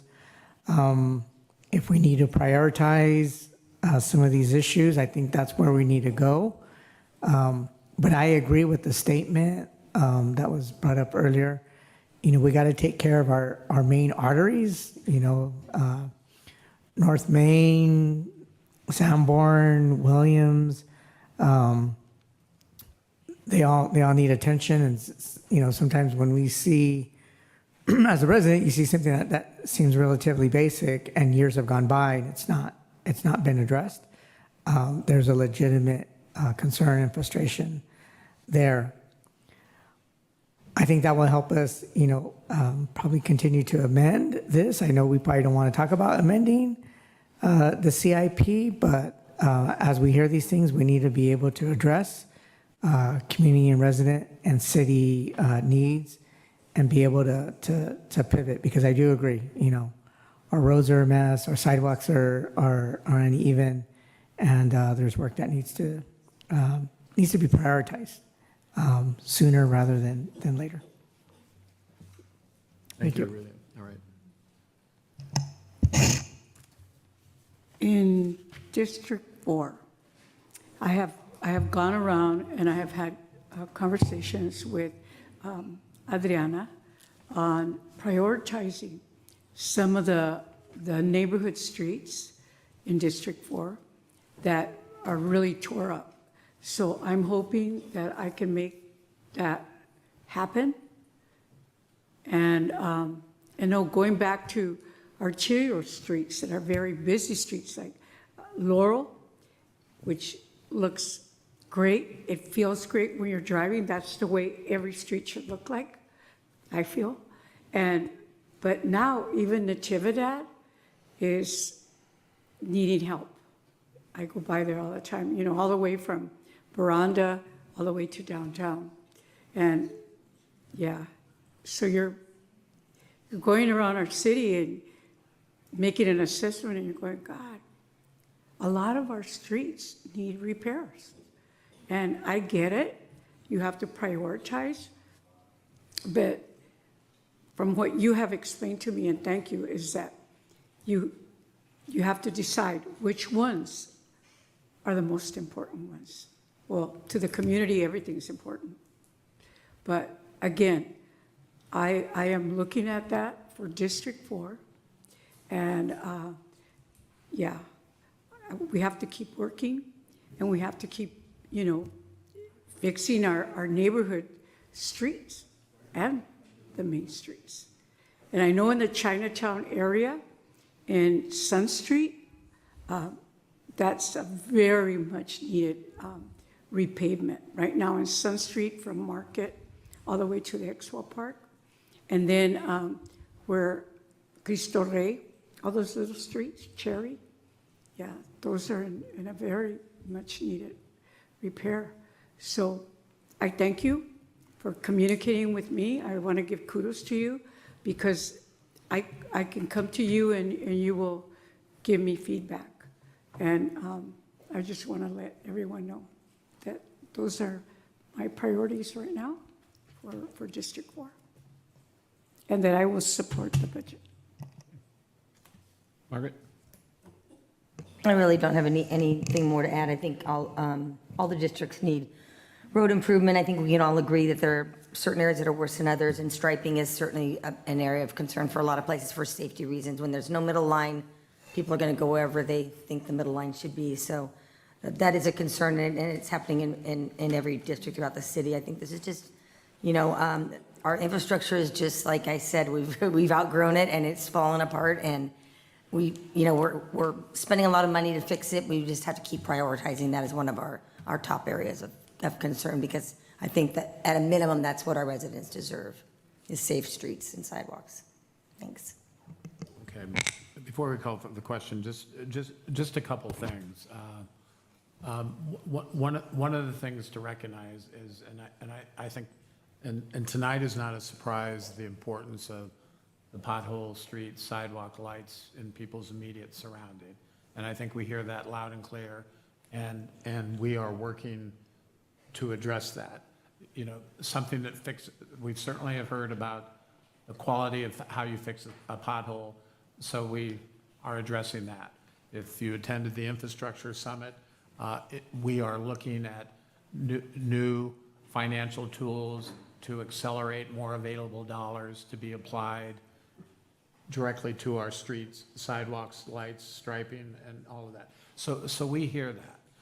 One of the things that's important to recognize, for instance, when you go to some of the sessions and you hear about roundabouts, and by the way, for what it's worth, I don't like them either. But no, actually we did. Because in 2017, roundabouts, and I'm just choosing a number, but I think that's the specifics, going back to the roundabout of Miranda and McKinnon. That's already in the works. We can't pull back. And so, for instance, when you hear about some of these projects and you say, we approved them, not actually we didn't, because planning and project, and I'm not walking away from they got approved or the formalities, but the point is these things get into the queue much earlier, that frankly that predates this particular council and in certain instances previous councils, and so they're in the works. And so I certainly will support this budget, but I think the direction that you're hearing from staff and the public, which we agree with, is we need to find a better way to address the small issues that pertain to our neighborhoods. And so moving forward, that's what's on this council's mind, and that's how we're going to look at things. So I think we want to lay down that marker. But I think we do also need to just simply recognize that there are things in the works, and we need to move forward with them. And the thing I will say about Abbott Street, it is the west side gateway to the city, and it is not just ag. It is also a gateway to hospitality, to the peninsula, to the medical community. It is well-traveled by all quarters, and I understand there'll be plenty of conversations about ag, but let's be clear, Abbott Street is a bigger, more regional intersection than realized, And it is responsible to the residents of the city, as Adriana pointed out, that as we got into it, it made sense to keep our costs down and move now, coupled with the fact we know we've got a $500 million highway improvement project coming in a few years. So taking care of that now simply makes good financial sense. So that reflects that. And I think, you know, then when we get to the next item, it is important to keep the street pavement plan intact. But in terms of, and we'll go ahead and call for the question on this, I'm certainly going to vote to approve it, but also want to echo, we need to be paying attention to the things that make our quality of life in neighborhoods, and that needs to be part of our game plan on a go-forward basis. So with that, let's call for the question. Motion made by Councilmember Barrera, second by Councilmember Salazar, adopting the proposed biannual budget for the capital budget and approving the 5-year capital improvement budget for the city of Salinas. Councilmember Barrera. Yes. Councilmember Diego. Yes. Councilmember De La Rosa. Yes. Councilmember Salazar. Yes. Councilmember Sandoval. Yes. Mayor Donahue. Yes. Motion passes. All right, thank you. All right, is there a motion to approve the $1.5 million appropriation from the SB1 fund balance? To approve. Is there a motion? Second. Second, Salazar. All right, let's call for the question. Councilmember Barrera. Yes. Councilmember Diego. Yes. Councilmember De La Rosa. Yes. Councilmember Salazar. Yes. Councilmember Sandoval. Yes. Mayor Donahue. Yes. Yes. Motion passes. All right, thank you. All right, with that, I've got to buried my agenda here. Okay, I got it. All right, with that, we will proceed to the consent agenda. Matters listed under the consent agenda may be enacted by one motion unless a member of the council requests a separate vote for discussion. Members of the public may comment on the consent agenda items collectively during their public comment. Would any council member like a separate vote or discussion on any of the items? Discussion.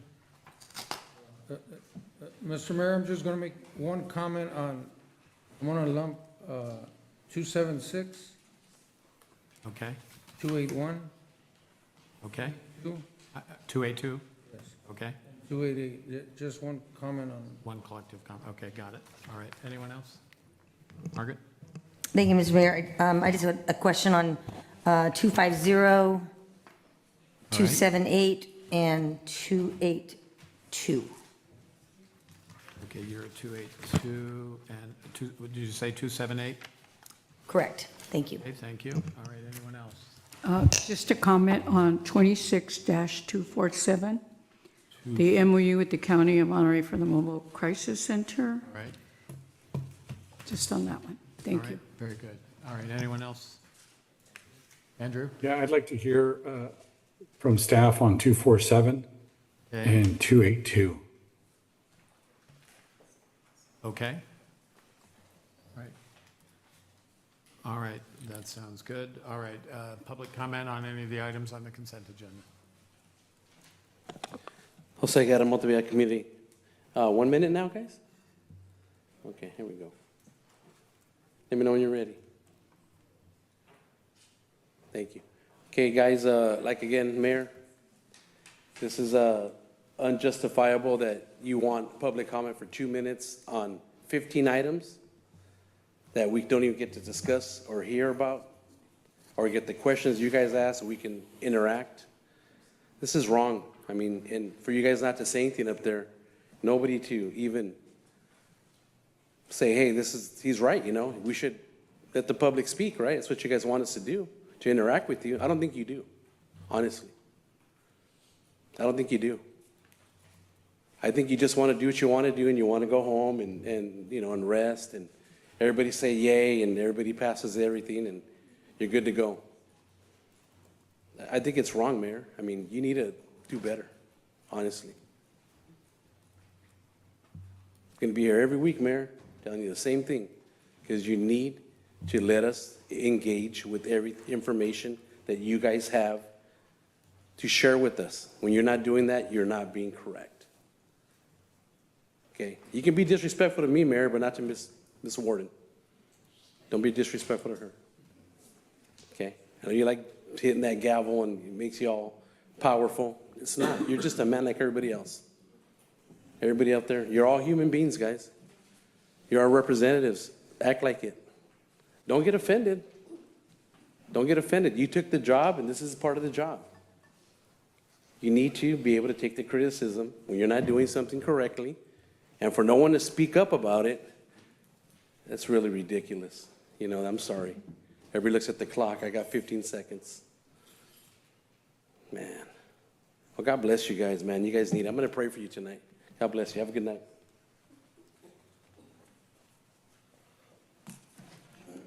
How's it going, Council, Mayor? Daniel Munoz, East Salinas resident. I noticed on here that there's something about, it's ID at 26-219, and it's an ordinance about some gambling tables, poker tables, I guess, or blackjack or something like that. There's only one casino in town, so I'm guessing this is Bankers, right, about Bankers. I have no issue with them getting more tables if that's what they want, but can we get some more money out of them? Can we, like, squeeze them a little bit, you know? It's a squeeze on the residents, but nothing on the businesses that are making money hand over fist. Bankers makes a lot of money. They make a lot of money. And I think we could get more off of them. So if you guys are gonna, you know, let them get more tables, let's get some money off of them. I don't know. What do you guys think? Is it a good idea, maybe? Squeeze a little bit from Bankers, you know? They're making a lot of money. So that's just my suggestion. There's a whole lot of stuff on this consent, you know, but that's the main thing that I just wanted to say, because whenever I see opportunities for us to get more money from somebody other than the residents, I feel optimistic a little bit, like, hey, there's other avenues that we can pay for stuff. So, I don't know, let them get tables, but give us a bigger cut. Just an idea. Thank you.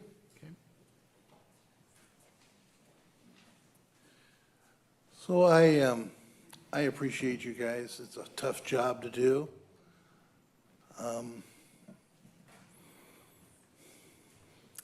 For the public's purpose, I want to just say there's ways of getting all the information that they talk about at city council meetings. You go online, you go on their website, you go to the agenda page, and you can pick and print out the entire agenda with all the information and all the reading you want.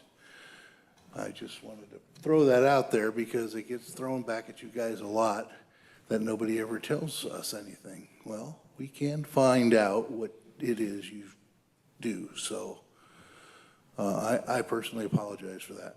I get hot sometimes. As far as the money spending tonight, it's a little tough to watch. It's my tax dollars. I don't know. I just felt like everybody's feeling like, hey, let's just go spend some money. It's not ours. And it feels that way sometimes. And I know you don't mean it that way, but that's the way it feels. So thanks again. David.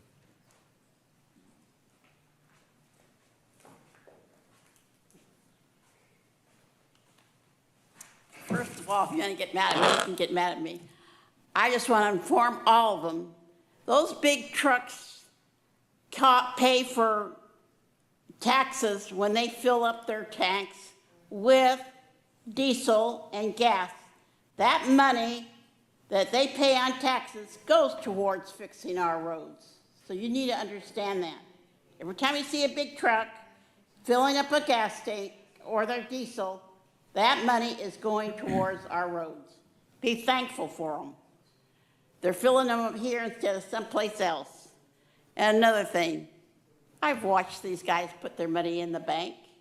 I happen to be right behind them, or I won't tell you how much or what, but they're putting a lot of money into their bank account. I think some of that could come to us, because I remember when they came here asking for permission, the police were against it. And we did not charge them enough for them to go over there. I don't know exactly how much. But the next thing is a veranda. You got two different things here for Veranda Road. And so on the ranches that you're going into or wherever you're going to do, as long as we get those roads fixed completely with 4 lanes, I don't care what you do with those other lands. I just want to make sure those roads are finished. But just so everybody knows, big trucks pay for our road, help pay for our roads. Thank you. Getting late, Sharon Field, thank you. I live off of Veranda, so I figure I won't be getting out of my neighborhood for 20 years with all the traffic circles you're having there. But I want to piggyback on what David said. For 18 months, I've been telling everybody I know, go to salinas.gov, make an account, it's free. You get all of the information, it comes to me like the whole month. I have every commission that's there. I can pick and choose what I want. I can download the agendas. If I choose to download the packet, I can, but they're usually 400 pages, so I don't. I just pick and choose what I'm mostly interested in. So again, salinas.gov, go and make an account, people. Thank you. Thank you. All right. All right, let's see if we've got anyone on Zoom. We do not. We will come back and we will go through the council's requests. So 247, I have Gloria and Andrew. So Gloria? I just wanted to make a comment that I think this is such a necessary collaboration of services. And as we all know, they provide mental health services. And yeah, we need to continue the contract. So I'm very grateful to them. Okay, thank you. Andrew? Yeah, I just wanted to hear from the police department about how the collaboration is going and what results they're seeing from this program. Okay, Chief? Good evening. So I'm not sure what your question is, but as far as the relationship, it's very positive. I think the staff report and the statistics indicate that there is a need. There's a major response that they do assist us with as it reflects referrals, case management, or even dealing with somebody in crisis in the community that doesn't draw to the level of criminal activity. I know in one of the reports from July of last year to March of 2026, there was a total of 5,900 crisis calls that were received by the crisis service line in Monterey County, and 66% of those required a mobile crisis response in some capacity, but 52% of those crisis calls and that service were for community members here in the city of Salinas. So absolutely there is a need. From a law enforcement perspective, anytime we can lean on a partner in the community, such as mobile behavioral health or their services, it's a win-win, because many times we respond to calls for service not knowing what we're dealing with, what type of situation the officers are encountering. Sometimes we've given information when it's not completely factual as to what they're responding to, and when there is a mental health nexus to that, it's really nice to depend on these equal partners to help us facilitate that exchange, hopefully for the best possible, safest outcome, but more importantly, get that individual and or their families the support that they need from a case management side or a referral side. Thank you, Chief. You're welcome. Great. Thank you, Andrew. All right, let's jump to 250, and Margaret, that's you. Okay, so I'm not sure if this is a Lisa Murphy question. It says, because it refers to the city manager to execute the agreement. I'm trying to understand. It's $1 million, which kind of blew me away, and that's where it caught my eye, for no parking signage, community outreach support, with street sweeping and on-call. I just don't understand, like, how does that whole on-call thing work? Sure, I think David Jacobs. Oh, David? Okay, thank you. So the on-call, we don't know how much work we're going to actually need. So we put these on-call contracts out, and when we need a service, we ask for proposal, and they give us a proposal, and as long as it's within their contract, we can give them that contract to do the work. So we're looking at several different districts that we're going to be no parking on street sweeping days over the next 5 years. So each time a district comes up, we want to make sure we do plenty of outreach in that area, and we would select one of these consultants to go out there and help us with that outreach. So they'd be putting up signs saying it's street sweeping day, or? Yes, so we're working on a plan to do no parking on street sweeping days citywide, and we're doing that in phases. So the next phase is what's coming up this next year. We want to make sure we outreach to that neighborhood that it's coming and let people know that these are the days we're looking at. This is the time you can't park in front of your house and all that information. And that's when we need consultants to go and help us to do that outreach. Okay, because when I see on call, I think like, who's going to be answering, and will they answer, and will they respond? That's what I was thinking in my mind, like you'd have to call somebody and they'd have to respond. No, So we I had it actually get a confused. proposal from them. Okay. For a not to exceed amount for each project that we do. Okay. But this is just a master service agreement, and then we use that to do these one-offs or different projects. And have you anticipated that you'll be needing this going forward? Because I did have some residents ask about putting signs out or something, or like in some cities, they actually have the red and white signs that say street sweeping on these hours, these days, and then you don't have to have somebody going out there and doing it. Yeah, But- this is just letting the neighborhood area know that this is what's coming. Okay. This is the time we're doing it. Give us your feedback in terms of this. We did the same thing for the current pilot program. Yeah. So we want to do that for the next neighborhood as well, make sure everybody knows that it's coming, and so that also, when the signs go up, then we go out and outreach and do, we don't issue tickets for the first 6 months, we give them warnings, and that's all part of this outreach program. Okay. Thank you for that clarity. All right. Let's see, Tony, you have 276. Well, if I understood, it looks like we can take all your comments in one fell swoop, and then I'll. Thank you. Okay. And Mayor, I think these 4 items are very easy to support. But you know what, as I'm looking at these, and they're very important, I mean, you're talking about 35 cardiac monitors, self-contained breathing apparatus, grant application for fire and emergency personnel for 9 firefighters positions. But I would like, maybe somebody from the fire station can just quickly, I mean, this is great, because not only is it cost saving for us, I know it's taxpayer money, but I think this is fantastic, what you folks are doing. Thank you. Chief, if you want to make. Sure, Councilmember Rara, thank you. These grant opportunities are unique to the fire service.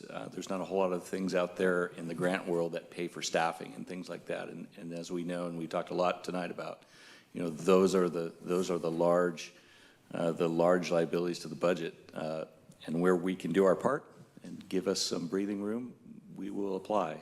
We've been very fortunate with this specific grant in the past, and if we are fortunate enough to get this one again, it would be our 7th.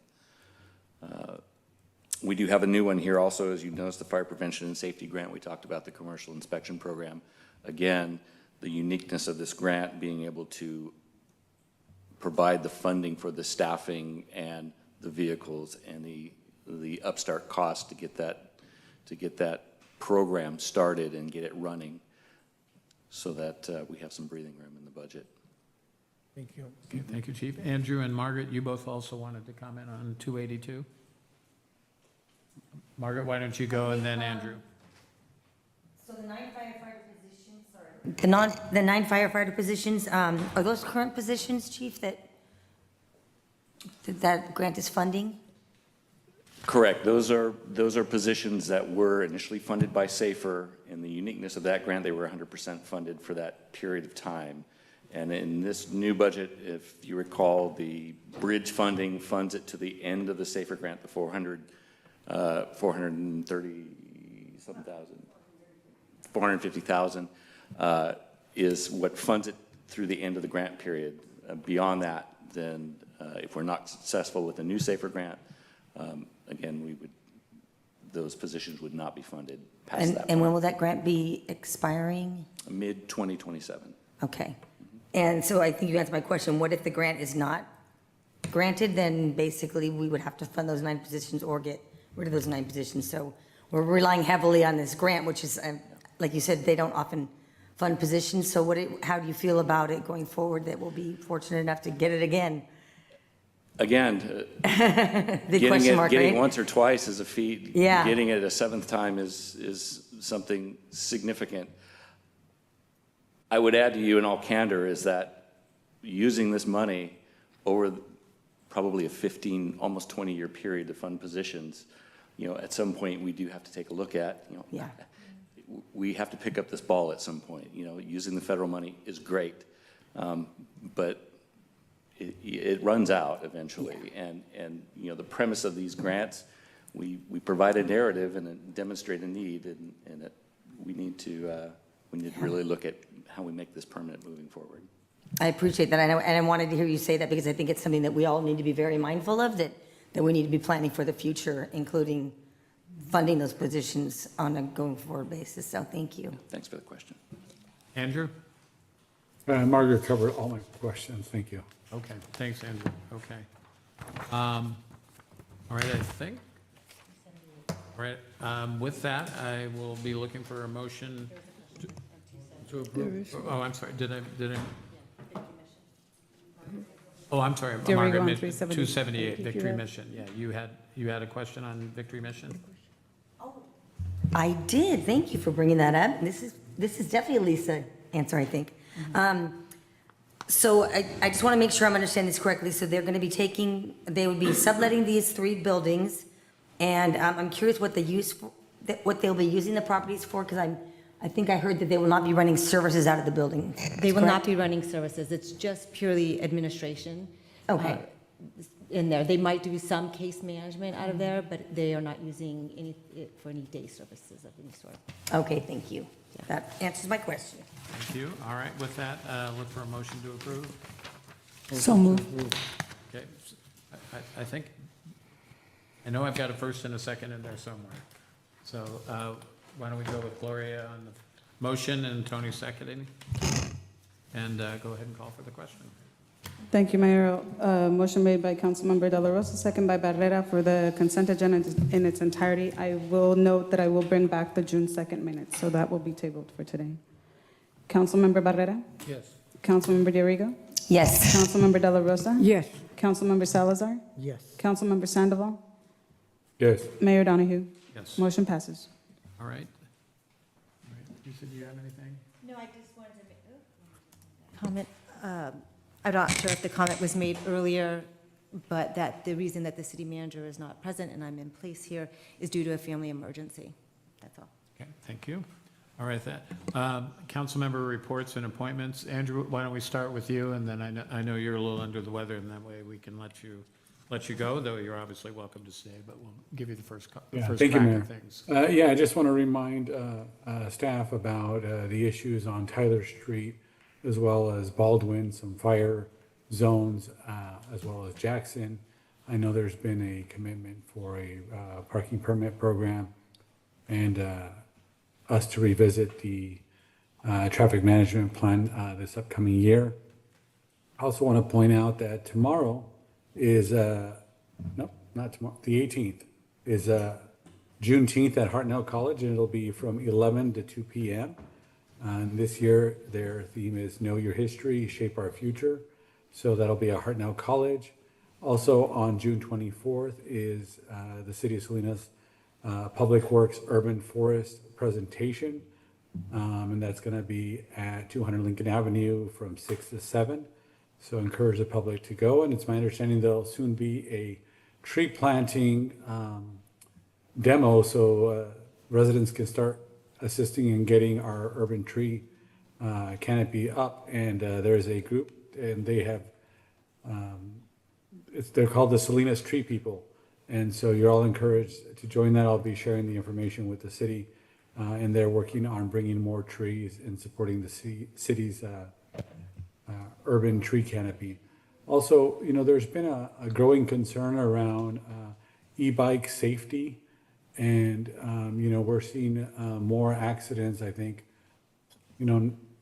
probably regionally, and I know the state has taken some action around new regulations, and I think I'd request that the city council support a request to bring an ordinance around e-bikes and e-bike safety, to bring some ordinance to see how we can improve safety around e-bikes. So I don't know if I have support for something like that from my colleagues.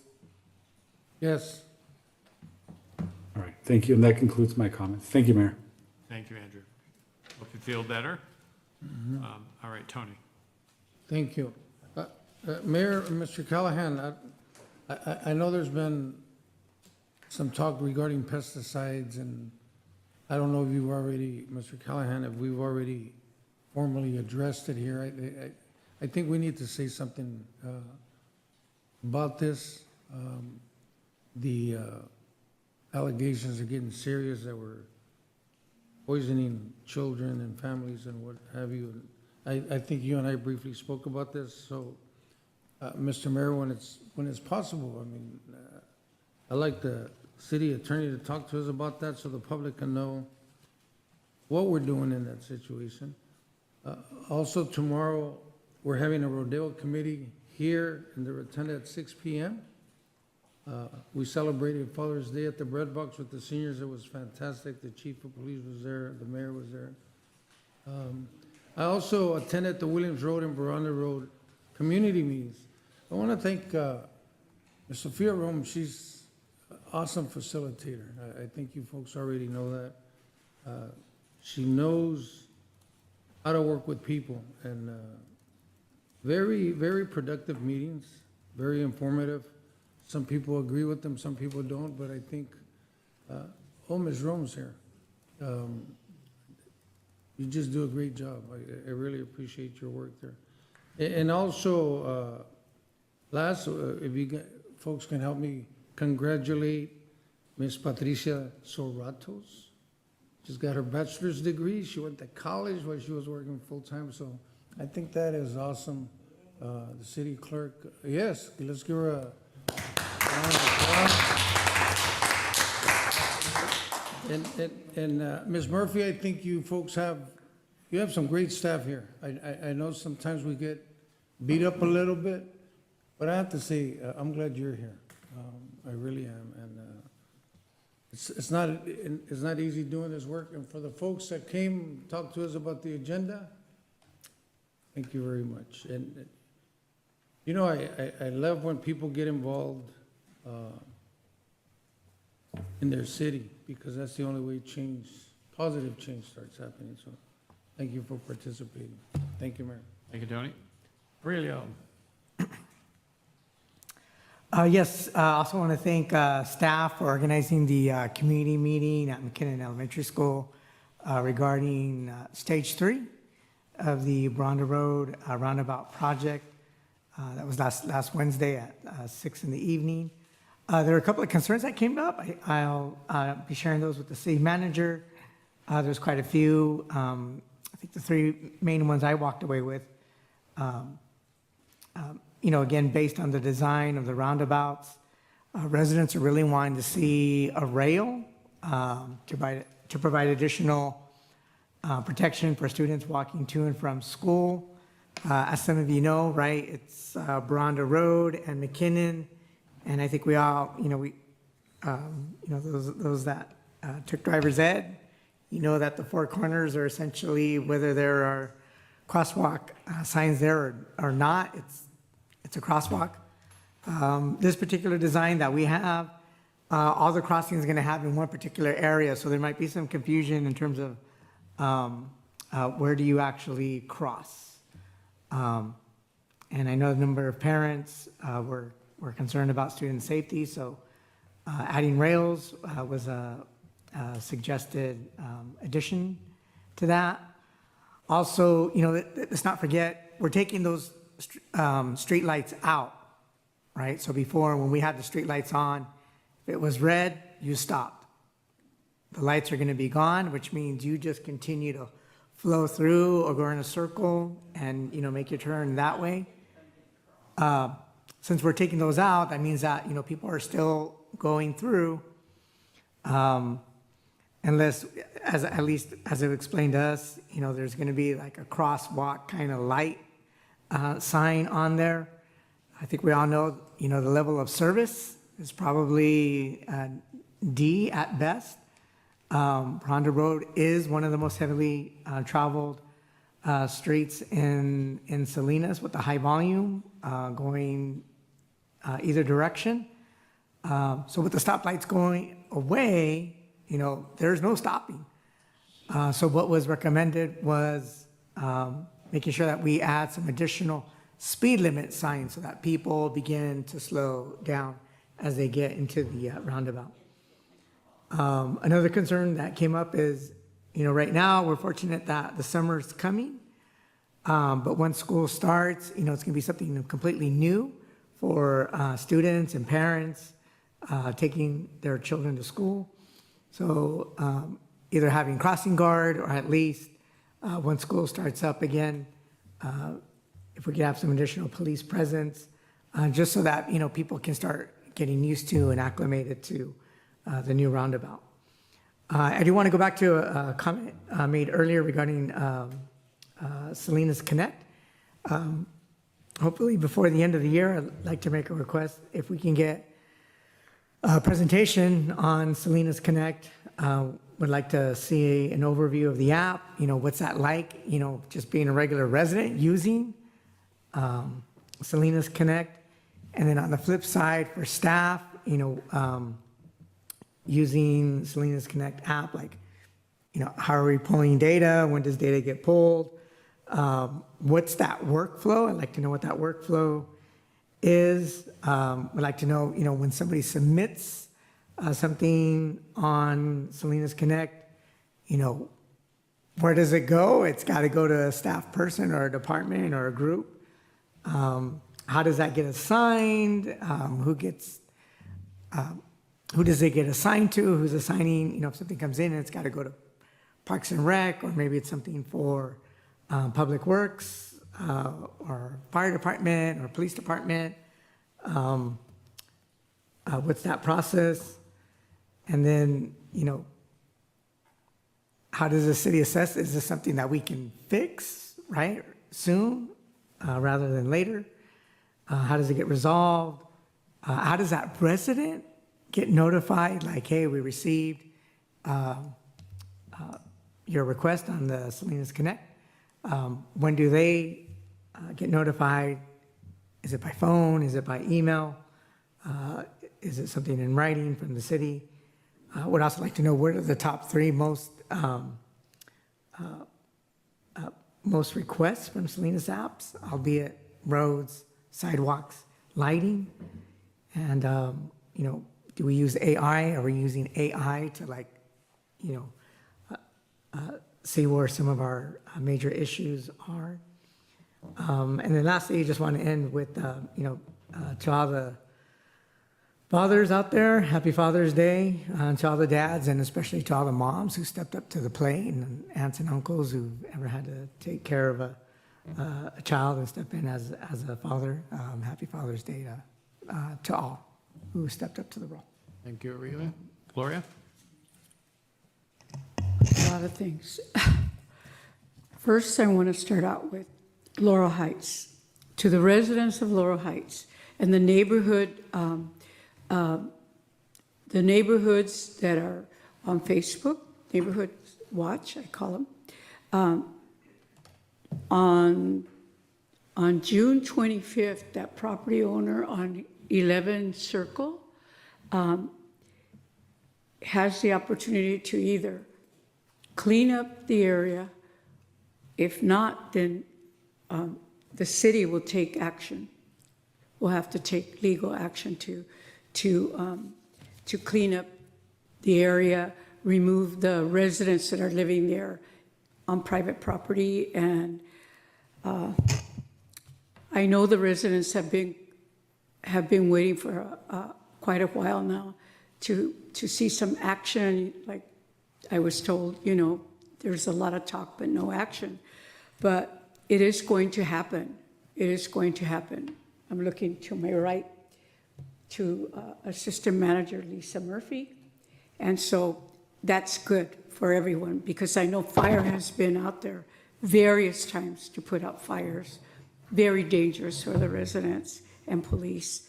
But anyways, I just wanted to give that report. And the second thing, I attended a budget and strategic plan meeting for community human resources in Monterey. And my alternate is Councilwoman Dorigo. She also attended.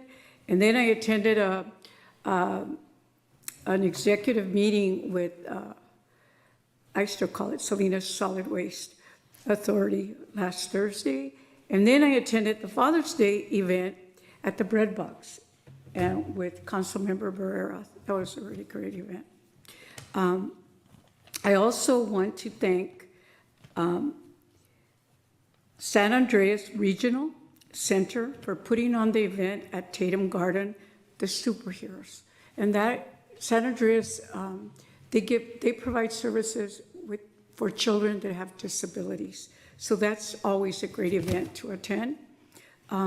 Also, I know that on Friday, and the mayor and Councilmember Dorigo attended on Friday at the community center, right?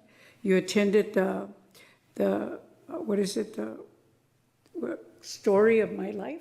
My life story. Yeah, My Life Story, with that Carol Adessa was the keynote speaker. That was very well attended. The other thing I have to report is that tomorrow I'm holding with community development. I want to thank the staff. I want to thank our staff here, Patty and Alexis, that tomorrow I'm recognizing some small business women from the Alice Allen Market Street area. We're going to give them resources. Pajaro CDC will be there. The chamber will be there. And, you know, we need to support small businesses. And some of those women started a business 40 years ago or even, you know, maybe even longer, but we will have the data, I think. But they'll be recognized tomorrow, and again, to give them the resources that are so important right now, especially for small businesses, and the support that they need. And on June 25th, I'm having a community meeting, neighborhood meeting for the residents of the Rossi Rico area at 5:30 at the school. Councilmember Sandoval, are you still there? Maybe he left. Maybe he left. The school, not Cameron. No. Is it Laurelwood School. And so I'll be having a community meeting from 5:30 to, I believe, 7:30. So that's my report. Margaret. Okay, I want to start out by thanking Kristen Lundquist and her team for putting the memorial bench for families who've lost either an infant or a young child. And it's placed in Claremont Park, which is right adjacent to Monterey Park School. I encourage you to go by and see it. It looks very classy. They did a great job. They put it on a nice concrete slab, and people are sitting on it all the time. So that was a really nice project that she helped me finish up this year. Having a district cleanup later this month, and also we're going to be doing a park cleanup, either park cleanup or downtown street. We're still deciding whether we're going to do Main Street and the adjacent streets in the district, or go back to Central Park like we did last year. I'm trying to bring them downtown. And then we had an Amazon stakeholders meeting last Friday, and it was very well attended by lots of stakeholders that are either, you know, in the area or affected by it. And there'll be monthly meetings happening there, and we'll probably be setting up some kind of a way to get information out to you on that. And the My Story event was very well attended. They talked a lot about how youth and adults can work together to find solutions to trauma. There were so many young people in that room that you could tell had experienced trauma in their lives. And these are young people that are, 16, 17, 18, 19 years old. And, but they were there to help find solutions and ways to communicate their feelings better. It was very well attended by the city and the CASP community, so I was happy to be at that for a brief time. Also wanted to mention soccer month and soccer, time. So they had a really nice event at the Monterey Bay Football Club on last Saturday night, and they honored some women who had done some work in empowerment. I was one of the ones from Salinas that was selected to walk onto the field and be thanked for my contributions for that. So I just want to shout out to them. That was a really nice event. They did a great job, and that was a lot of fun. And then attended the Soccer Femenil game on Sunday, which is the younger league of girls playing soccer. It's so great that they have soccer beyond high school now, and these girls were they were killing it. They were 2-0 when I left at the half, so pretty proud of our soccer women in this community and young girls. And then, Mr. Sandoval, I know you're not with us, but I want to tell you I support the e-bike ordinance. I get a lot of complaints about those, and they're really dangerous. And also cars running red lights at major intersections. I'll talk to the chief about this. Big intersections on Main Street. People are they're not running yellows, they're running red lights and making left-hand turns, and we've got to have some enforcement. It's really dangerous. And then I also wanted to request that we talk about noticing residents who are going to have a tree removed in their front yard. If we know that a crew's going to go out there and take a tree out, we have enough time to tell a resident that they're going to lose their tree whether they like it or not. Some people are very, they love their trees, and other people can't wait to get rid of them. But I think we owe them due notice, and that's happened a couple times in my district, and people are not happy about it. And yes, happy Father's Day to everyone, and I like the way you worded that, Aurelio, people who've stepped up to be dads in people's lives or an adult father figure. Thank you for doing that. My dad's going to be he's 102, he's going on 103, so God bless him. He wears me out, and I think we swear he's going to live longer than I am. But anyways, I just want to shout out to all the fathers out there for the good work that you do. And being a parent's not an easy job, but it's well worth it. And that concludes my remarks. Thank you, Mr. Mayor.